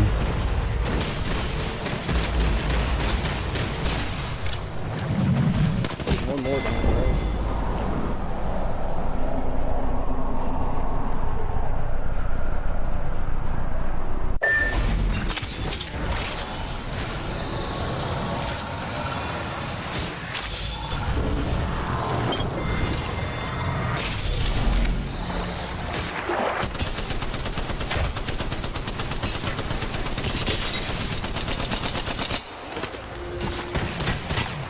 You're gonna die from storm. You're gonna die from storm. What are you doing?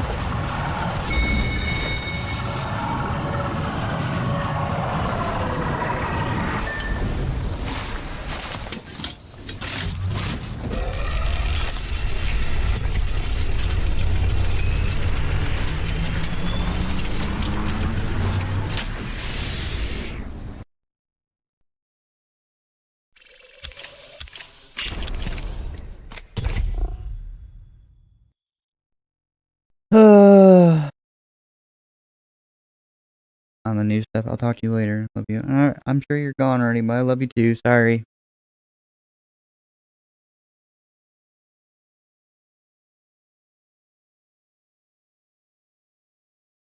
Mm-hmm.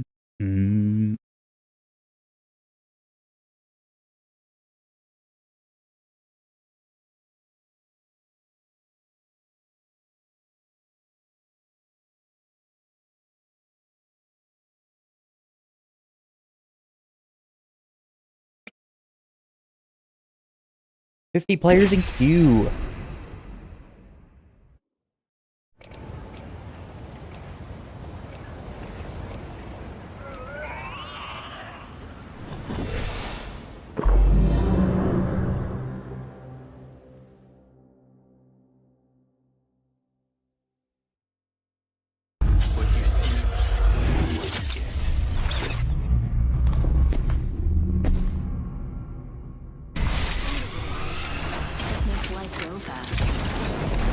Gingerbread without grief.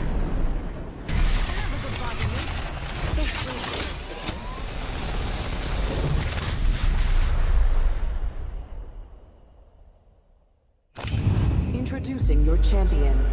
I don't want to kill you, but you're in my way.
Signaling my drone back.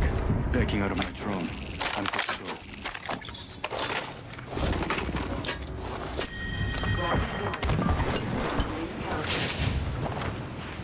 Hellstar here. War. Recharging shields.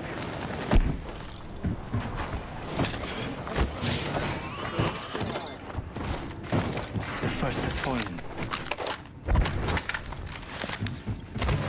Attention. Evil harvesters are online. Here. Yeah, I'll take that. Better than an LMG. R301 here. Light ammo here.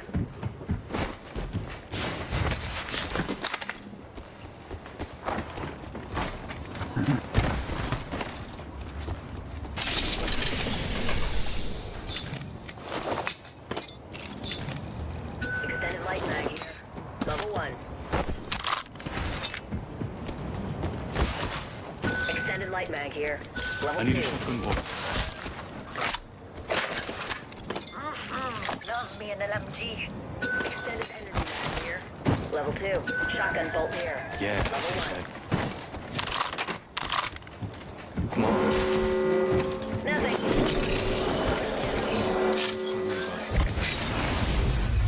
Safe to touch down. We're already in the next ring.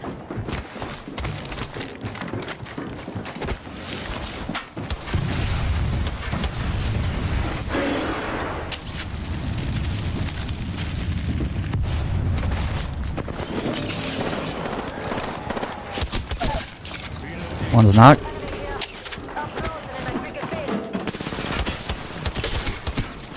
King's low.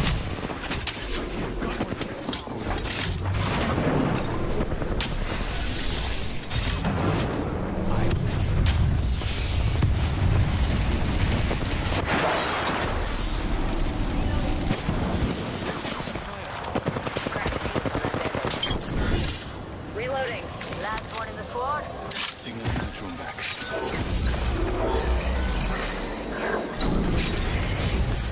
Logged off my drone.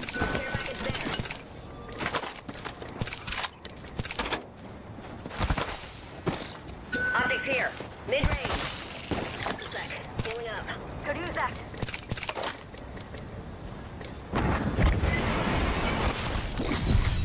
Hold on.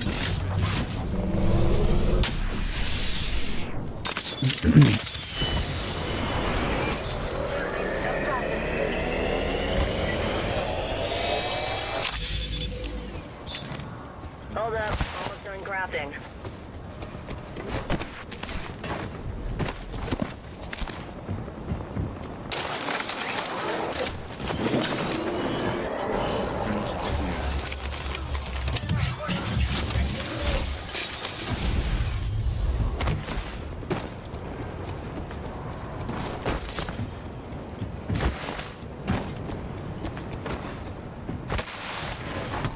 Bolt energy here.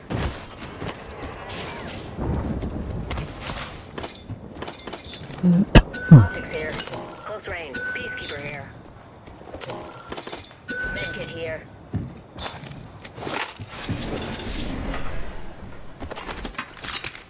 Backpack here. Level. Did I say that out loud? Never mind.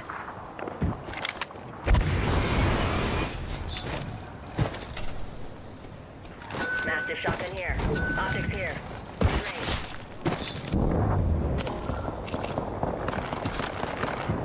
Nobody panic, but we got bandits out there. All right. Yep.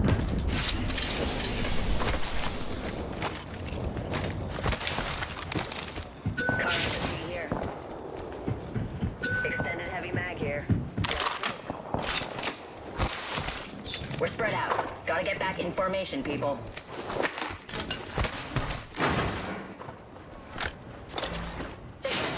My bad.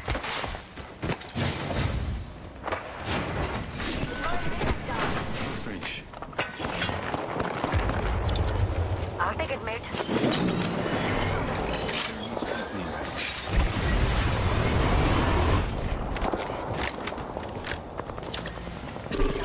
So, we have an enemy.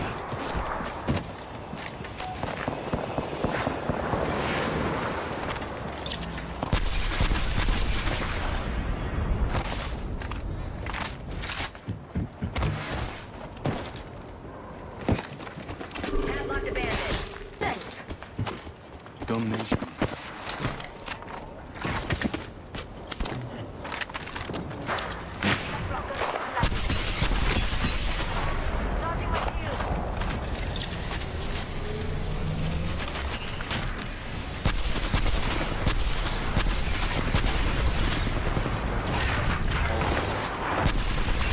How that? Whoa!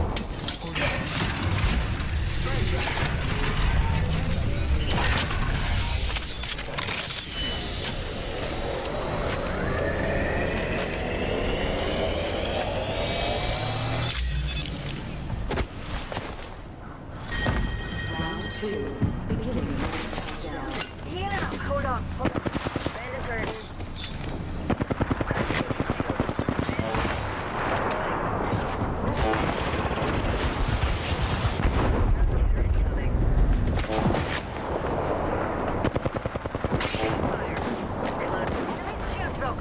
Charging up over there. Over there.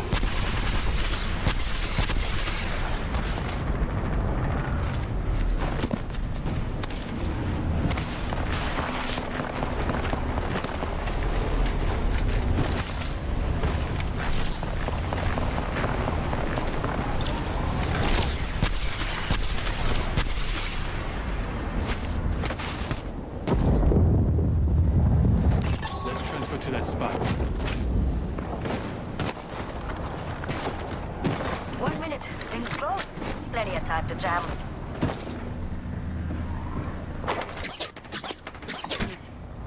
Energy ammo here. Extended energy mag here. Level 2. It's closing at 45. It's close. We can go now. Kill here. Whatever. I'm pumped.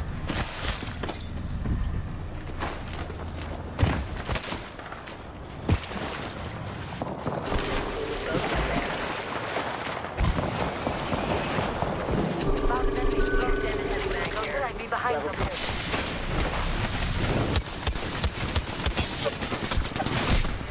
Reloading.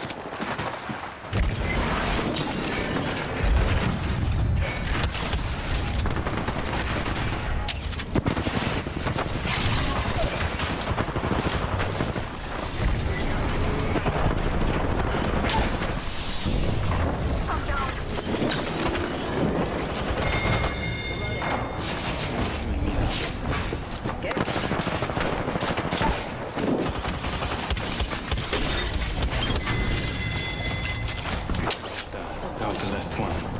What's that? I'm the kill leader, and I wasn't trying. I picked up the bandit.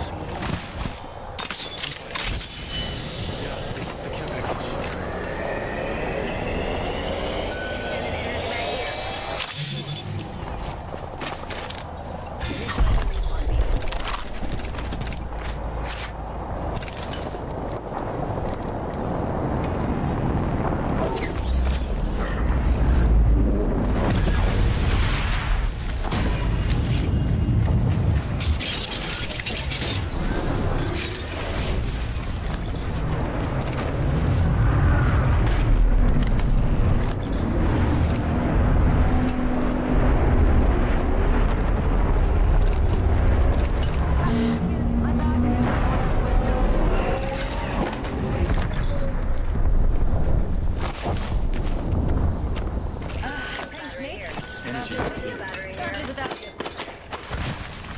Medkit here. Shield battery here. Shield battery here.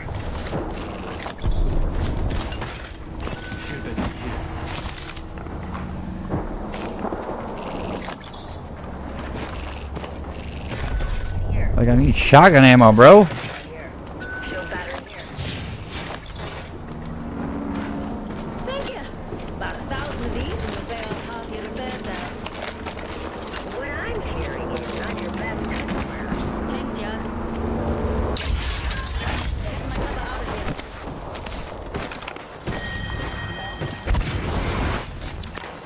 Enemy over there. Affirmative.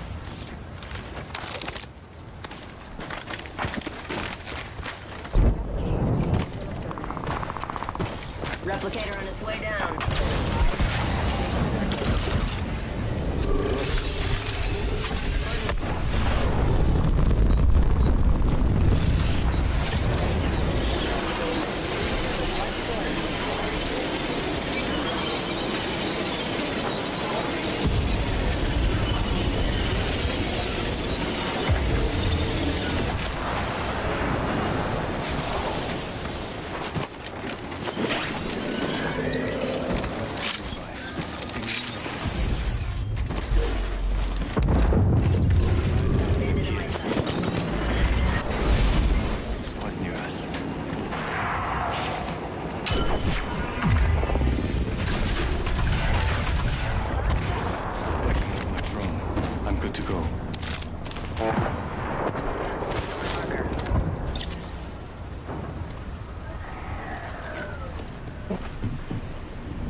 Charging on my shield.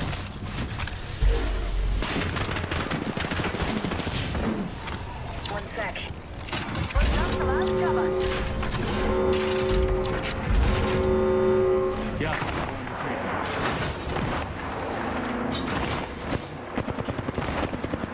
Reloading.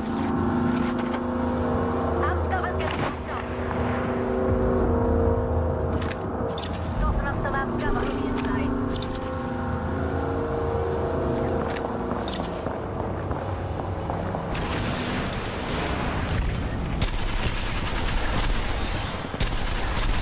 Fucking A, bro. I missed all that.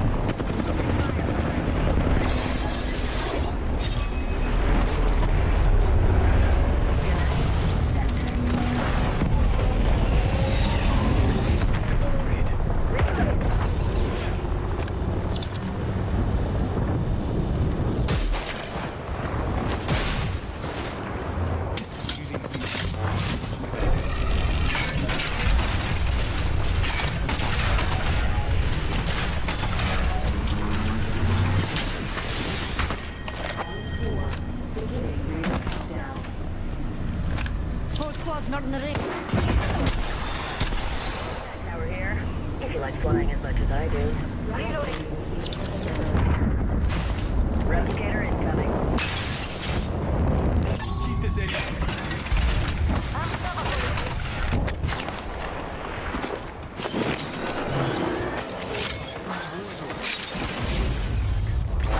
Reloading.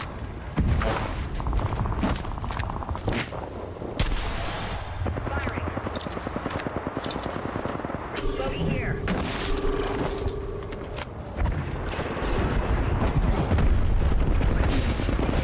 Reloading.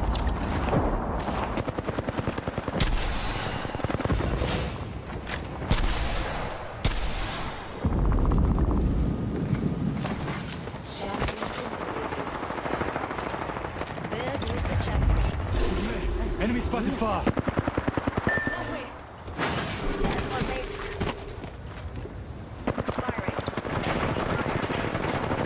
Shields on that bandit. Reloading. Charging on my shields.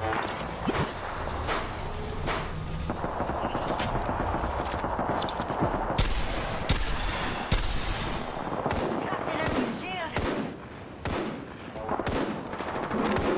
Reloading. I'm down in this. Nice.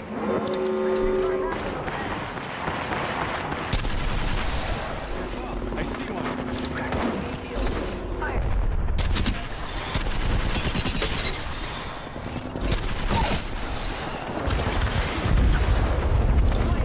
Right here. Full squad deleted.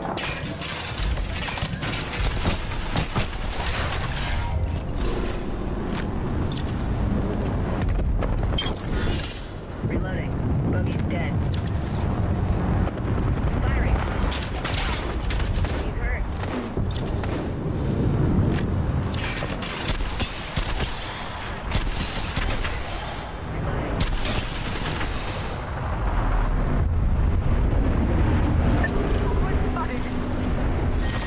Extended light right here. Level 4. Radar shows we're not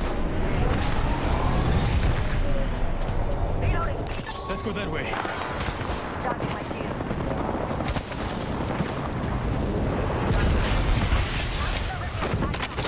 Reloading. Eat an R-Star.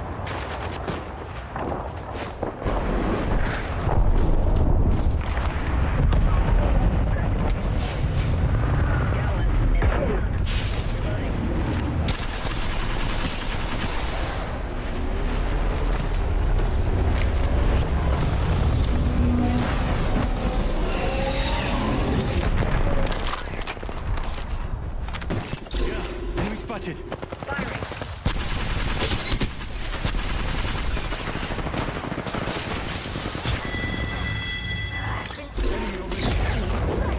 That was the last one in the squad. Charging my shields.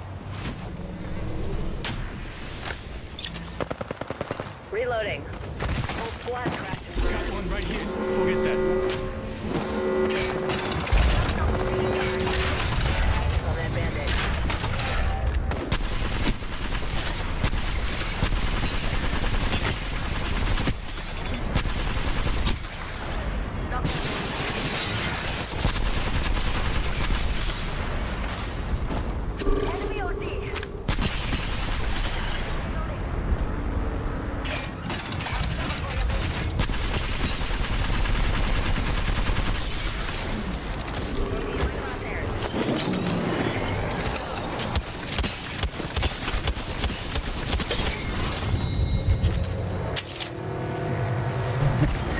GG.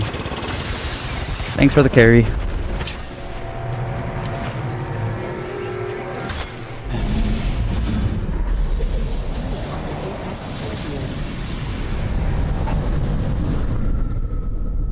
Mm-mm.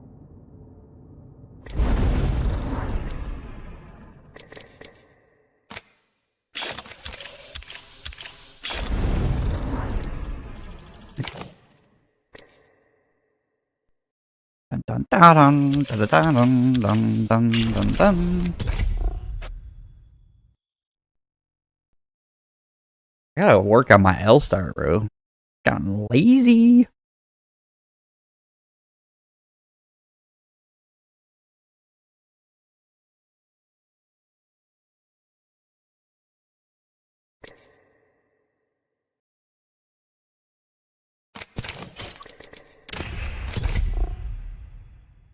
Oh, oh, oh, oh.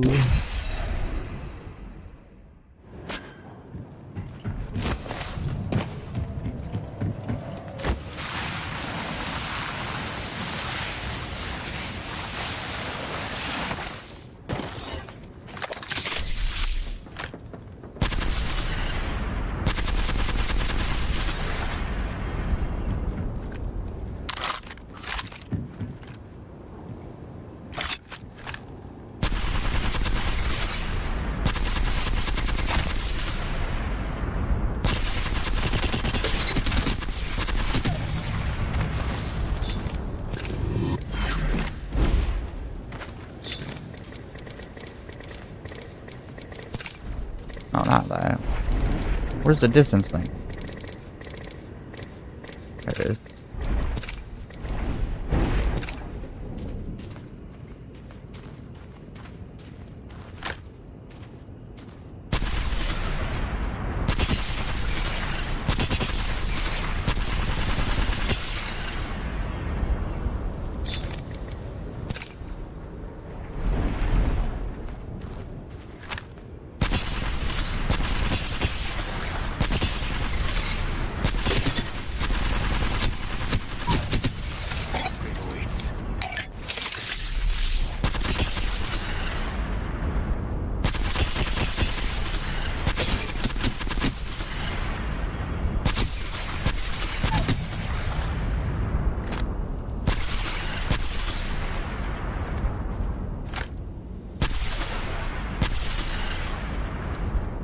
Install the necessary upgrade.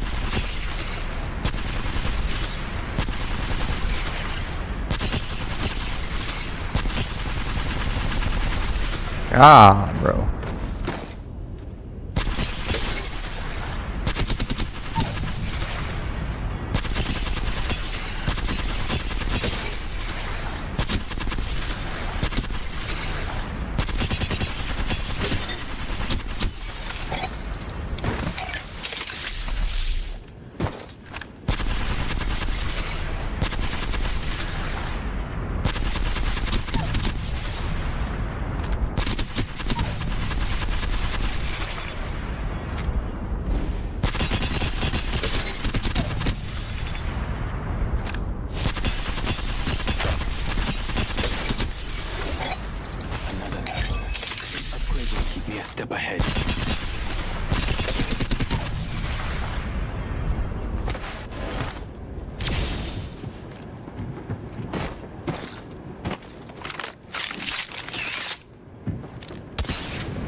Huh.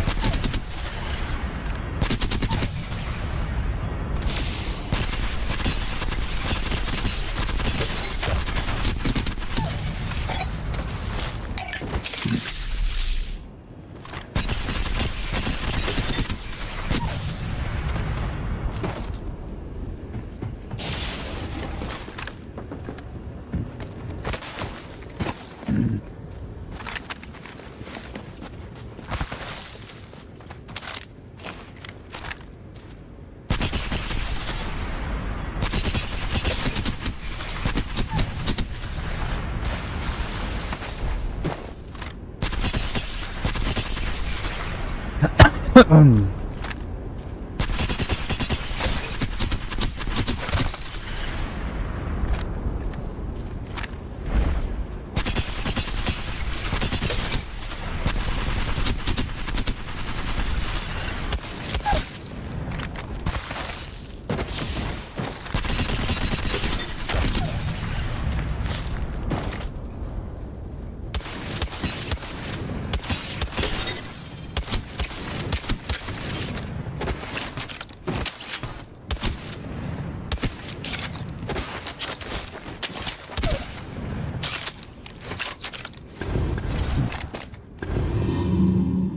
I want. Leave.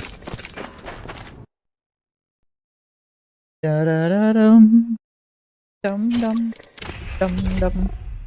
Ba da da da dum.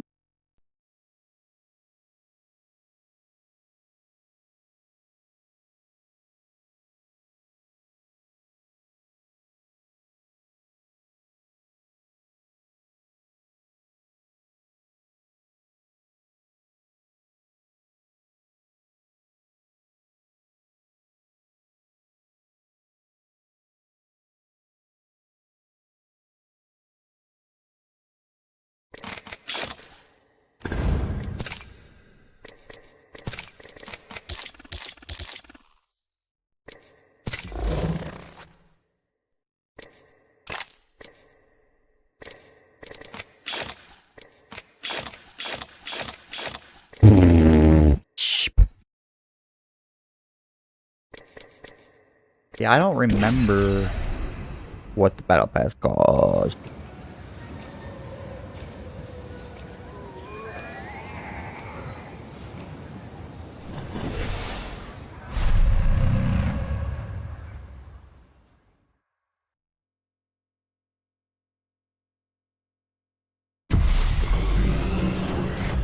At least you get to die.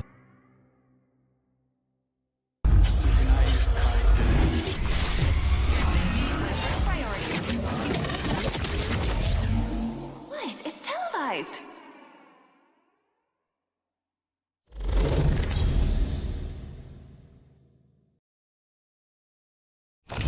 Introducing your champion. Name the weapon. I'll still beat you.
Attention. First. The rest is falling. Round one.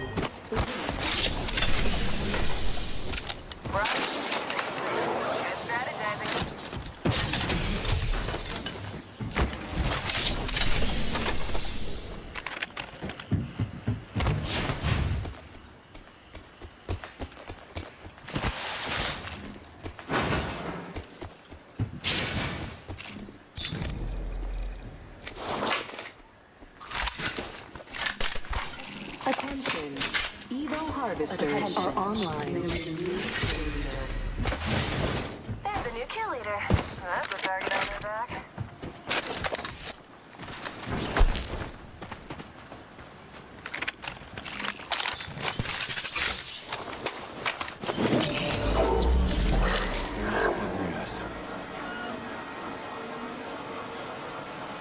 Bum bum bottom.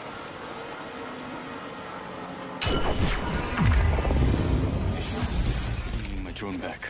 I'm back. Logged off my drone.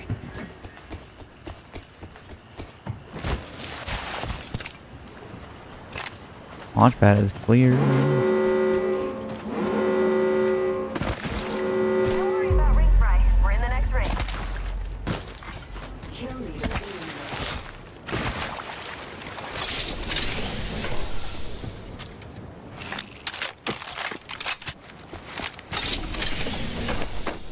Better stabilizer here.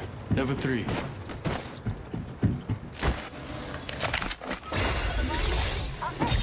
This upgrade is a good fit. 싸우러 가자. Another level. An upgrade.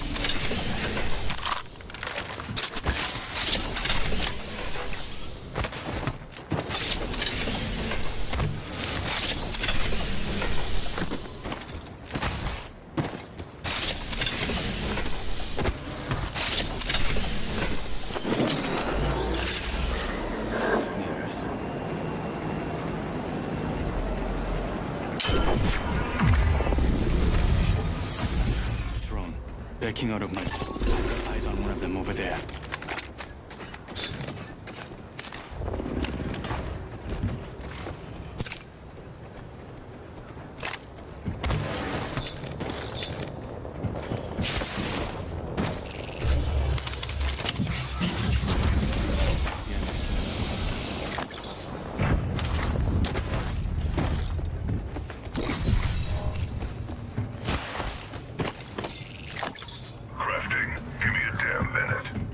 No.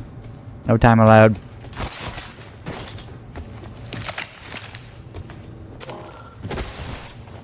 I want an L-Star, bro.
New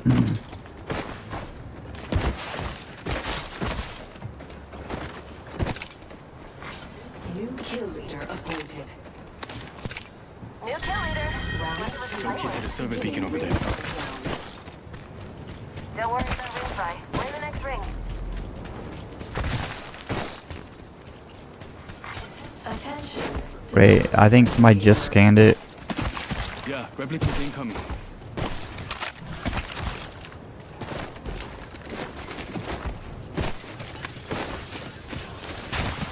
They're gonna know we're here if they did.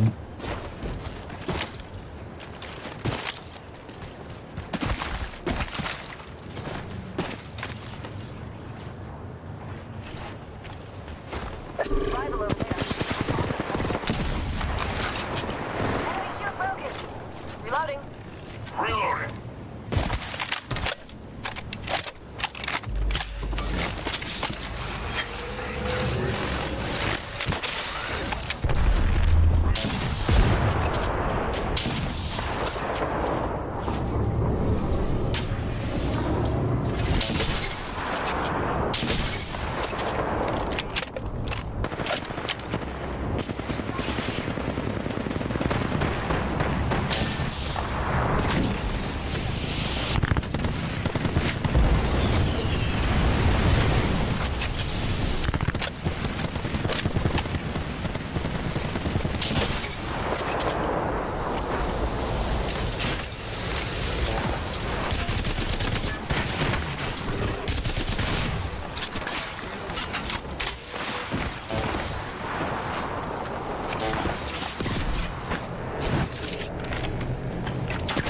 What the hell? I just disconnected, bro.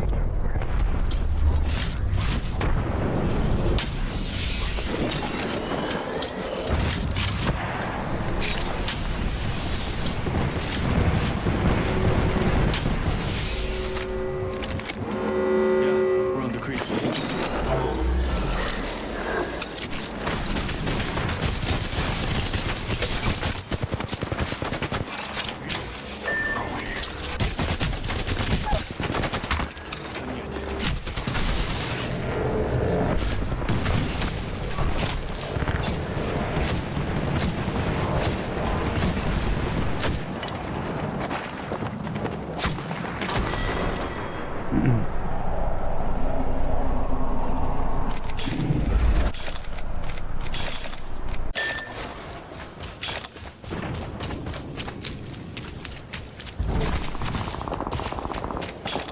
Ridiculous, dude.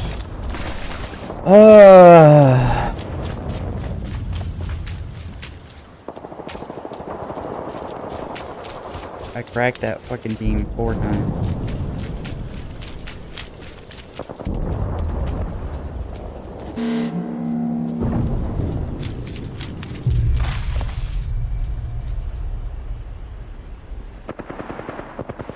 Replicator there. You'll need it because I'm not helping you.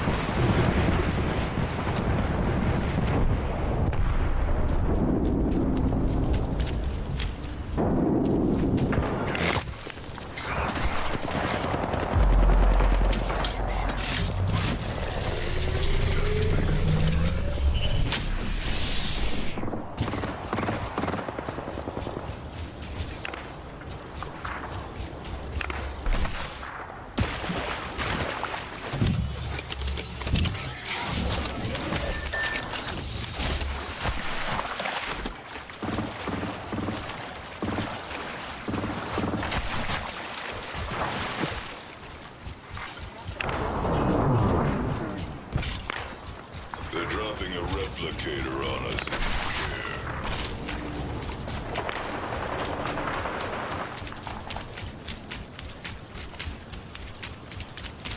Rings near and I've got a whole minute.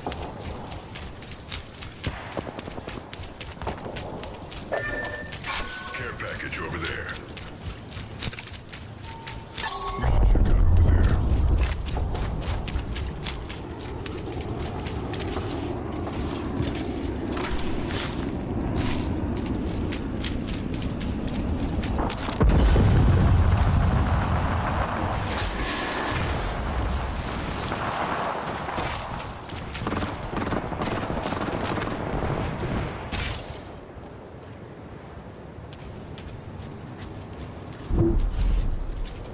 If he was gonna shoot him, he should have shot him while he was trying to shield.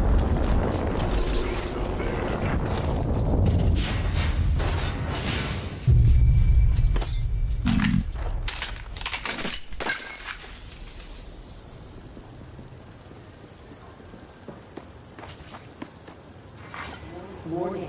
Room movement.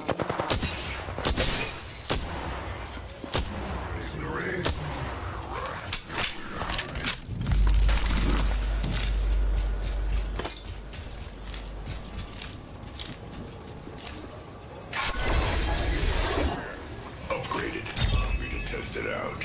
I leveled up, and I can't stop smiling about it.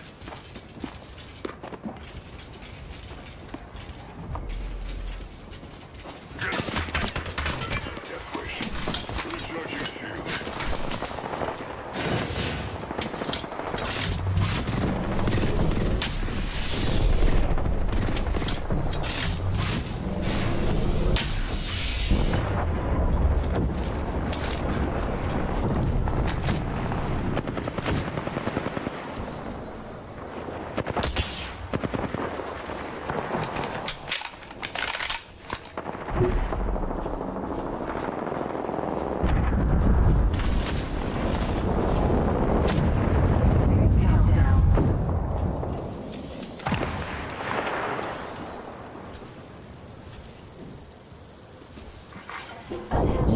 Delivering replicator. They're sending a replicator down to us.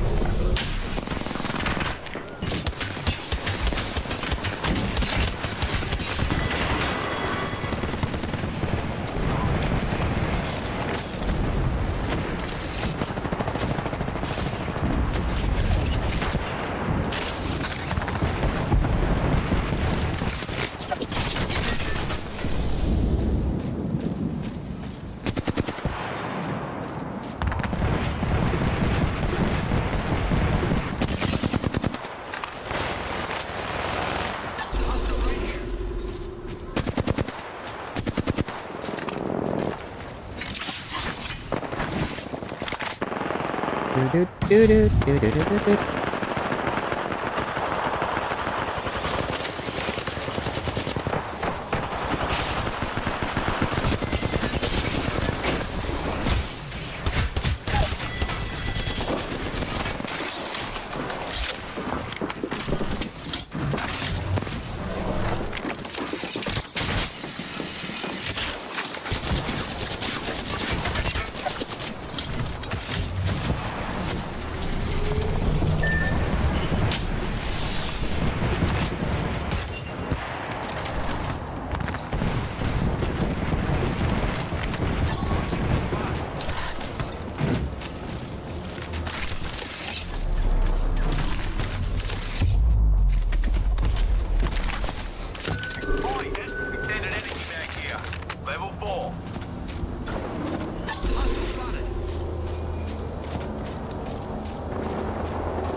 Somebody's on him and he don't know it.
He's knocked.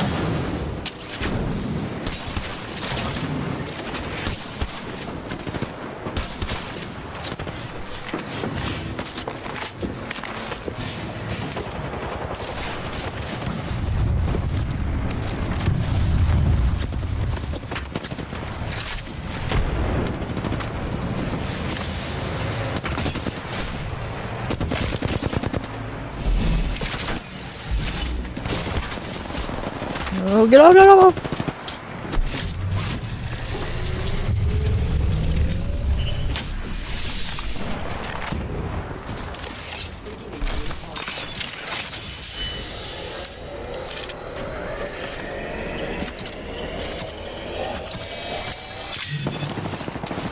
But he's basically in dead center ring. He should be good, right?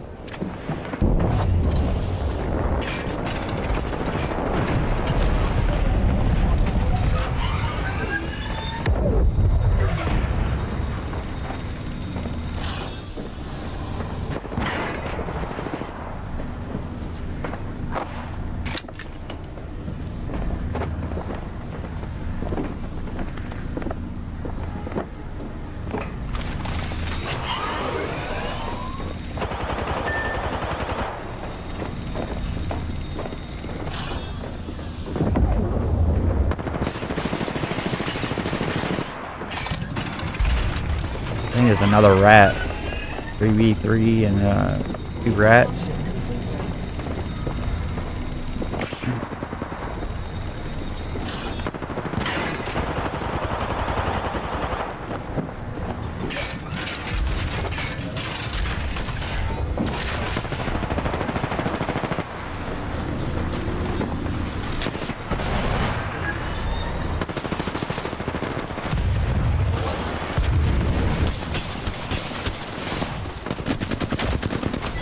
Oh, he got shot by the Sheila.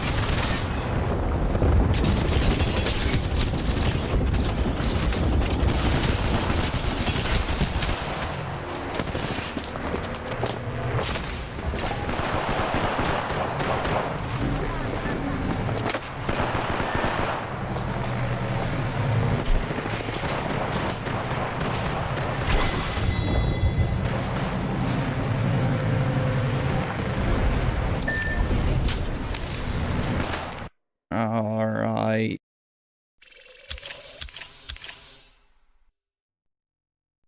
Oh boy, oh boy, oh boy, oh boy.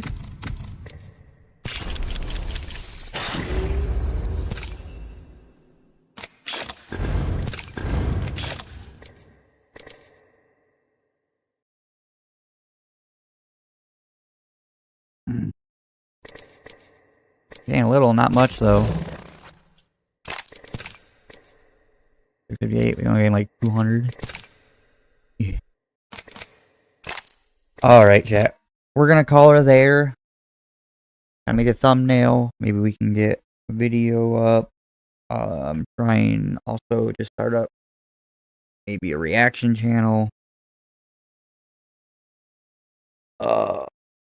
See how that works. But other than that, hope you guys enjoy. I hope you have a good morning, night, whenever we're watching this.